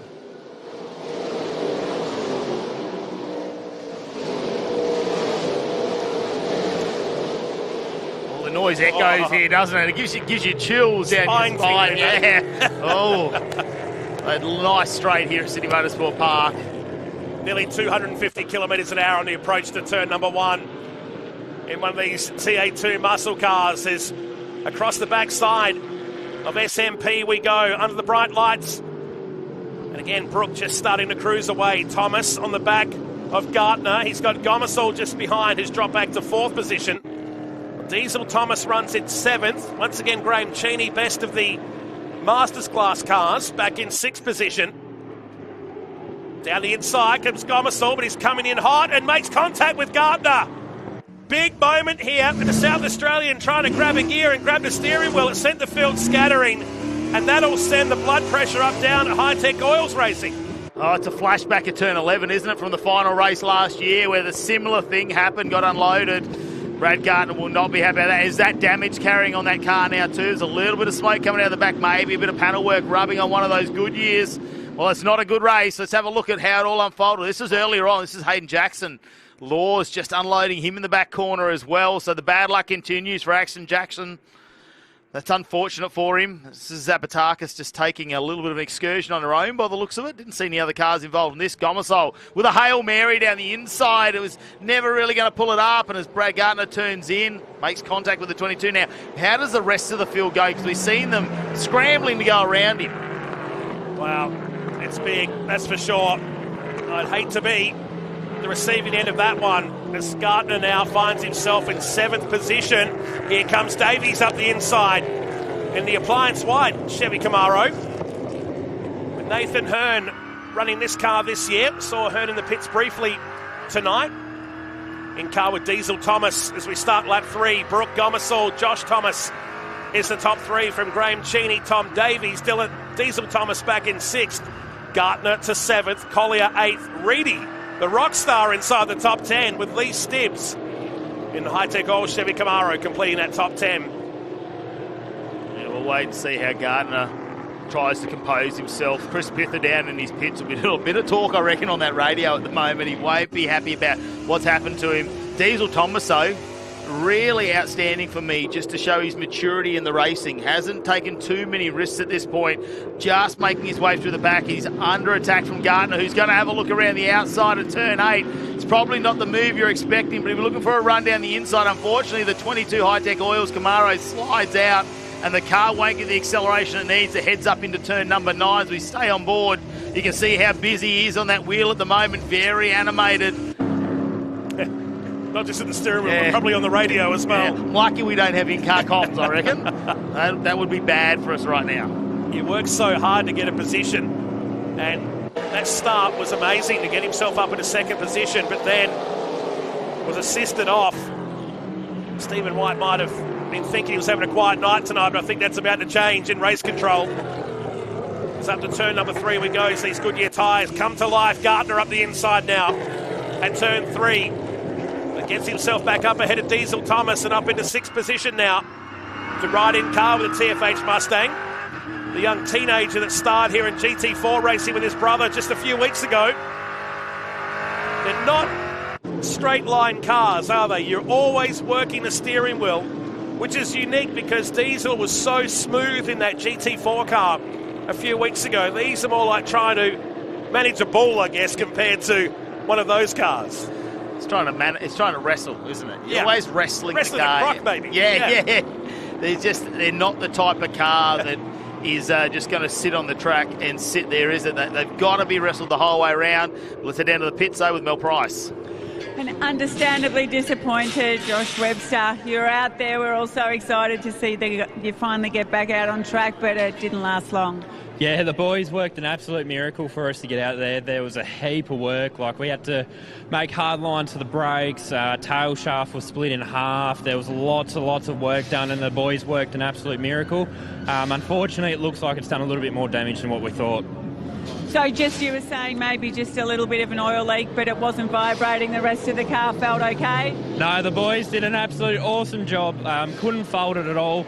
So it's got an oil leak, might have done more damage to the back of the engine than what we've initially thought, but fingers crossed that we can get out there tomorrow because we've got another qualifying session. We proved that we were fast, so hopefully we can bounce back tomorrow. Well, we all hope to see you back out there. Back to you guys. Thanks. Thank you. Thanks, Mel. He speaks so well. Josh Webster, 22 years of age, from Hobart down in Tasmania, taken under the wing by Marcus Ambrose a couple of seasons ago. He was amazing in Hyundai Excels before he stepped up with Dream Racing Australia a couple of seasons back, racing in the Owen Kelly Mustang. You remember it from a few seasons ago, so it's a car with a lot of history. But his night is done. Well, we've been focusing on this battle between Davies and Brad Gardner, who's got so much attitude, or at least the car has here, as he tries to get back up towards the pointy end. He's in 6th position right now, with Davies just ahead. Graham Cheney is reigning 4th position in the second IES car, as Michael Coulter calls it a day down here in pit lanes. The Terps Tippers car climbs out. He was frustrated after that penalty applied to him at the end of race number 1. His dad Steve not here this week. In fact, it's one of the first ones he's missed in many years. He's in Canada on holidays, and no doubt we'll catch the coverage over the weekend as Gardner makes the move around the outside. That was huge from the 22 machine and gets it done. He won't appreciate the Morse code that Davies just tried to get in there, will he? Especially after what's happened a little bit earlier in this race. Oh, Davies, he's pushing on really hard. Very quick too, Tom Davies in the 42, but Gardner gets back one more position into 5. It's going to be a better start than what he had in the last race if he can hold on to this one. With just over 6.5 minutes remaining in this TA2 muscle car race. He's got Cheney is in front of him. Gardner, you'll have a look at Graham Cheney, who was very, very successful last season. Didn't all go to plan actually last time we were here at City Motorsport Park. He had a huge fire under that car, so you know he'll be just hoping to get through the round, I think. Yeah, without getting medium rare maybe. Yeah. So Coulter in the pits. We just saw Cam Laws come into pit lane. I'm not sure if that's for a penalty perhaps for what happened up here at turn 5, or there's something more sinister with the 9 machine. He's back in 15th position now while Gardner is up towards Graham Cheney. So this is a gritty drive, isn't it? From the Hi-Tec Oil Chevy Camaro, someone else sending smoke signals, and that would have been, would you go with Thomas? I'm going to guess, yeah, Josh Thomas in 3rd position there, just up the road a little bit. Gomasol's closing that gap down to Brook, though, 1.3 seconds. Tim will be on the radios. Cheney just has the car slide out on him, and there's a moment there. Brad Gardner now under brakes, has a moment, and Tom Davies has to try and avoid contact. Have a look at the smoke, though. That's Domain Ramsey in the 71, the C&H haulage car. So where has something gone wrong for him? I still think this is debris around the track. The tyres certainly won't be letting go like this, and it's a common factor. It's the same tyre on all the cars that have been cut down. Teams will look at that overnight. Our technical crew will definitely look into it overnight before qualifying in the morning. Who they come to complete another lap, so it is something more sinister with the Laws car. He's been in the pits for nearly 90 seconds now. Domain Ramsey, as we just saw, with a cut down tyre. Gardner, my goodness, don't tell me this kid's not from a Speedway family. He was busy with a capital G going through turn number 1. Back in car with Diesel Thomas through the right-hander. So just under 5 minutes of racing remaining. Diesel Thomas running in 7th position with the white 42 just ahead as he goes sideways and is heading off the track here maybe. And he'll lose the position. Was he going to hold back? Just understeered his way through turn 4 and will fight to hold this position. This has been cracking racing tonight under lights. Yeah, Diesel there. Fantastic job. Just an stay on the outside. Had the pace to try and drive the car away from Davies. That big slide. Brad Gardner now out on the grass there. Just drops that outside wheel. That starts to get as he is pushing the outer limits. This car can't be driven much harder, I don't think. The 22 Camaro from Hi-Tec Oils, Motorsport. Just getting a couple of words back. Domain Ramsey looks like he's come off in turn number 1. And that's what caused that damage to that car. So that's his second excursion off many races for the C&H trucking car.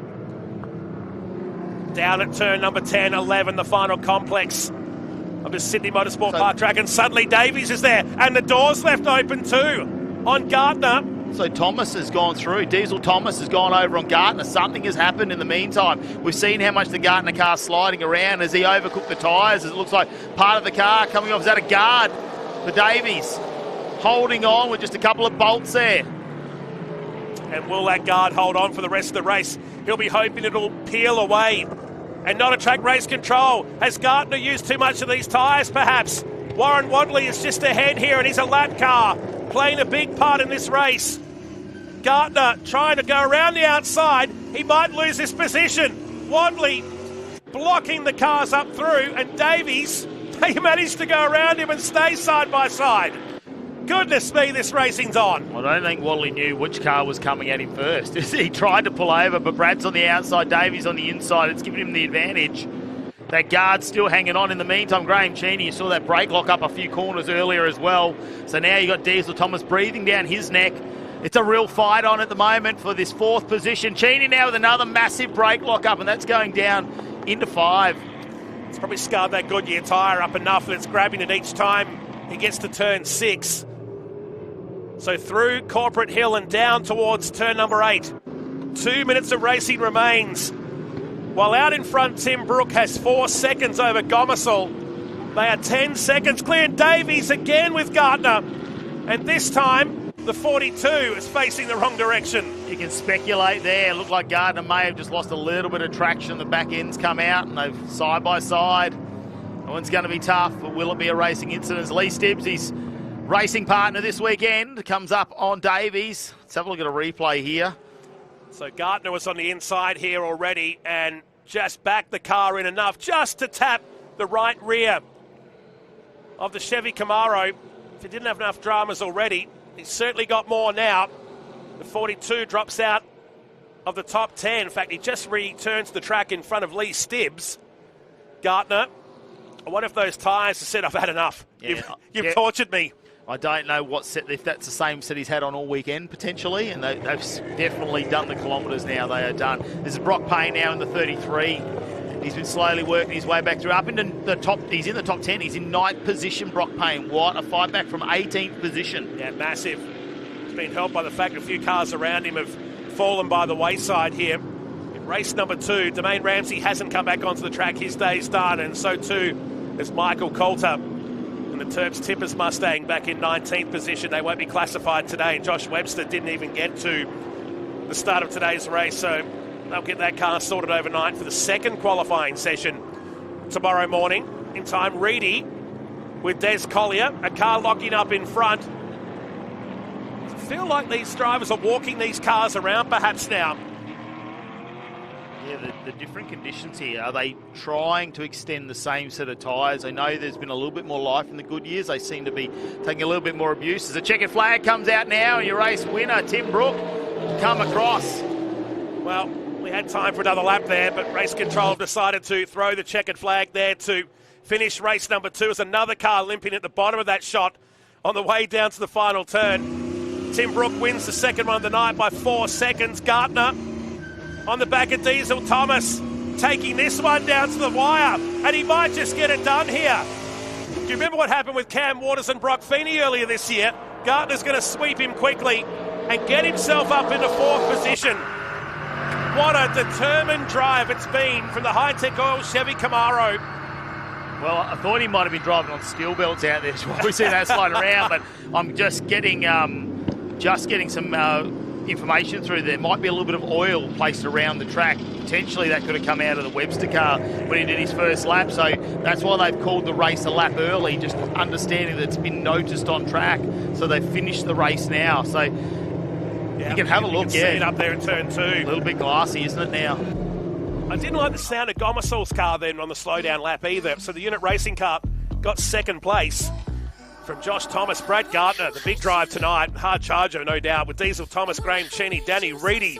Top 10 result for the Rockstar with Collier. Brock Payne will be the hard charger with that move inside the top 10, and Tom Davies licking his wounds back in 10th with Lee Stibbs. Hayden Jackson in 12th spot with Wilson, Zavatakis, Warren Wadley 15th, Crutcher, Laws, Ramsey back in 18th position. What a day it's been in the Hi-Tec Oil Super Series, and guess what? We get to do it again tomorrow here at Sydney Motorsport Park. A whole feast of action, 9 categories as part of this amazing event here at Sydney. If you're in Sydney, come and check it out. Otherwise, we'll see you tomorrow here at SMP.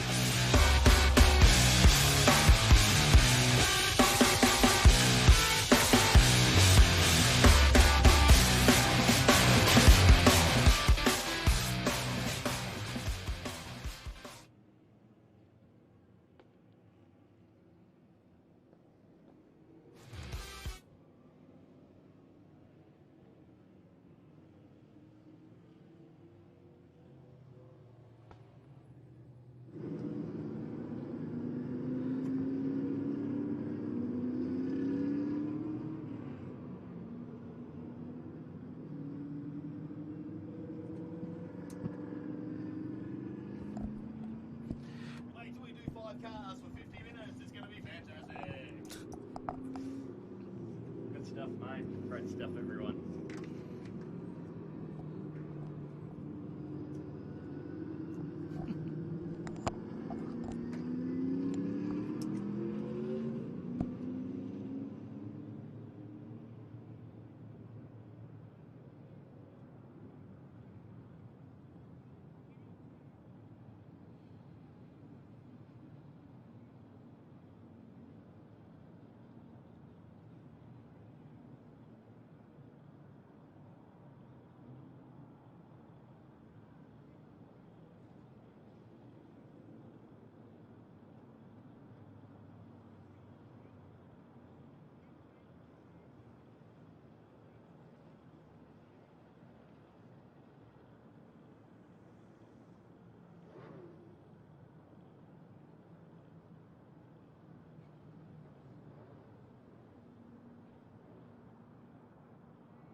Well, welcome back into Sydney Motorsport Park. We've still got a few races to run here on your Friday night of racing under lights. Let's head down to pit lane, though, with J-Mac for all the updates.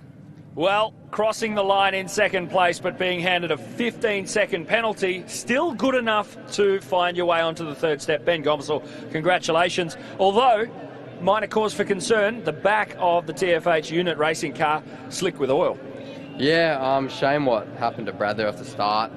Just didn't get my star right, then fell back a few spots. So, no, really sorry to him what happened. But, yeah, it's still good that we can salvage a podium from that. Fantastic job there. The plan now, take it back to the pits, inspect it, get it ready, get it turned around for tomorrow. What's the plan? Yeah, we'll just assess what happened there, but no, we got plenty of time for race 3 tomorrow, so yeah, we'll get it back out. You love this racing under lights, don't you? Yeah, something different, really exciting, so yeah, really happy to be here. Well done. Thank you. Well, Josh Thomas, P2, we were just talking about the incident with Ben. You had the bird's eye view, but you might not want to comment on your teammate in that one. Yeah, no, I thought Ben had enough room up the inside, but I guess the officials thought different. No, it was, I didn't really see it. I was running my own race, but yeah, it's unfortunate. He still managed to get on the podium.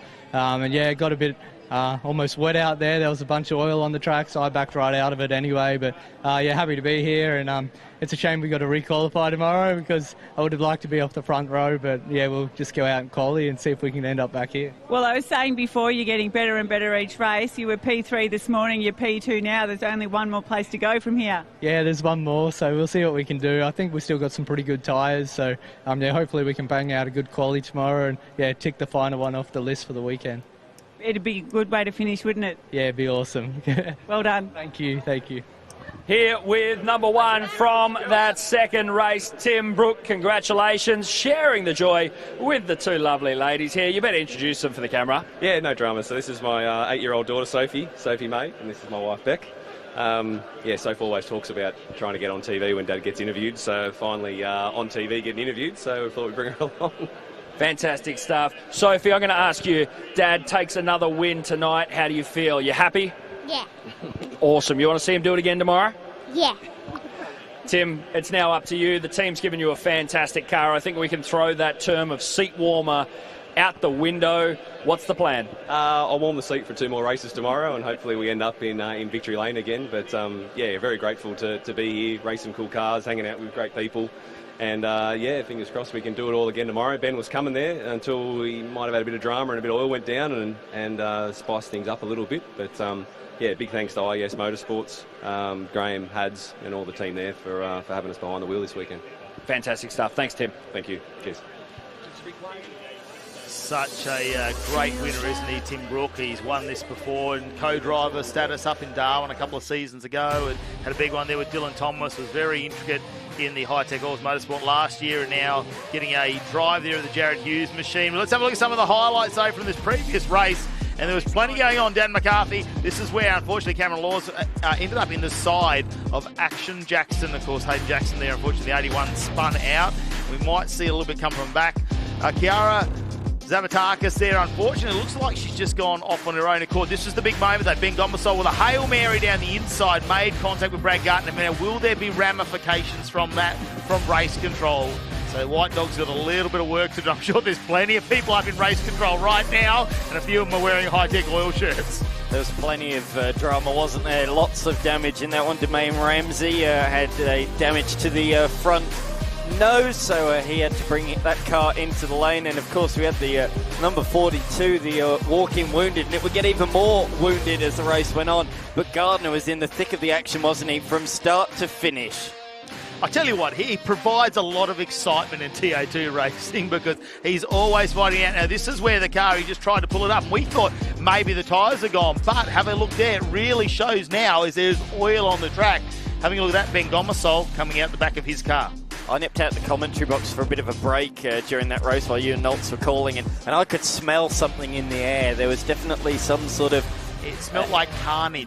Yes, that's what it was. That is the smell of carnage. It looks like we might have to have a bit of a clean up in aisle number 3 here, potentially. Not quite sure how thick that oil is around the track, but it obviously was coming out of that car for a number of laps. And, yeah, we thought it might have been a tyre issue. Sounds like it was just oil on the track, so hopefully we can get that cleaned up as soon as possible. Still a couple of races here to go tonight. Of course, we've got the Replica Tourers, the Formula V are meant to come and spin a few laps, and the Innovation race cars have a big endurance race to finish things off, but we are running out of time, and oil on the track does not assist with that, so we'll wait to hear from our officials on that one. Of course, Sydney Motorsport Park always looks fantastic under lights, and I love those drone shots because it almost looks like an illuminated LED sign, doesn't it? You're hanging on the wall in your house at home or in your man cave, because have a look at it.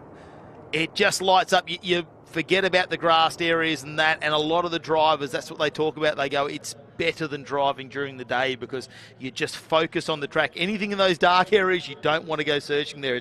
It's a bit like going out, it's a bit like the Lion King. We don't venture out there. We stay right here where the light is.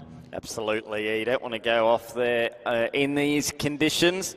As you see the pit lane, the TA2 cars, quite a few battered with bruised machines making their way back into the lane. They've got a bit of work to do. It's already 9 o'clock at night, and they'll be on the track tomorrow morning, not too long into the day, so they'll go qualifying at 12:30. So, yeah, short turnaround, really, between now and when they go qualifying tomorrow. Well, the Replica Tourers aren't too far away from making it on track, and Mel Price caught up with our category manager a little earlier today. Replica Tourers are making a fantastic interstate debut this weekend. We've got 33 cars here on track. Craig, you must be rapt as a general manager of the category and racing yourself to see such a big field. Mel, we can't describe the feeling of coming down here as a Queensland category where we've got our own championship all year, to get 28 of our own cars and 5 locals to join us, and they've all come that way just to race at a bucket list track. Fantastic. We are so rapt. And so we've got to expect maybe that, particularly in the beginning of the weekend, the local guys are going to be quick because most of the Queenslanders haven't even been here before. No, and you're right. I mean, we've got Hadrian Morale joining us off the back of the 6 hour. We've got Dan Ridley from New South Wales IP. A lot of good local drivers. We expect them to be the class leaders because they've got the local knowledge for sure. And yourself, you're leading the 2-litre category so far? Well, you know, fingers crossed, yes, season leading the championship so far, but no knowledge of this track, anything can happen. Well, fantastic to see so many Replica Tourers here this weekend, and we can't wait to watch you guys on track. Thank you. Oh, great to be part of the series, Mel. Thanks very much. Yeah, we're happy to have the Replica Tourers here, and they bring a massive field of race cars as well, and they're making their way out on track as we form up for this next race. A quick turnaround. We'll get as many laps in as we possibly can for the Replica Tourers. Can't wait to follow them up to Queensland, to their hometown too, at the end of June. It's going to be nice and warm up there for some of us southern states who are getting through a blistering winter as it's starting to cool down here on the East Coast. And I do notice as we look through our crowd just a little bit earlier, you can really tell the difference, can't you? Everyone today was nice and warm in the sun. Now we're starting to see those jackets and hoodies appear out there in the crowd. So it's a bit of a different night here for some of our races. It's going to be great in those Replica Tourer cars, though. You're going to have the engine warmth, the gearbox warmth, keep those drivers nice and cosy. We'll get them lined up here after what was a fantastic opening to their racing here this weekend. Certainly will. Huge field, as we say, over 30 making the trip here to New South Wales. It is pretty cold, to say. I was out there just a few moments ago. It really has dipped the temperature in the last hour or so. It is a pretty nippy night, but we are looking forward because the racing is going to be hot on the racetrack. On pole position will be Morale. Alongside of him will be Ridley in the number 74 machine, the old VK Commodore. Beyond that, we have Simon Antinez, Jason Grimond, Shane Stewart, Rob Neal in a BMW 135i, Robert Peffer, Daniel Ross, Rex Scholes, Steve Hay running out the top 10. The names keep coming. We got Woodward, Hayden, Burgess, Rice, Gillespie, Wilson, Mooney, Love, Christie and Rowe. Now, a couple of these cars doing double duties after we saw them come out with the Australian production cars, and the Invitational class, of course. Let's see if there's anything that falls out of that. Any backlash from taking a couple of extra laps out there in these cars. That could be the difference. Well, he's going to come out 2 cars there, actually raced in Australian production cars, but in the production car Mustang. So double duties this weekend. And they're getting plenty of laps in here on a Friday evening. We hope everyone's enjoying the coverage here from Sydney Motorsport Park as we're about to get underway with racing. Just having a look, they've spread out a little bit. They need to try and bunch this one up. We are missing a car there at this restart, and it looks like red lights are out, and we are underway. Let's see who's going to chase this down into turn number 1. Morale, Ridley around the outside. Looks like he might have said, oh no, it's a big moment. How did they miss contact? That's Hay in the 25 machine. That's a gorgeous Group C replica style Commodore. And I'm going to suggest, judging by the smoke there, we've still got a little bit of an oil slick potentially out on that track. There was the Commodore that went to the right-hand side of it as well. That was really, really tight there. Just when you called that everybody had made their way through, a fellow car off track. Oh, Morale has jumped off the circuit. What's happened there? Clearly some sort of mechanical issue. He's pulled it off the road as a matter of caution to stay out of everybody else's way. But what has gone on the opening lap of this race? The one thing we can tell you, that Mustang is not running well. Well, the fact that he's moving is it maybe... Oh, I don't know. He's coming to the inside. Is it a lock-up? We can't really tell from here. We'll have to wait to hear from our race officials exactly what's going on there. But see a number of cars, because it wasn't just the hay machine and the Replica Tourers. There was cars after that with some big lock-ups. Have a look at that. Straight off. Another one of the Commodores. Seems to be some of the heavier vehicles. Not quite sure. Potentially it was Morale's car that has something let go. I'll have to wait and find out. But just trying to see. We're still seeing green out on track, but it doesn't look like a lot of the cars are going at full pace, does it, Dan? I think it's just the track conditions being as cold as they are now. It's just we're really trying to get it up to temperature. As you can see, lots of understeer from some of those cars further back down the field. But out in front, Ridley has pulled a near 1 second lead over Antinez. You saw a lot of understeer there for Ridley too as he went through that corner. They are gingerly getting these cars around. Doesn't look like we see too many of them really pushing at the moment. Potentially some of the cars that went out the Invitational and the Australian production cars might have a little bit more temperature in those tyres. There's no sun for them to lay them out in, and let's have a look as we go down to turn number 1. This is going to be the telltale sign. And we've got some temperature in those tyres. There's plenty of traction out there. Will we see another puff of smoke? Looks like the first few cars are going to get through. Anthony's a little bit of smoke there, but I think that might just be the tyres. Just having a look in the background, it looks like we're going to make it through. Feels to me like Ridley there is pulling that car up very gingerly. Around the outside though, all the way for Antinez, and he's pulled it off in the Jägermeister. BMW goes on through. A great little tribute livery there. And great to see the car running strongly, so he takes the race lead. Will that now give Ridley a bit of a benchmark? He's lost clearly a bit of confidence out in front. Can he now use that BMW as a reference point? Yeah, Grimmin just had a little bit of a look under brakes as well. That moved around. It looked like he was going to have a try and take an overtaking maneuver on Stewart in the BMW, but decided to pull out of that one. In the background there, they're still coming. Scholes and Pfeiffer in the XR6 Turbo. Yeah, Scholes has been a big mover on the last lap, so he's moved up about 5 positions on the opening 3.4 kilometres of this race. As you can see just how close the turn 8 hairpin is to the turn 4 right-hander. They're pretty much nose to tail, and that's where the shortcut is. Through on, if you're using the short track, which of course has been used by V8 supercars and the like back in the day, so that's where the little chicane is through there, cutting through the circuit. Yeah, a large variety of layouts to use here at Sydney Motorsport Park if they want to get down there. Ridley still holding on at the moment, but he needs to watch out. Stewart in the BMW closing that down, and we saw how fast he was. The Australian production car there pushing well over 200 kilometres an hour. Have a look at this as he jets down the main straight. This view really shows you the speed he carries in that BMW. 207 last time he went down the straight. Can he improve on that one? The V8 Commodore goes by 2 of Grimmond. Through they go, through turn number 1 on this, the 3rd lap of the race. Antinez out in front, pulled a little bit of a margin, but now he's got some fast cars up behind him, different cars as Ridley falls down the field. Up the inside, late on the brakes, is the Voodoo car. The inside of the Falcon of Pfeiffer and makes that one stick, so that's Neil up a further position, and here is Ross in the Mazda MX-5. We saw that running very strongly.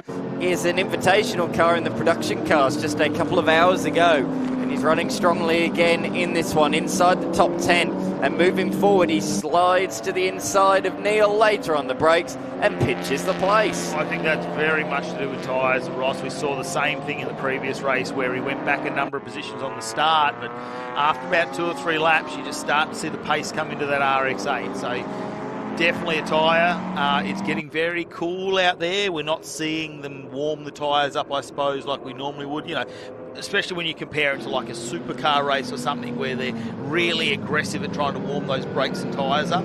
Didn't see that at the start of this. Potentially that could be the difference. Yeah, very much so. I agree with those remarks. Time is ticking by in this race, 15 minutes, already 5 minutes into it, so time is flying by at the moment. But how cool is it to have a Queensland category come over the border, as we saw Mel having a chat to one of the runners of the series. I've had a chat to a few of them over the last few weeks, but how cool that so many have made the trip over the border. They couldn't get here soon enough. They were so excited to race around Sydney Motorsport Park. For many of these guys, a new circuit that they've never visited, let alone raced at. And look, I really think the racing looks good here at Sydney Motorsport Park for these style of cars. I mean, they're called Replica Tourers. You've seen a lot of these Group C style cars and things like that out there. But they're allowed to soup them up a little. They're allowed to make some modifications. I think every Commodore I saw down there had an LS in it. I didn't see many of the old plastic V8s, the 5 litres, or any 308s or 253s. They were definitely all upgraded to the LS combination. So there's a lot of different things. I like the KE35 Corolla as well. Have a look at that under brakes, and in the background there, our category leader, Craig, as well. He's just having a moment there as he pushes on through. Craig Lyon, that is, in the Hinton Motorsport Honda Civic. Cool to see a sort of noughties Honda Civic. Of course, the Type R has been doing so well in competition all around the world in various different TCR series, but nice to see an older spec car. Harps back to me of the sort of Matt Neal, Gordon Shedden British touring car sort of era. And as we say, that's what this Replica Tours is about. If it's raced in a touring car category, somewhere in the world it's eligible to compete in this series. So that's why that Honda Civic's out there, raced by Gordon Shedden and Matt Neal successfully in British touring cars around 20 years ago. Dave Hinton there with a massive brake lock up in the Corolla after we just spoke him up. Unfortunately, we gave him the commentator's curse in 15th position there. Hopefully that won't hurt the tyre too much, but there's still obviously some areas of the track that aren't being nice to these cars. I feel like Ridley has just lost a little bit of confidence in that car. We know it doesn't look like it's failing on anything. Oh no. It's the Escort coming to a stop. That's unfortunately the 15 there. They've been down there working hard of Jeff Gillespie, Queensland car from Race Products. I'm sure it's not a different axle that's got Race Products. It's come from there. It's probably something very minor. Yeah. Maybe it's the sign writings let him down. I know the bloke that did that. The sign writings let him down. Oh dear me. He's got it back going again. It looks like a bit of a Control-Alt-Delete, and it seems to be back all right once again. Up the inside goes Ross on Pfeiffer once again. So those two have switched places on a couple of occasions now as the RX-8 gets all crossed up on the exit of the corner. Cool to have some rotary power out there under the lights here at Sydney Sundown. We started the day, didn't we, in broad daylight. It was a pretty warm one, but we have gone long into the night, and a great name for a great event. Yeah, we are well and truly going into 10 o'clock tonight. Still a little bit of racing to be done before the end of the show. We'll do it again tomorrow. Don't forget that, and make sure you check your local guides. Of course, we'll have our live stream up tomorrow afternoon, followed by, obviously, our live TV on SBS and Fox Sports. Make sure you stay tuned to all the socials when it comes to Hi-Tec Oil Super Series. I'm sure if you look it up, you'll find it. That car a little bit further back was smoking. It's not the Corolla, it's the other yellow machine directly behind the Honda Civic. Oh, huge lockup. Huge lockup for Everett, the number 50 machine. That is 1 second-hand tyre there around turn number 6. That was nasty. And that is a Holden Commodore, sponsored by Group 1 Concrete and Civil, and it looks like somebody poured concrete on the brake pedal with that lockup. Oh, look at the 96 there, Road. The 86. Is it a BRZ or an 86? Just going to double check that one, because from a distance you wouldn't know there's a Toyota 86. Have a look at the BMW, the speed. Going to take the lead. Stewart now in the M3. Has his shot at the Jägermeister car of Anthony's. Anthony's very quick though. I think his superpower is that he stays on the accelerator through a lot of corners. A well-balanced little BMW in the background. But now the Coca-Cola Commodore of Brimond. looking to spice up this little three-way challenge. He had a big look there, didn't he? But wasn't able to make it stick. Stewart running wide there at turn number 3. Well, I'm not sure what that was about. It's not raining out there. That was the traditional karting line around the outside there. Maybe he's found a bit of a better groove. It's certainly slippery out around the circuit. There's oil spattered around the place, and it certainly looked like a unique line, that one, but it paid dividends for him. Bit tentative through turns 4 and turn number 5. Brock's 5, turn 5 here at Sydney Motorsport Park. Out of the middle sector, though, look at them all closing in. Ridley was the early race leader, but dropped back after the first couple of laps. He's now vied straight back into the fight as well. So has Pfeiffer. And if there's Pfeiffer, then that means the RX-8 shouldn't be too far behind either. However, I'm looking on timing, and Ross has fallen a lot of positions in the last couple of laps. Ridley's not out of this either. The fourth position is starting to come back with a little bit of mojo. Just having a look, Rex Scholes has gone off track. I heard that car go by in the background, so the VC Commodore. Not sure if he's going to retire that car at the moment. I'm also getting word in there's going to be a few penalties coming out of that TA2 car race as well, as it looks like maybe laws on Hayden Jackson, potentially domicile on Brad Gardner as well. So I tell you what, the Driver Standards Observer is very busy at the moment, and there's a lot of people waiting outside his door for a little conversation. Yes, yeah. I think everybody was caught up in one collision or another in that last race. The Jägermeister car has once again been overhauled in a straight line. So Grimmond up into the top 3 in the Coke Commodore. Great to say that. Yeah, it is great to have a Coke Commodore back out there on track.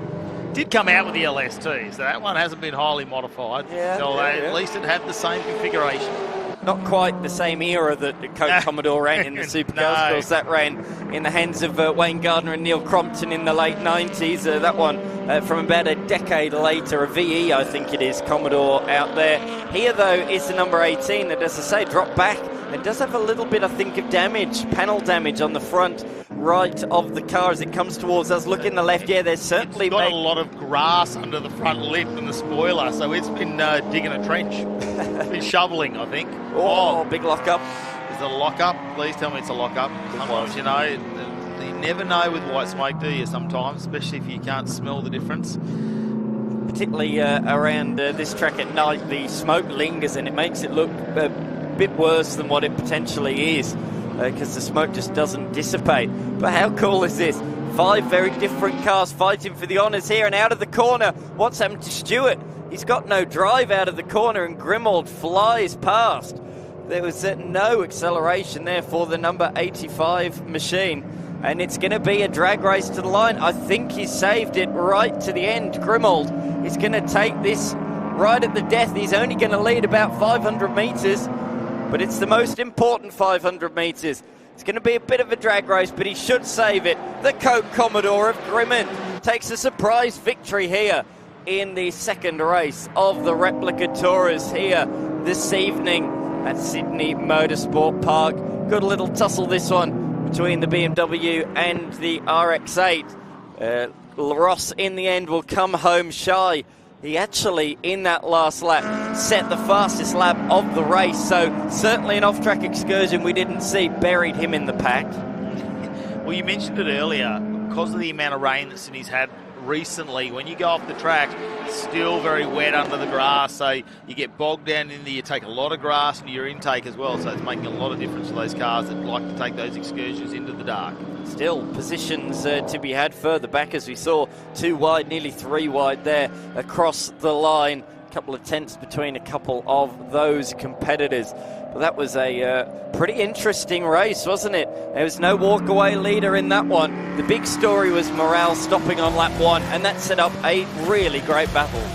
Yeah, and we had Steve Hay go off in the first opening corner as well as a couple of others. Ridley was very gingerly getting around that track as well. So this is how it all ended up. Jason Grimmond got there in the final moments of the race over Stewart, Ridley, Pfeiffer, Anthony's, Neil, Hanton, Burgess, Love and Ross in the RX-8 ended up in 10th. It was back to Christie, Wilson, Smallwood, Mooney, Rowe, Everett, Hinton, Simpson, Marchese and Craig Line in the number 20th position. Daniel Moore, Steve Hay ended up in 22nd, and it's Burgess, Robinson, Walker, Scholes retired from the race, and I don't think we actually saw him go back out there before Gillespie, Morrill, Woodward, and Mitch Rice. We'll wait to see what we can finish off here at the Hi-Tec Oils Super Series as the time is ticking already. I am hearing our Innovation Race Cars will have their Enduro taken back just a little bit here so we can try and finish by 10 p.m. this evening, because we do have to turn the lights off at some stage. 132 LEDs generally don't stay on all night. The power meter ticks over pretty heavily there, so they're not going to stay on all night. Planes might try and land here, especially with the new Western Sydney Airport not too far away from opening, but it's nice and bright out there at the moment. And it's fantastic to see so many races here this weekend. Just under 200 competitors over 9 categories. It's great to have so many people supporting the Hi-Tec Oils Super Series for their second round of racing in 2025. Of course, we head up to Queensland, or QR, Queensland Raceway, for a fantastic effort up there in the end of June and the final weekend. And then, of course, we go back there again. Double rounds up there, a double header up there in QR. The winter months, we want to go up there and try and warm up. We don't know. The Queenslanders will be thinking it's cold at 12 or 13 degrees, but we'll be enjoying it up there. It'll be nice and warm before we head over to Malala, where we haven't seen racing on a national level for quite some time. So that'll be great in South Australia, and we finish things off at Winton a bit later on in the year. So still plenty of racing to be happening in the Hi-Tec Oils Super Series.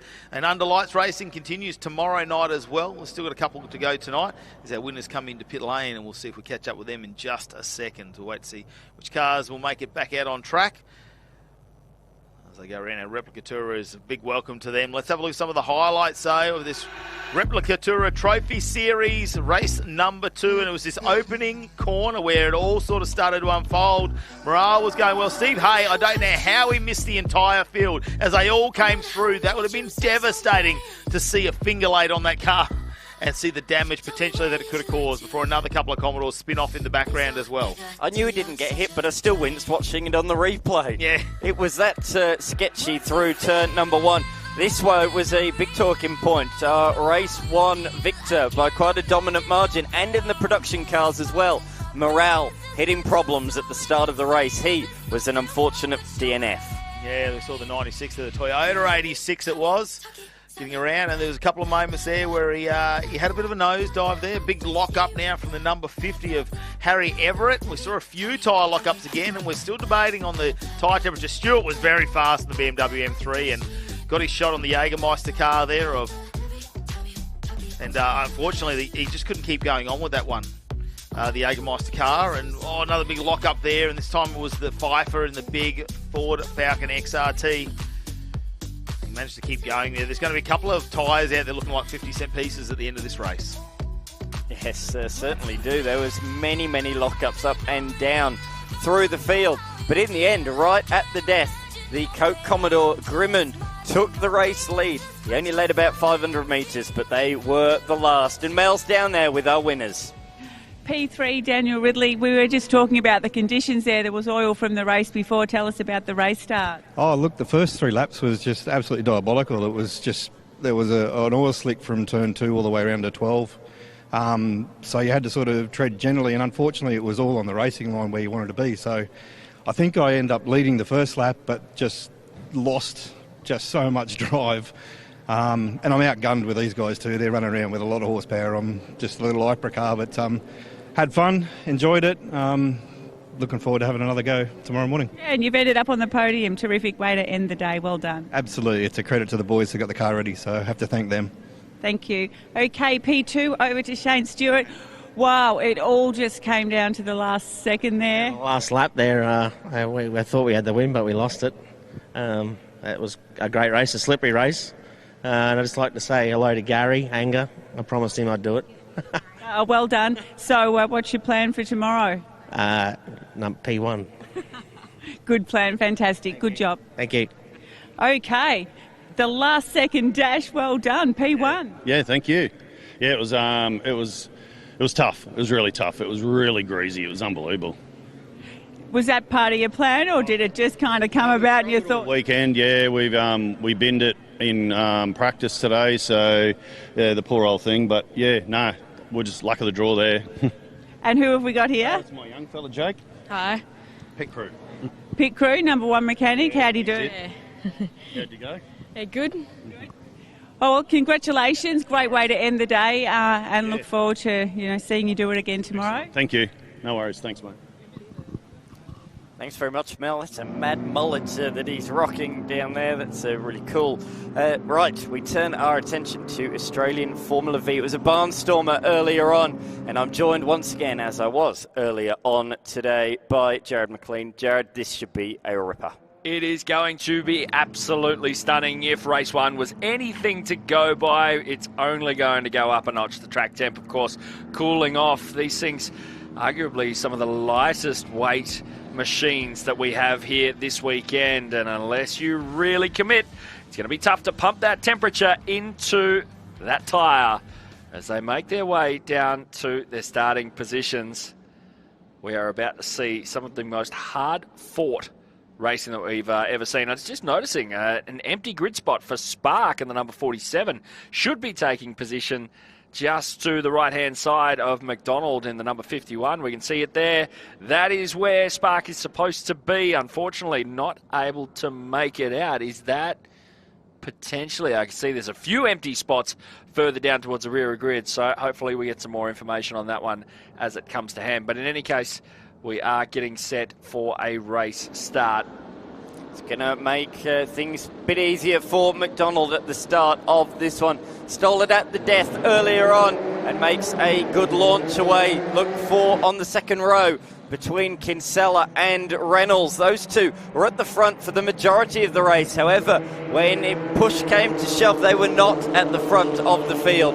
They'll be looking to rectify things here this evening as they head down to the turn 2 hairpin. For the very first time, side by side, Kinsella goes around the outside and he's followed through by Reynolds. They're later on the brakes and already find themselves at the front or spin a little bit further back. I think that might have been Pim, in the number 86 machine. We'll, I'm sure, have a look again in a couple of moments' time. There's a couple of orange and red looking machines that look pretty similar, so not entirely sure which one that was there. We just caught the end of it.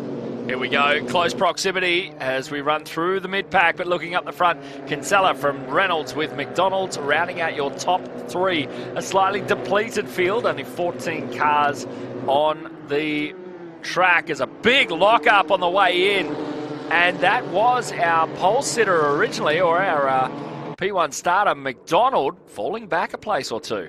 Yeah, that was a mistake. He wasn't the only one to lock up down there. There were many lockups behind him as well. And everyone's been saying, we just heard it, didn't we, from the Replica Tourer guys. Track conditions this evening are far from ideal. It's certainly tricky out there, and we've seen it catch out the best in the business. And he was just the latest victim there. I said I thought it was Pim that spun around at the first corner, or second corner. Doesn't appear to be. He is in position number 2, so not entirely sure who that was spinning around at the second corner, but whoever it is, they've made a good recovery and are just off the tail of the field. Quickest driver out there so far, Kinsella, as Reynolds looks to put a move down on our race leader. Big look over to the left there. Kinsella on Reynolds, the run down into turn 1. Reynolds covers off the inside line. Can he hold that tight, or will Kinsella look to try and open it up on the run out into turn 2? Reynolds still on that inside track. Big lock up from the inside rear there. Looked like he wasn't quite going to be able to get the car rotated. Did so, and as a result is able to retain the race lead. Are these two going to work together, Jared, do you think, or are they? Absolutely not. No way. You've seen Formula V racing before. I got to say, it was a frenetic pace when we saw them come out for race 1, and it does look to have dipped off a little bit here as we get into our first hot lap. Going purple is McDonald, currently circulating in 3rd. What you do see in Formula V, occasionally when they do work together, they can work together to pull away from those chasing behind. However, McDonald and Port will be keen to not allow that to happen. Those two probably will stay in line. They don't want to cost each other time, and just as I say about costing time, McDonald there sliding through Corporate Hill and lost a little bit of ground to those two ahead. You can actually start to see the moisture out there on track. We've now dipped below the dew point, and we're starting to see that water transition out of being a gas and start becoming a liquid. And you go and have a look at any of the windscreens out there in the pits. They are slick with moisture. These won't have problem with windscreens being moist, but they could have problems with their visor. They'll be frantically in a straight line, potentially just cleaning off their visor with their gloves as they blast down pit straight. Formula V, named with the V because they have a Volkswagen engine. The Beetle engine has been put in the back of these machines. That's why they hum along, buzz along, you could say, in a straight line. They might have a small little power plant, but it's good racing. Bit of action, not only for first, but also for third. Kinsella looked to challenge on Reynolds. Porter also on McDonald on the run through turn 2. Through 3 they come now. We focus on the battle for third and fourth. Down the hill they go over the other side. The hill there, that's made up because that's where the tunnel goes underneath the track when you enter the circuit. You enter from around about here, turn number 5, you drive underneath or through the tunnel underneath the racetrack to get to the infield. Quite a unique characteristic of the Sydney Motorsport Park venue. It has been an absolute eye-opener here today, and we look forward to tomorrow's program of racing. We carry on again into the night. First time checking out racing under lights here, or at least circuit racing under lights. I've done plenty of the straight line stuff and plenty of the really sideways stuff, but this is the first circuit racing event that I've ever seen. It's been a cracker for you to experience as a first timer. It's been great racing all day long, hasn't it? All through the night, no matter what category it's been. We can't say we've not been entertained. Oh, absolutely. I got to say, I was very, very impressed by Formula V. It's the first time I've seen such a fantastic field on a national sort of level, and very, very impressive as we look back to the battle for 7th and 8th between Stott and Harriet, and going very wide and costing him dearly, losing 3 positions there. That was the 56 of Stott, coming out of 7th place, dropping back into 10th. That was almost a carbon copy of the Lachlan Everett mistake in Formula Ford on the final lap of the race. Just running wide. Speaking of running wide, a lock up there for Kinsella. Has it opened the door for Reynolds? No, not quite. But yeah, going back to that mistake at the final corner, with these open wheelers, we saw it in Formula Ford, we're seeing it in Formula V. If you run a little bit wide there, you get on the wrong side of that sort of lip over the top of the concrete. You can't get back over. In a TA2 car, even a Legend car, they could just hop 2 wheels back over the inside and get back onto the race circuit. You can't do that in Vs. You get beached and you find yourself just following that line out towards the grass, and it costs you very, very dearly. It was quite astonishing actually to see Lachlan Everett limp that Formula Ford in with a broken tie rod end to his trophy present, or to his post-race interview. And still, massive smile. Just looked like it had broken a mounting tab on the side of the body. But back to the race at hand. Kinsella has a handy almost 4/10 of a second lead over the challenging Reynolds. Porter and McDonald, 3rd and 4th, with Butcher rounding out your top 5. Butcher, some 7.8 seconds back. He's been around for many, many years, has Butcher, is up the inside.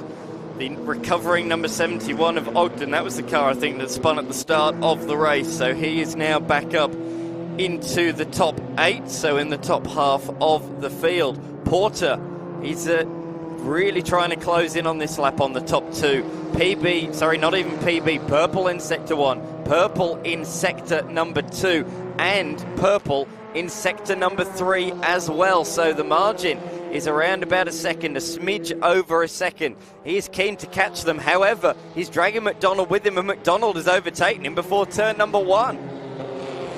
Battle still raging with Kinsella and Reynolds, Dan.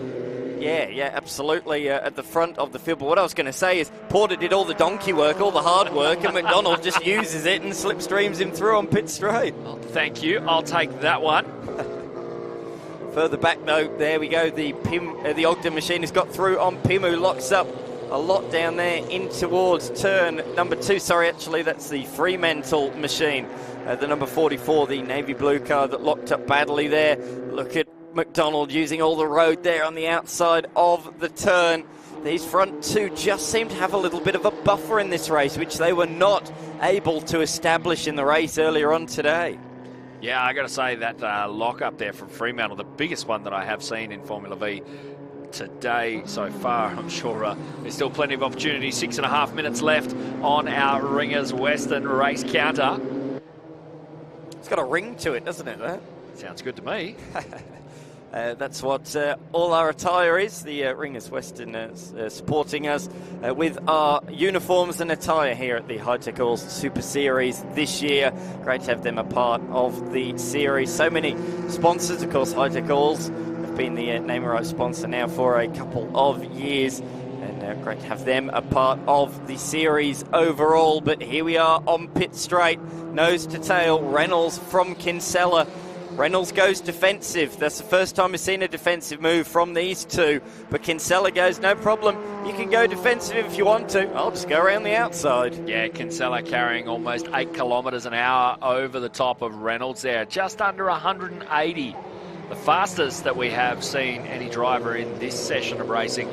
Go down into turn 1. Reynolds not giving up. He's parked that nose cone right underneath the gearbox. It's amazing how close they can follow at times without actually contacting Dan. McDonald, fastest lap of the race last time by, and he's there now. He's knocking on the door. Hello, chaps. Good to see you. I'm in the fight now. So it's now a 3-way fight, and he is going to be quickly joined by Porter as well. So it's very much as we saw in race number 1, albeit without Spark, of course, who is a sad DNS for this one. Didn't even take the start of the race. But the other 4, the quartet that are out there, were the others that were fighting for the top 5 finish. Reynolds getting that car pitched into the kink very, very early. Looks to open up the entry and try and run the inside line to try and find some avenue to get up the inside of Kinsella.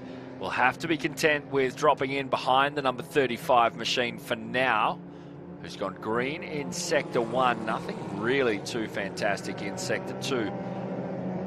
But Reynolds just harassing him. It's interesting, isn't it, how there seem to be strong some laps in certain areas and others on other laps. It all depends where they are, and a great run out the final corner for Reynolds. Wow, that was easy. Is it actually going to mean anything, though? Because Kinsella has dropped back into the toe and is going to challenge, arguably, at the exit of turn 1, the entry into turn 1. Here it is. Again, that high-speed game of chess coming into play there. Reynolds under fire as McDonald looks to throw a speculator. Reynolds covers off the inside. McDonald almost goes backwards 2 positions. Nearly put your head in your hands there. You can't watch. That was pretty tight through turn 2. The intensity has been turned to the max now. They're going for moves in all different places, including down here at turn number 4. We haven't seen a move down there all day long until right here, right now. Reynolds moves back to the front. So Reynolds from Kinsella, McDonald from Porter. It's as they were this time last lap, but boy, oh boy, has there been some changes since then. Next time across the finish line, we will see the last lap board as we go 5 seconds on the clock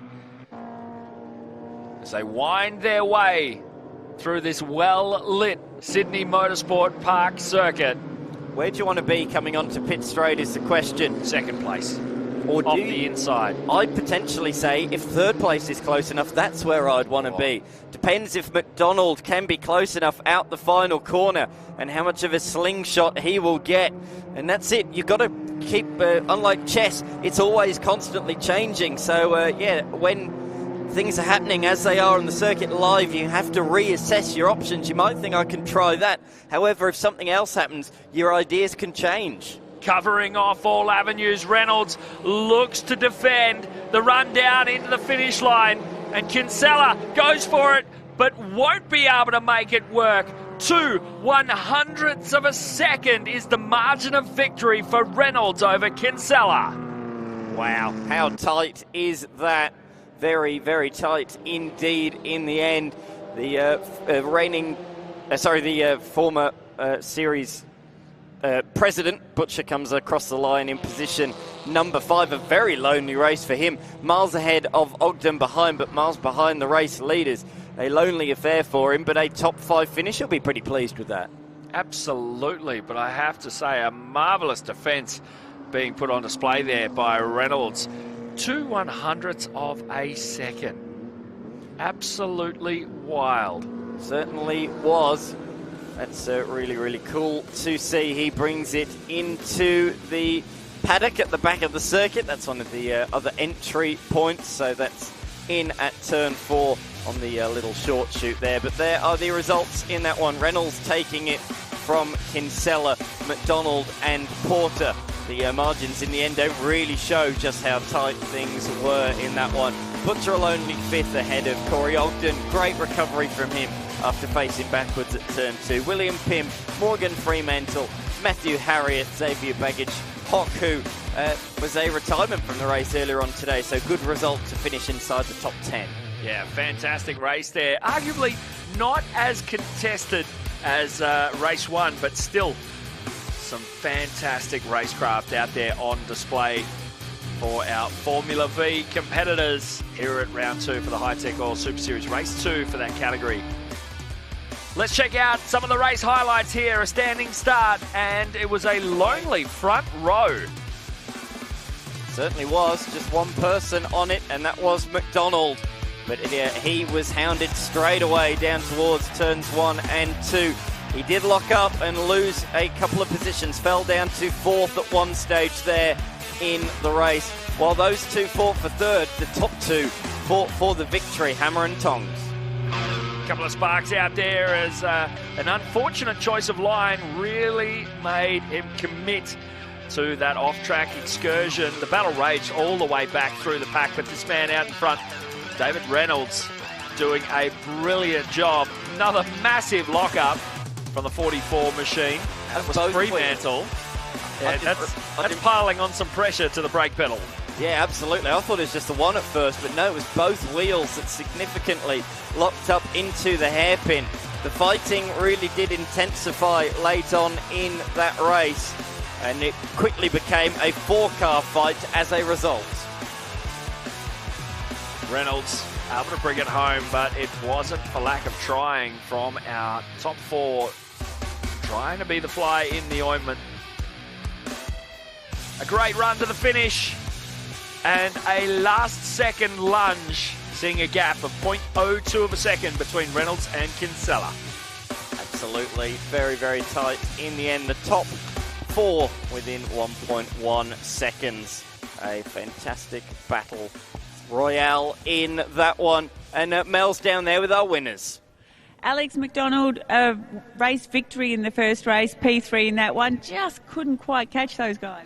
No, yes, they were quick, and once you lose a draft, it takes a while to get back up. But I had to go on the last lap, turn 2, but yeah, just couldn't make it stick. So, yeah, good fun driving. Well, some good points so far for the weekend. You're right up there. Yeah, it's going well so far. So, thank you. Okay, Michael, you guys having a chat away? Gee, that was pretty close, wasn't it? P2 in that one. Yeah, great night race there, Formula V. Daniel, just me and him out the front. We got a bit of a gap at the start, and then just kind of swapped positions the whole race just to keep a gap, and then they just caught us at the end. So, but yeah, second's a good ending for the night. Yeah, it was a pretty exciting last couple of laps between you guys. Well done. Yeah, thank you. Cheers. Thanks. Okay, and a race victory to end the night. What was it like out there racing with slippery, dark? Yeah, definitely very slippery, very different conditions to 6 hours ago when we were last out. But yeah, luckily we had it pretty spot on for the car setup, and yeah, I think the result showed. And you had your mirrors full the whole time? Yeah, I mean, luckily I was kind of able to get into a rhythm, and me and Michael kind of worked together for the most part. But yeah, it certainly made it exciting. Well done. Thank you. Oh, I tell you what, a fantastic way to finish out the Hi-Tec Oil Super Series Night 1 of racing. The Sydney Sundown Festival, of course. We've got one more day of racing to get underway. Our live stream kicks off at 1:30 p.m. Australian Eastern Standard Time tomorrow. Of course, we're back on SBS and Fox Sports from 5 p.m. here, Sydney time. Have a look at all the action. It's been fantastic tonight. Cold conditions. Let's see if we get the same tomorrow. And lots going up and down the pit lane. We can't wait to bring you all the action again tomorrow from 1:30 p.m. on our live stream. Thanks for watching.